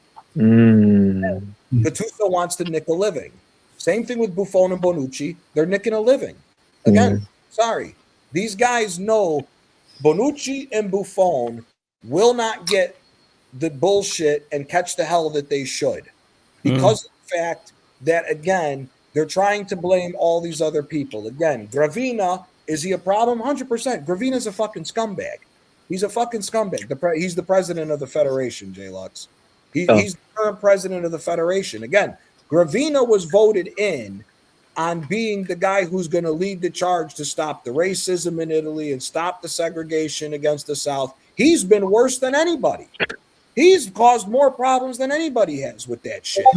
So again, it's say one thing, do another once you get into power. And that's what the same old shit is with these guys. So that's the issue when it comes to the Italian national team. Will it change? Most likely not. Because here, we can go even deeper into this. The national team, the federation, will not give the funding to the teams to own their own stadiums. Juventus, Sassuolo, and Udinese are the only 3 teams in Italy that outright own their stadium. Until this year, Milan and Inter just finally were allowed to buy the San Siro. The federation was fighting with them for 15 years for them not to own the San Siro because in their mind, in their old school mentality, they think the country is going to lose out on money by them allowing these teams to own their own stadium. The problem in this day and age in football, you have to own your own stadium in order to compete with the Premier League, because there's so much more money to be made through marketing and everything else if you own your own stadium. But the problem was, Johnny, back in the day, if I recall, the council, i.e. Roma, they would rent that stadium to the two Roma sides, and that happened in Genoa and Milan and everything. Everywhere. On a cheap rate, because they obviously bring commerce to the city, blah, blah, blah, and blah, blah, blah. And the teams took that ticket so they could have that extra money to buy players, to, you know, the extra. But then in the long run, it's always nice to have your own house, isn't it? Well, not only that, You know what I'm saying? it's So not you only get- that, Furioso, but the bigger problem with that was this. Once the mega money hit Italy in the later 90s and the early 2000s, they upped the surcharge to a crazy amount because everybody had money. All the owners in Italy at the time in the 90s and the early 2000s had crazy amounts of money, so they were able to go through it. Again, look at Inter and Milan, for example. They both spent over $1 billion. Moratti and Berlusconi spent over $1 billion, so they didn't care about the higher tax and everything else that was coming on. But again, look at the flip side. Teams like Napoli, teams like Lecce, teams like Lazio, the smaller marketed teams don't have the availability to deal with that. But because so much of the sway is ran by the northern teams, everybody had to basically do it or you would get fucked. That's the problem. And that's currently the same situation as it is right now. I always found that well fucked up, as so many teams were sharing the municipal stadium, let's say. Yeah. Which is what it was. On a cheap rate. I know it was on a cheap rate. It was Genoa and what's the team that Sampdoria. You know the teams that Torino did with Juventus. Right. I don't know at the Alpi for a little bit. Maybe not. No. Torino always had their own. But yeah, they shared the Del Alpi back in the day. They shared the Stadio Del Alpi back in the day. Yeah, there you go. Yeah, I think I remember. Yeah. So it's like, but Napoli, in fairness, they always had the famous Sao Paulo to themselves. Correct. But the problem is because they were one of the few teams that had it to themselves, they always had a higher rate than the rest of the teams. Oh, yeah. There's the upkeep. There's everything. I know. But now again, this falls into the next problem. The federation will not invest in the upkeep of the stadiums. That's why Italy is not allowed to host any of an intercontinental tournament anymore. That's why they've never been selected for the Euros. That's why they will not get a World Cup. Every time Napoli makes the Champions League, Napoli has to immediately invest anywhere from 5 to 10 million a year to do upkeep on the stadium, makeshift upkeep, just to be able to pass the UEFA inspections, just so that they can qualify for the Champions League. This is the part of the problem. Because those municipal, like Rome Stadium, everything, they haven't been done up, and they've been run down. They're like 20 years behind. I think from the last time you had a tournament. No, because those stadiums, a lot of them were for that. What was the World Cup? Dare I say, 1990? Yeah, it was 90. Honestly, that way back, a few got a little touched up and whatever, but yeah, it was that. Yeah. You know, and it's still San Siro. San Siro's still the same model, you know. San Siro, Olimpico is still the same. Yeah, so it's a bit. It's all bullshit. It's all intertwined to the problem. Chike, appreciate you hopping on, my guy. You know that. Thank you very much for having me, man, and thank you so much for calling out all the assholes that don't know what's going on with this national team. It's really just a disgrace that Gab Marcotti is there, and I still can't believe he's an Eagles fan, even though he went to school in Philly and did all that garbage. But thanks for having me on, man. I'm really happy that you're talking about this, because they're just people that just do not know what the hell is going on or even know what they're talking about. So they're gonna get influenced by these influencers and everybody else that's getting paid under the table by this national team to keep the gravy train going, bro. It is what it is. They're not. Somebody's got to call it out. I'm gonna call it the fuck out. I don't give a fuck. Like I said, I might get canceled with some of the shit I was calling people. I was calling people everything under the fucking sun at the beginning of this fucking stream. So I don't know. That's ass. It is what it is. Somebody's got to. Thank you so much for having me on. All right, Chiga, have a going. But yeah, it is what it is with that. You don't upkeep the stadiums. Everybody's behind. And again, the thing is, again, there's an old saying. They trip over dollars to bitch about nickels. That's the problem with Italy. They don't see the long-term gains of what could potentially happen if they actually did shit the right way. Inter Milan, with their success in recent years, have grown their overall total revenue to just under 700 million euros a season. If they own their own stadium, which now they do, but now if they build a new stadium for the San Siro and they start hosting more shit, it's more money funneled into the team to where now, if you're pulling in 700 million euros a season, you're now competing with the big clubs again with that amount of money. You're able to compete. You're able to make everything better. You're able to invest in the youth system and everything else. The money's there. The problem is that the Italian government, specifically with the FA, are all bitching about it because they feel like they're going to lose out on their day-to-day fucking money. And that's part of the problem as well that nobody will fucking talk about. Again, you know, systemic corruption and only thinking for yourself. It's the problem, and that's the thing. Listen, we're Italian. Corruption's in our DNA. It is. Listen, you got to call it for what it is. It's a two-way street with that. You can call out all the problems with the city. They need to do this, they need to do that. But if you're not also going to call out the problem that they allow the corruption to just fester and is non-existent as far as getting rid of, then it's just a big circle jerk. That's all it is. You just around and around and around we go, and there's not going to be any fucking changes to it. We can and that like extends into societal problems, right? As well. Like I was noticing, like when we have, like you see an area that's been struggling for a long time. There's a lot of crime, corruption, but then there are committees set up which are funded, where you have CEOs, chairmen, etc., and they earn big salaries to oversee that. And then they are saying, "Oh, we're doing this, we're doing that," but they know that if they fix the problem, they lose their big salary. So, brother, they skim the money off the top. Yeah. If you don't think them guys come up with a budget and then they steal a certain amount of exactly it back in their pocket, and they know, bro, if they fix it, they lose the budget, and then they have no job anymore. Exactly. So, That's the problem, brother. Scampia's been fought. Everybody learned about Scampia and Shakundalian because of the TV show Gomorrah. That area has been fucked up since the 90s, possibly even the 80s. And ain't nothing fucking new in that area. The only thing that's different now is you got kids that are now 12, 13 years old that got the balls to start shooting at fucking people. That's the only difference. Yeah. And social media, so it can be more televised as well. Exactly. Exactly. Thanks. That area's been fucked up forever.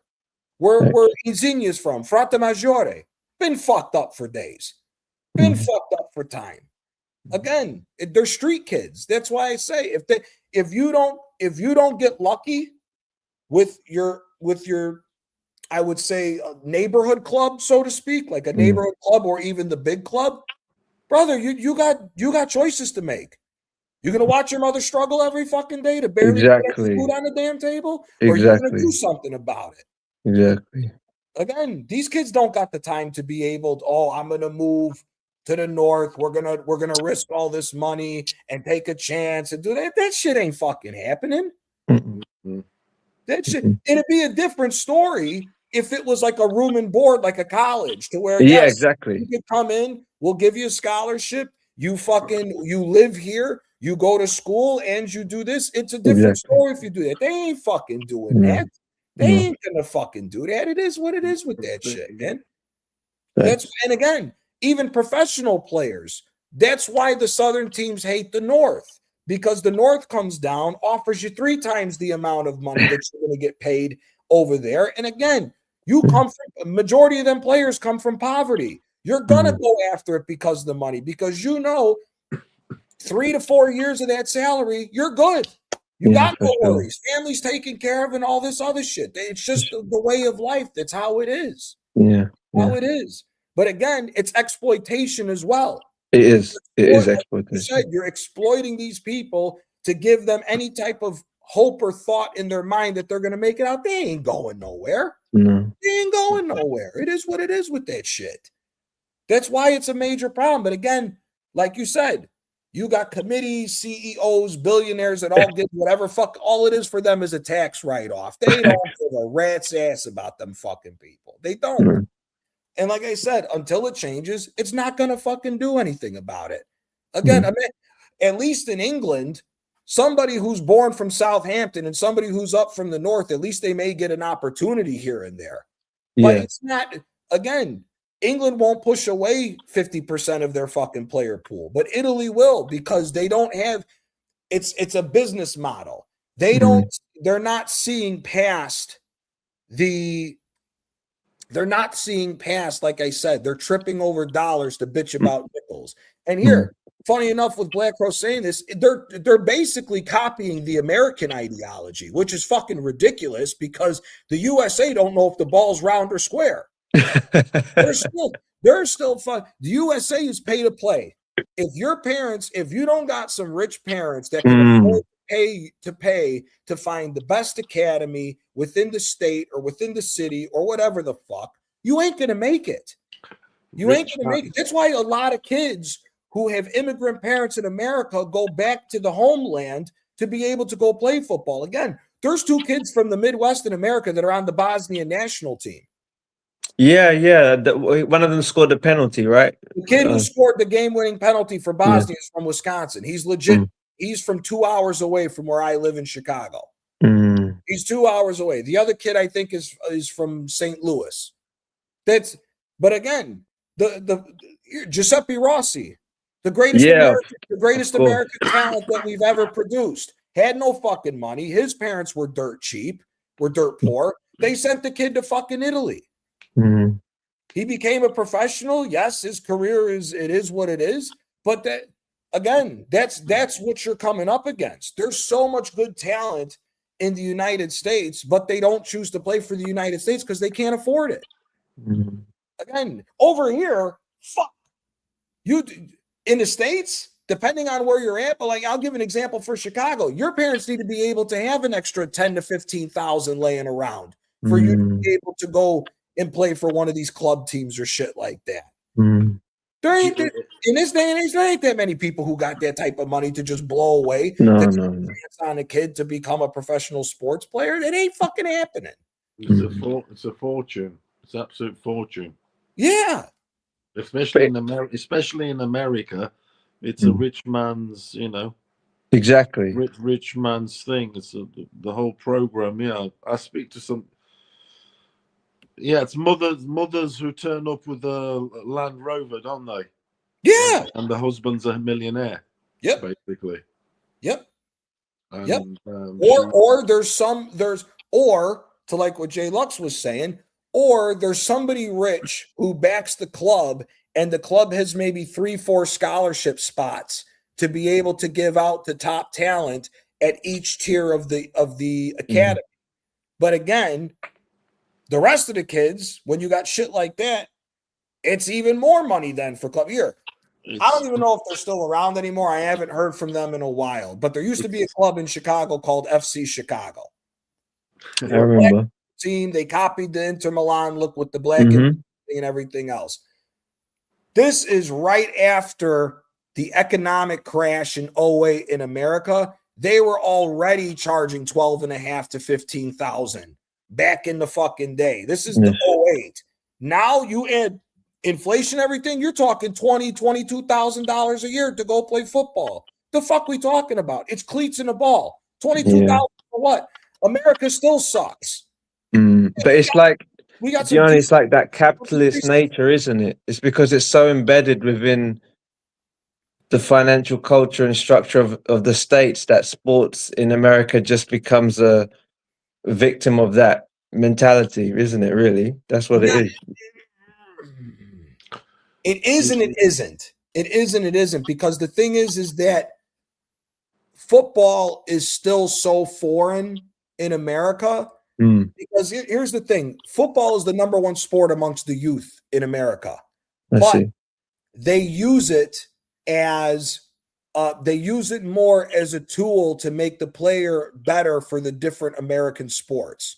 So like a lot of the youth, like American football, they want you to play football first so that you learn how to run, you learn your balance, you learn everything else to excel at being a better player in that sport. Same thing with basketball, same thing with hockey, same thing even with baseball. They want you to play football early so that you learn the different running abilities and how to run first before you go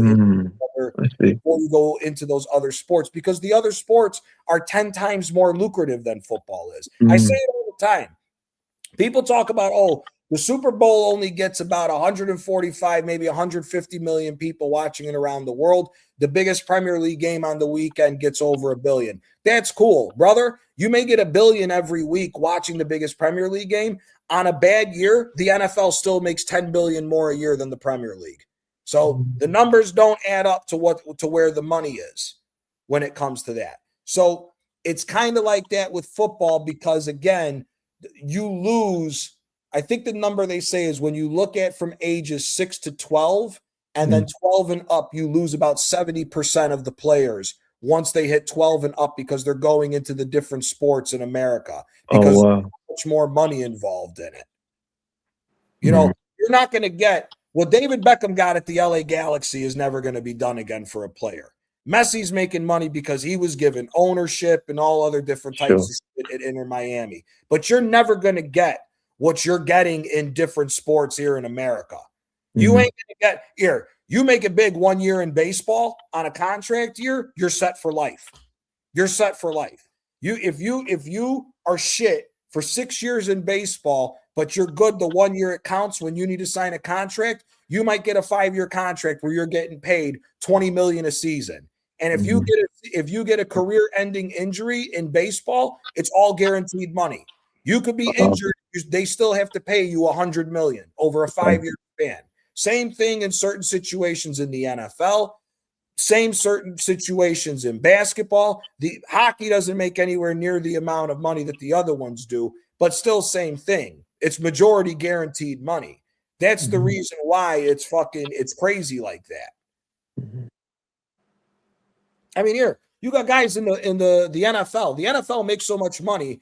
The standard, I think the average contract for a quarterback in the NFL nowadays is $30 million a year. Jeez.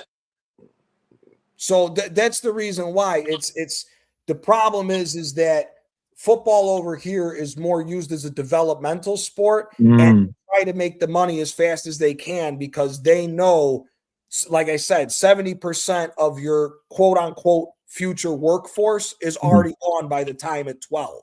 That's the reason why they try to set the money as high as they can to cash out, because they know it's a short-lived moneymaker. Football, soccer, whatever you want to call it, is just an amazing sport, because there's the turning. You can do anything. Your body has to literally do anything.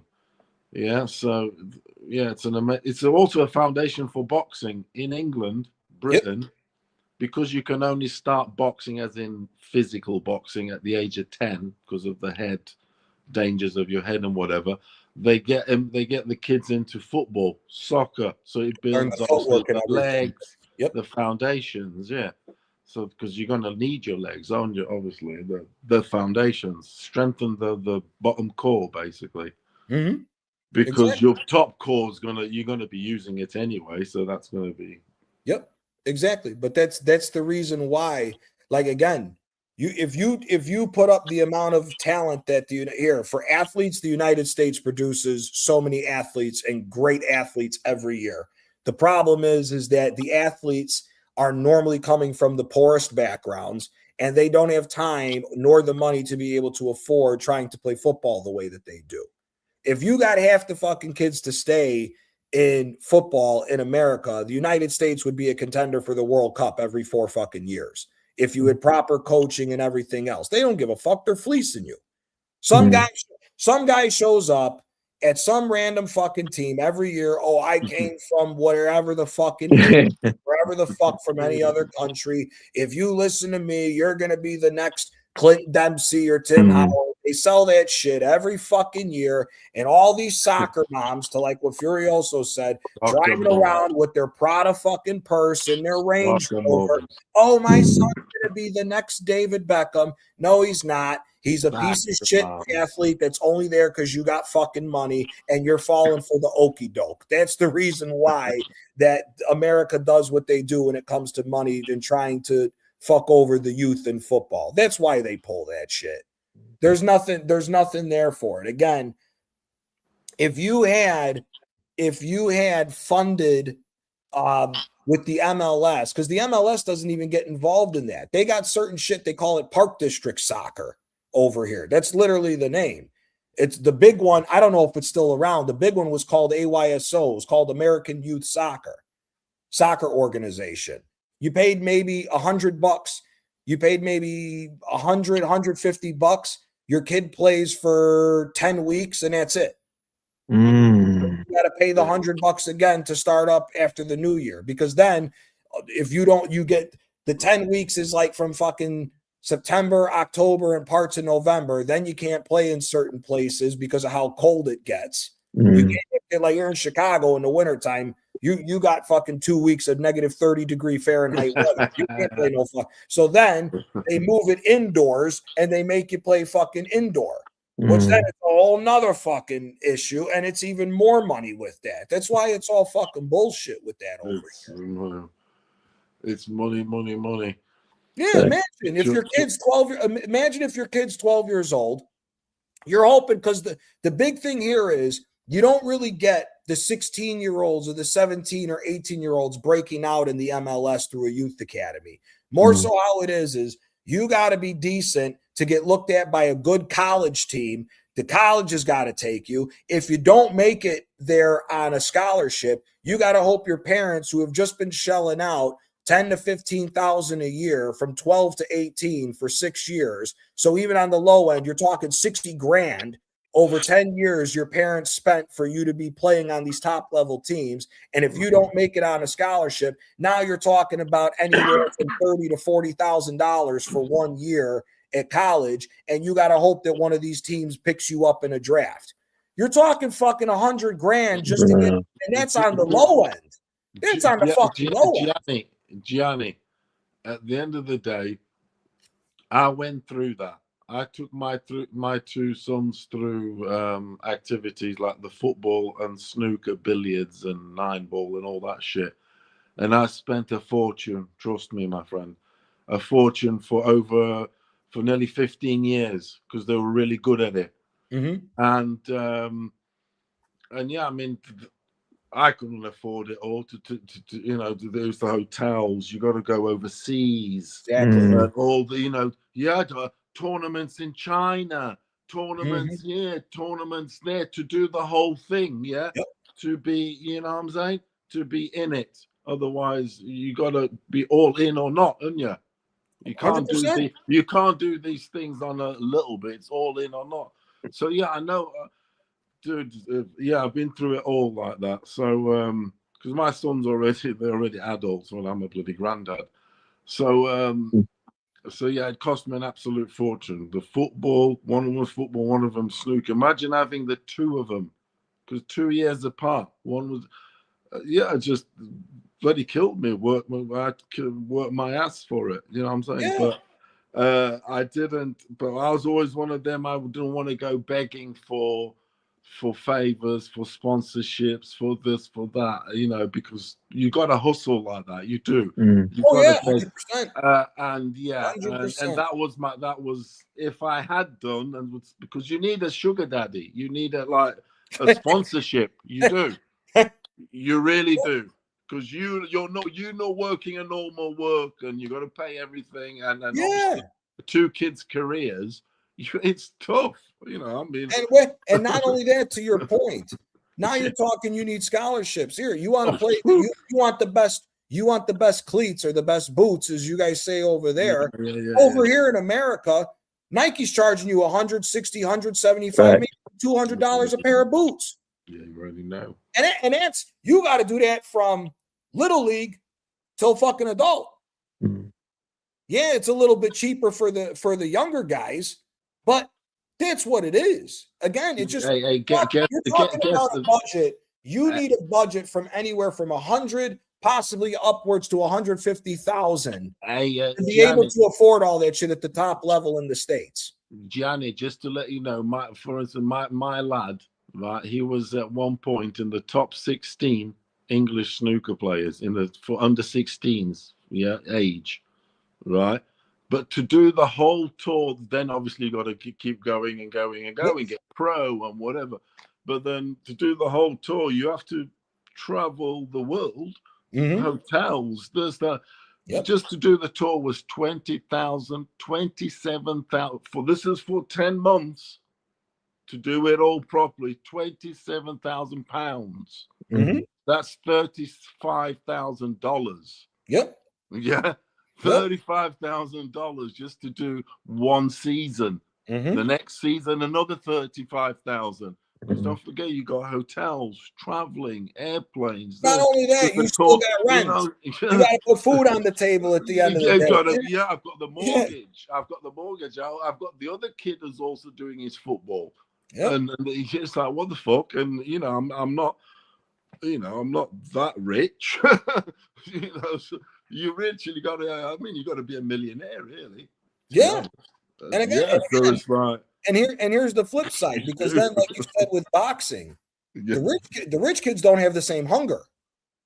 The rich kids don't have the same hunger to be the athlete because they've already seen what money is. When you look at boxing, the best boxers came from poverty. They were fighting for life. The fire, the belly, and it's the same. And it's the same. And it's a lot of it is the same thing across the board when it comes to football, any sport. If you got the hunger because you see the problems that you see as a young age, that's where a lot of that fire to be able to get it through. Here you hear it all the time from athletes. What was your drive, man? I needed to get my mother a house. Yeah, facts. Yeah, it's always that's to take it back to what we're saying again. And J Lux was talking about it with what he sees just in like Southern Italy, for example. Again, you see that poverty level. You see the distinction between the North and the South. Who the fuck is going to come up with that amount of money to send their kid to hope that that's going to happen? It ain't happening. It ain't fucking happening. So you're saying the scouts ain't looking down under? They're not looking down south? No, the scouts do look down south. There's prejudices there.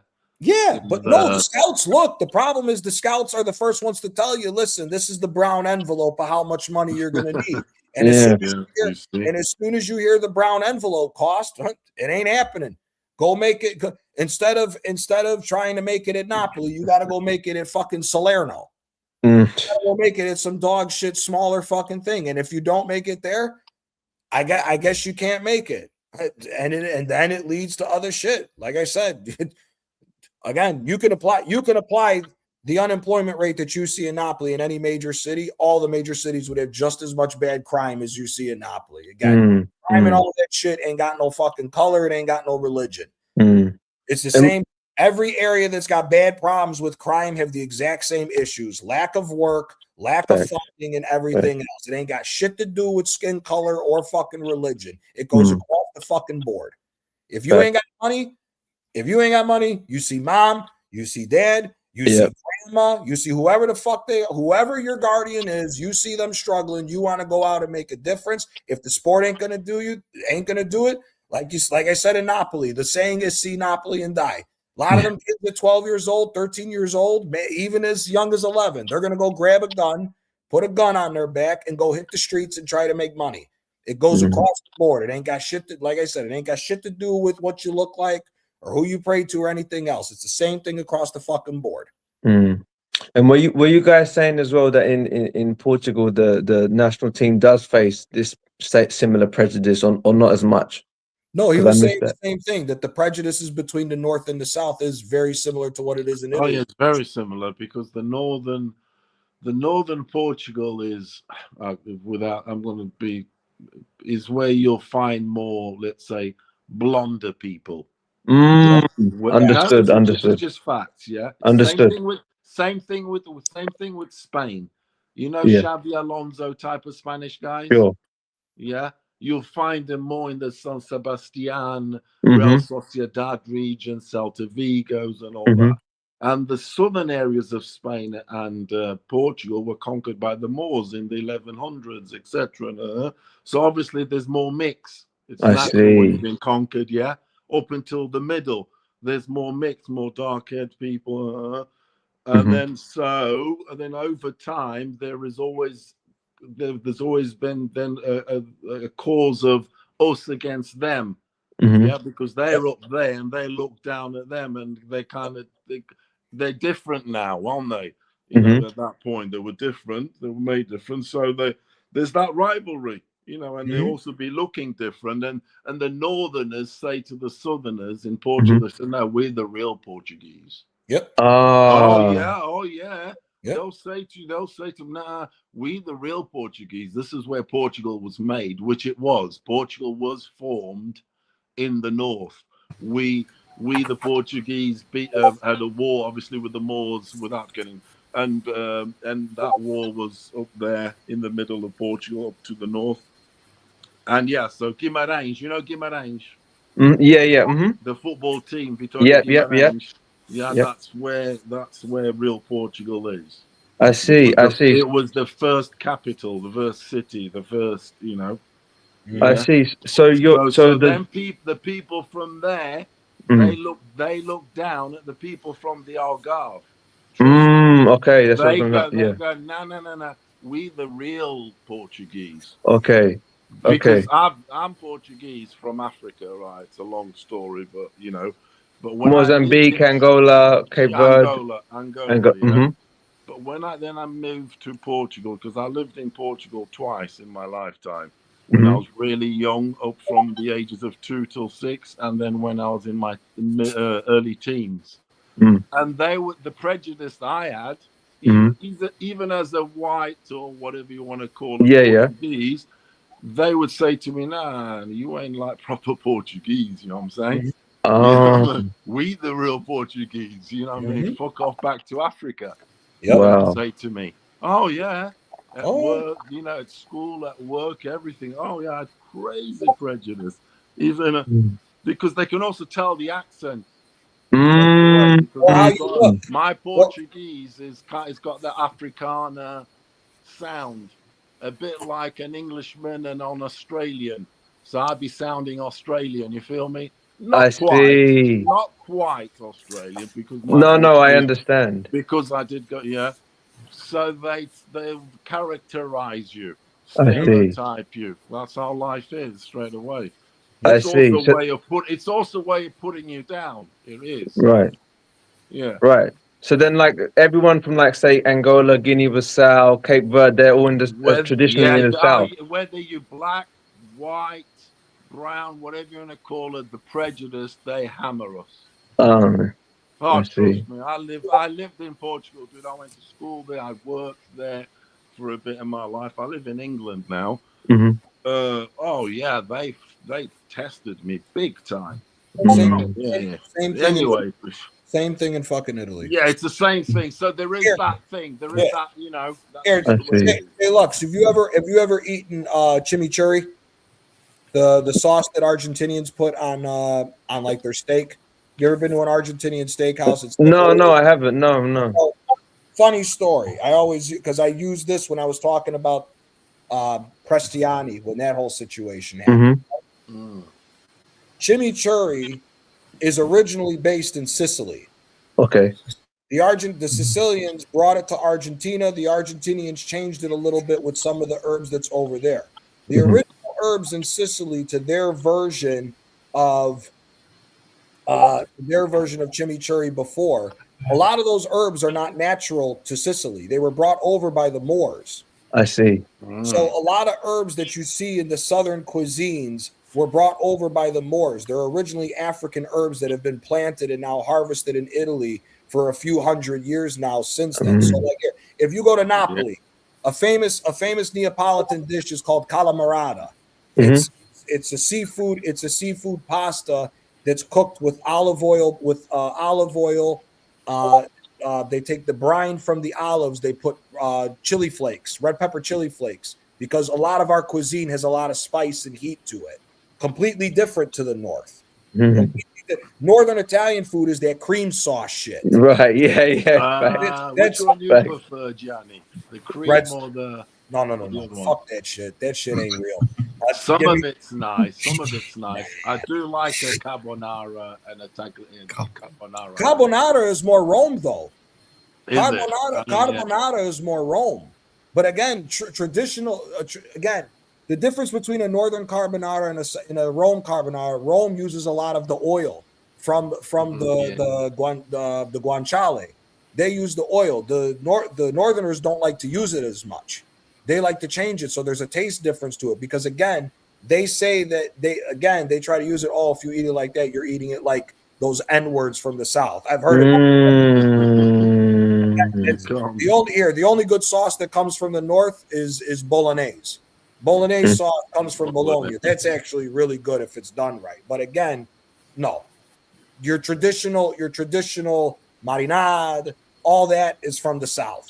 That comes from the South. That's our cuisine. But again, it has influences from Africa. Here, if you go to Napoli, a lot of Neapolitan restaurants, they'll give you regular extra virgin olive oil, or they'll give you extra virgin olive oil that has red pepper chili flakes sitting at the bottom. So it heats up the oil so you can add a spice to your dish. You ain't going to get that in the North. You ask for that, they automatically know that you're not North. And like you said, they put their nose up at you and they start. That's what I'm saying. They'll characterize you and they'll type you and they'll make their decisions based on on that. That's how life is. Yep. You know, I mean, people be faking it like that.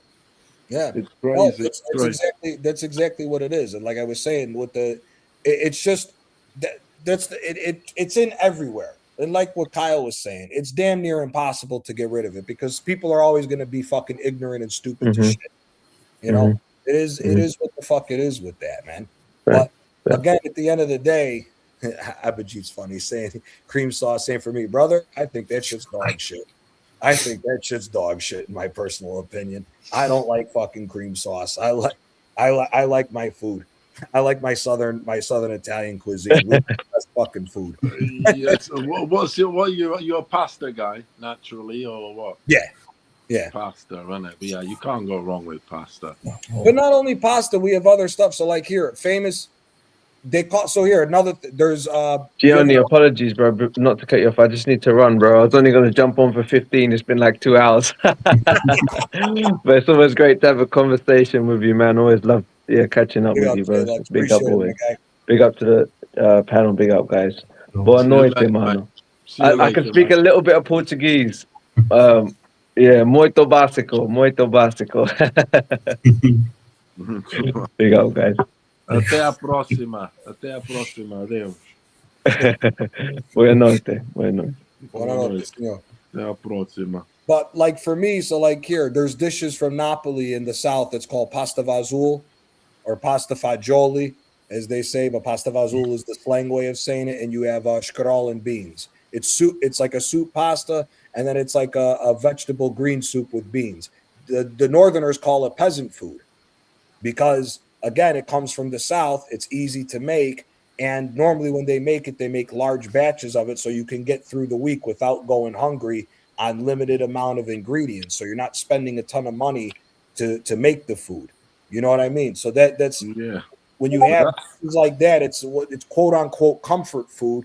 But again, they'll bastardize it and say, no, it's peasant food because we're too good to eat something that shitty. That's for them people down over there. That's the way they look at it for shit like that. But but that's the best. That's the best stuff. Sometimes 100% it is. You know what I'm saying? And it marinates well after. Sometimes food tastes better. You know, you cook it today, the day after. Yep. You know, even things like pizza. I know pizza hot obviously is nice, but the next day, whatever warmed up, that shit still be tasting hella nice or whatever. Oh yeah. Yeah, so it's one of those. Yep. The marinade pasta. Yeah, no, 100%, man. That's why it's like it's you know, it is what it is, man. Like I didn't even know that about Portugal, that it was the same thing for the North versus the South. But again, Yeah, you know, it's really bad actually, because back in the day that actually made it was a reason why we weren't going to World Cups. You know, in the 70s, 80s, we went 20 something years without going to World Cups, and we went to 86 because the southern players, which would be Lisbon's not quite south, but it's closer to the south. Yeah, so it's classed as south. Benfica, Sporting, and the Porto players, they wouldn't get on, not only because of the rivalry of the teams and whatever, but also because of territorial. yeah, It's north versus south. Yep. So when they went on the national team, the Porto team, which would be about, say, 3-4 players on the team, yeah, they would sit on that table. The Sporting Lisbon players would sit on that table also, naturally, and vice versa, yeah. So, and they wouldn't even talk to each other. There was no camaraderie, nothing. So it was really, so obviously you can't have a team, can you? Yeah, no. You can't have a team when players don't even communicate, because team chemistry comes from bonding, doesn't it? Yep. You know, I mean, and they're not bonding. One's in that corner, one's in that corner. So yeah, that cost us 20 something years of going to World Cups. Yeah. It is like that. Yeah, and you see it with Italy.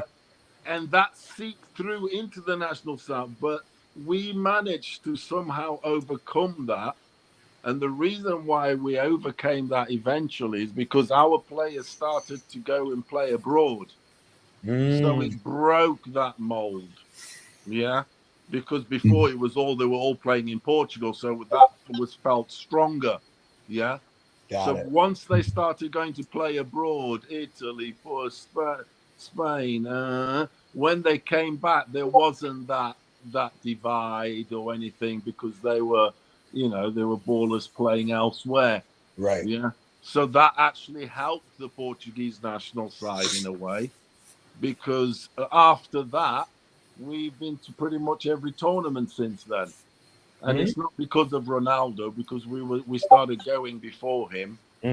Yeah, we did start going before him. It was because like Rui Costa was starting in Italy, Figo was in Spain, and Pauletta was in France. Yep. And Fernando Couto was playing on Lazio. Yep. Sergio Conceição was playing on Inter Milan. Or do you get what I mean? Oh, so yeah. when they came back to camp, there wasn't that divide. There wasn't. And that's what I think is also part of the problem for right now with Italy. I think that's also part of the problem for Italy. As sad as it is, I think a lot of the Italian players need to leave Italy and go play in other leagues to get to play at higher levels now. Because that's a good point, Gianni, on your part. Yeah, because Italian players they don't really go abroad that much historically. No, they don't need to, because they're a strong currency, aren't they? Correct. Strong heritage. Correct. But my thing is this: until like you have a situation like with what we were saying, where you develop a developmental school to get the youth now playing and everything else. For me, at the end of the day, what they should do is the Italian national team players right now should be trying to push to go out to a different country to play at a higher level. They should be trying to push to go play in La Liga, because La Liga would do them some good to get back to the technical and ability as far as the players, because the game in Italy is too slow. They're still stuck in the fucking 90s, and these players are underdeveloped in both facets. Like you said, the only way you're going to beat out physicality is technical.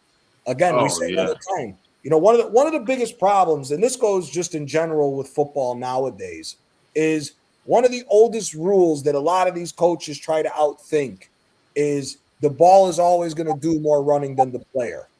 These guys don't try to do that no more, which is why these players are more focused on being actual athletes than they are footballers. Again, footballers back in the day were still athletes, but they had technical and capability with the ball.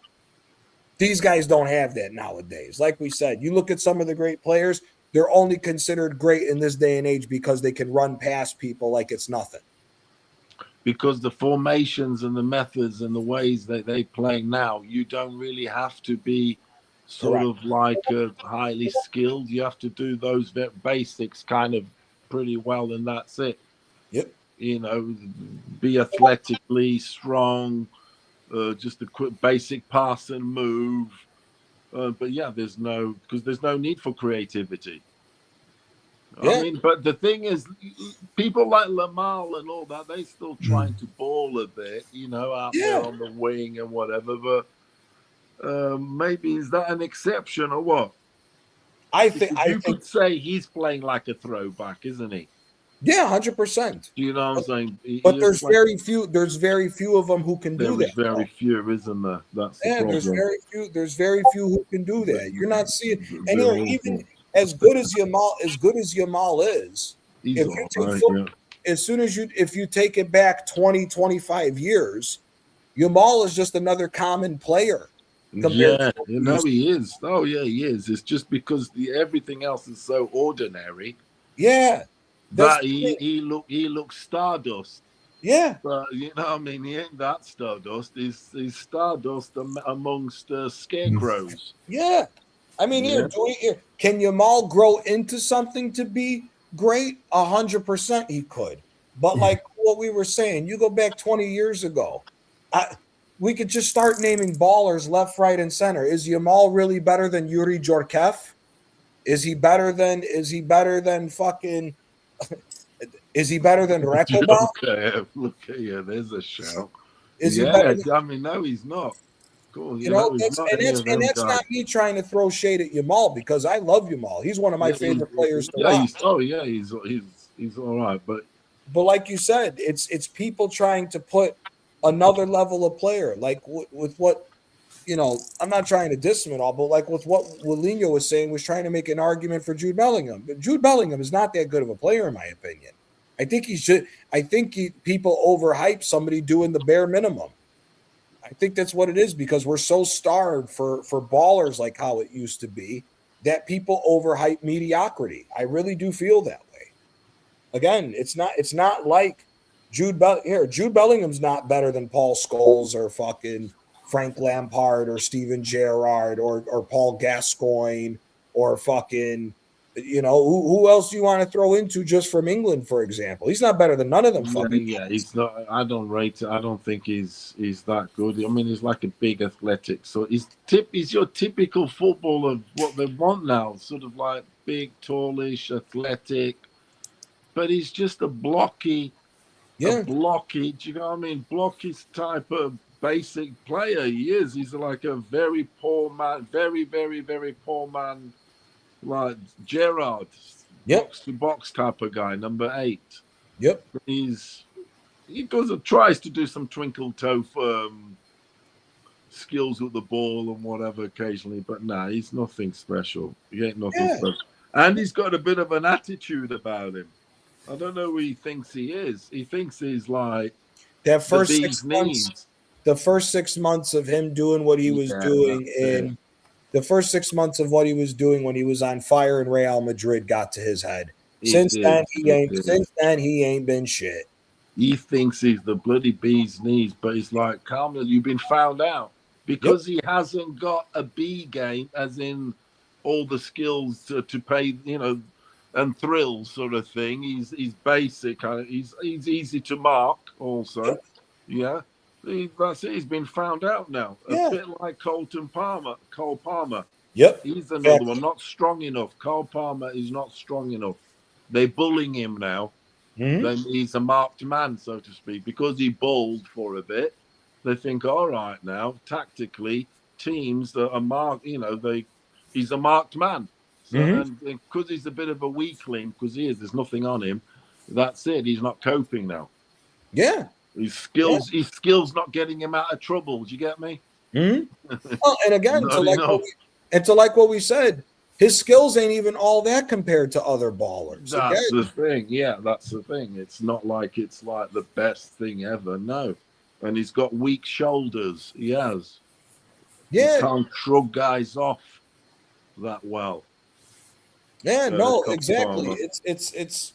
It's absolutely ridiculous. Again, even here, when we say, "Oh, guys are physical," brother, look at some of the defenders from 20 fucking years ago. You go down the list of Maldini, Costa Curta, Tassotti, Baresi, fucking Nesta. Just those guys, for example, they could never. Ferrara. Yeah, Ferrara. They couldn't, Yeah. as physical as those guys were, they could never mark Rui Costa out of a game.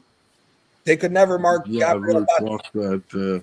They never could mark Gabriel Batistuta out of a game. Yeah, they could. Yeah, they couldn't. And Maradona and all them boys. Yeah, exactly. They couldn't mark Totti out of a game. They couldn't mark Totti was. They couldn't mark Totti was Del awesome. out of a game. Yeah, he was. You know, Totti was awesome. I tell you, whose debut I watched live on Channel 4 in England back in the day, early 90s, was Buffon. Oh yeah, Buffon. He was 16-year-old. He was pretty sure. Yeah, he was 16. Yeah. On his debut, I think it was for Parma. It was Parma. Yeah, it was Parma. Yeah. That was crazy. And then he went on to have a crazy. But at 16, he looked already a man. You know what I mean? He was already because he was tall, wasn't he? He was a tall guy, quite a tall guy. Yeah, he was. But yeah, Buffon. That's crazy. Totti was a baller. He was. Yeah, he stayed up a great player. Yeah, I loved. I think Totti. For me, I think Totti is if he's not the greatest Italian forward player, attacking player, he's top two. What position do you think he is? Because he's not an out-and-out striker. Nowhere near that. He's kind of. What do you think he is? See, for me, I think Totti's in that same thing as Del Piero. To what you said, really 4-4-2 no more. He's a secondary striker. Yeah. They don't really have that position no more because of the way they play. You know. But the thing about Totti is he's the type of player he can play kind of anywhere around up front. Correct. That's what I was going to say. His quality allowed him to play.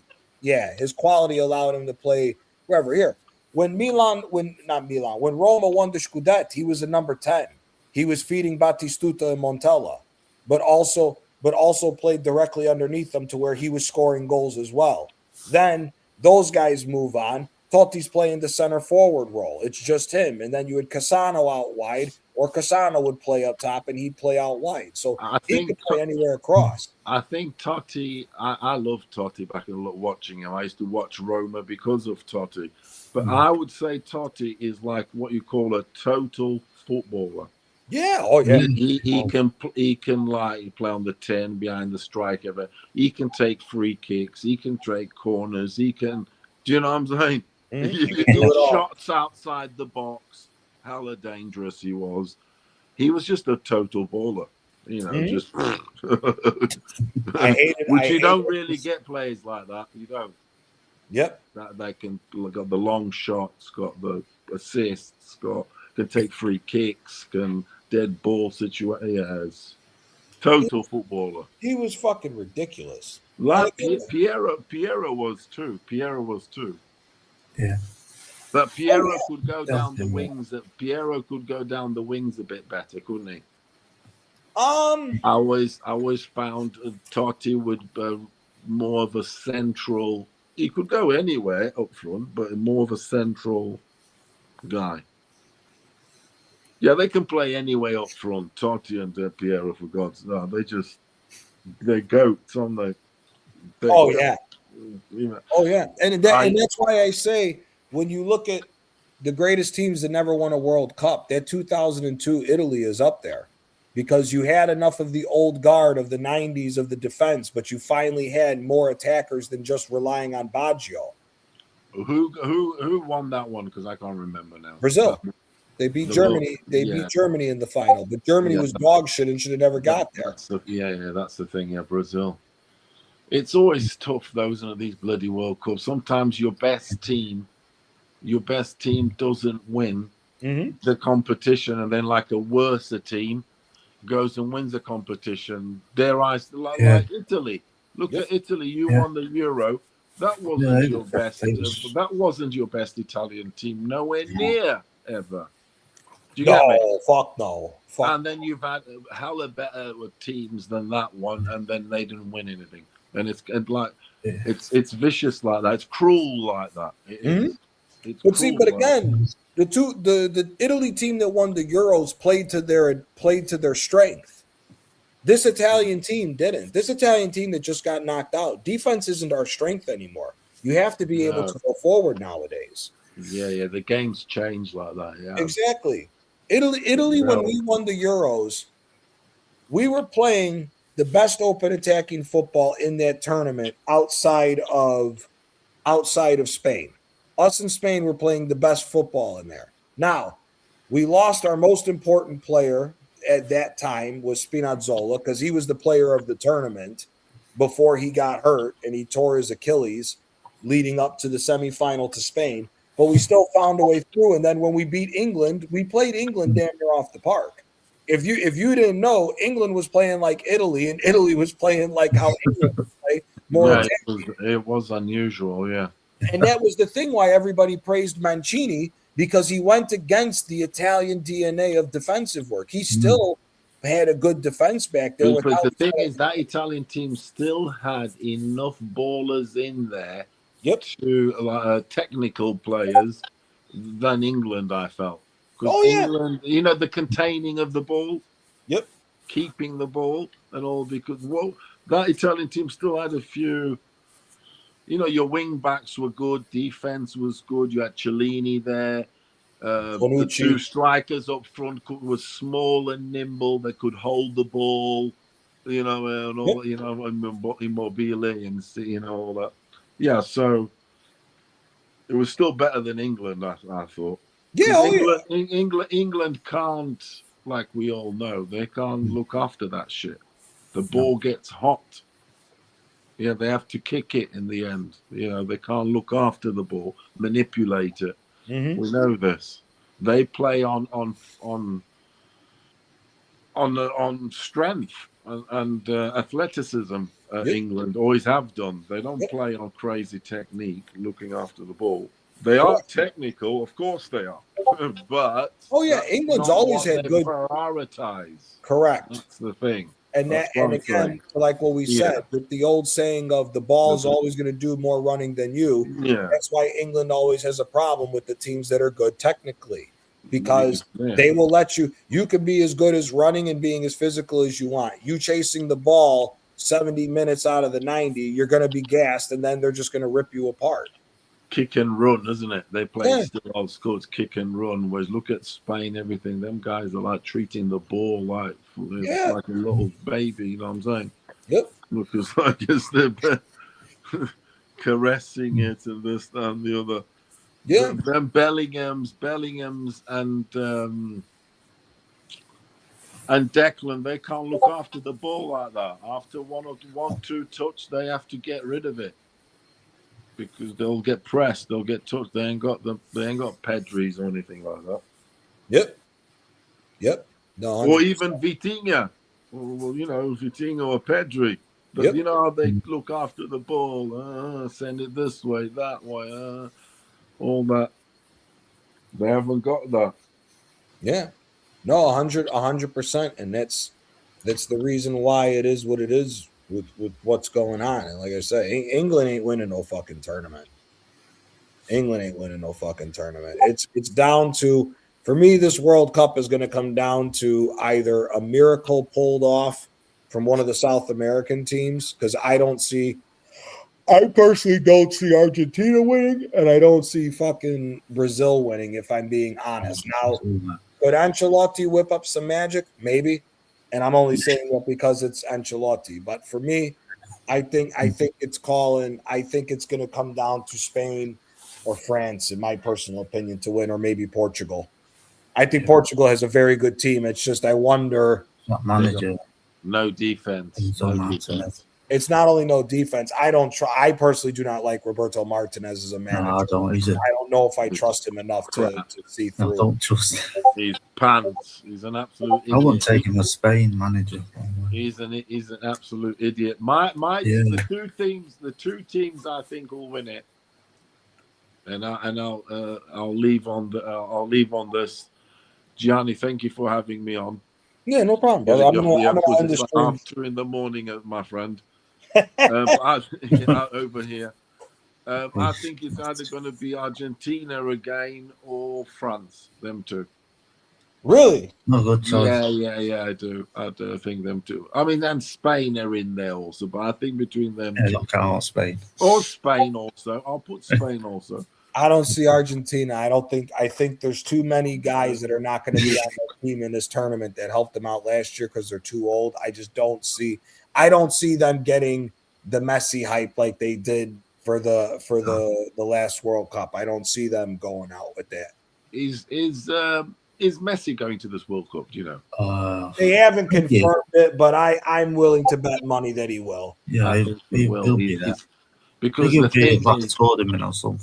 thing is, I think they're going to go.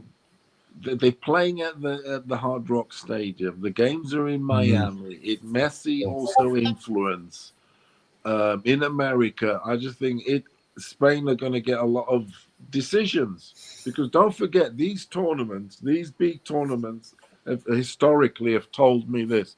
Not only do you need a good team, all the FA. But you also need the referees to go your way. The decisions. 100%. That shit's so important, dude. Yeah. Oh yeah. That penalty. That. Do you know what I'm saying? Yeah. So I think Argentina. I'm not. It sounds bitter maybe because of the Portugal of Ronaldo, Messi, but it isn't. I think FIFA are more of the FIFA team. Oh yeah. No, at the minute because they are. That's my opinion. I agree. So be it. It's all an opinion, isn't it? Yep. But France looks solid though. Yeah, they do. They got good play. They got a mix of all types of players. They do. Yeah. They got keepers. They've got strong defenders, athletic players. Craig, they got a hell of a team though. I think it comes down to France, Spain, or Portugal. An outside chance is Brazil. I don't know if I can doubt Carlo Ancelotti as much as I love him. I don't know if I can doubt Carlo Ancelotti, but we'll see what happens. But listen, Jim, Furioso, I appreciate your guys' time as always. I appreciate everybody in the chat, everybody who stayed through. It's another 4 hours, 45 minutes. We did some chefing. If I hear any more stupidity from some of these fucking Italian media people, we will be back here again to cook these fucking idiots again because I'm not having none of this bullshit from them because this is absolutely ridiculous. But big up to everybody that stopped by for the conversation. We will call it a night here. Wish all you guys the best rest of the week. If I don't stream before the weekend, hope you guys have a great weekend. And yeah, we're out. Yeah, peace. Peace, Johnny. Thank you.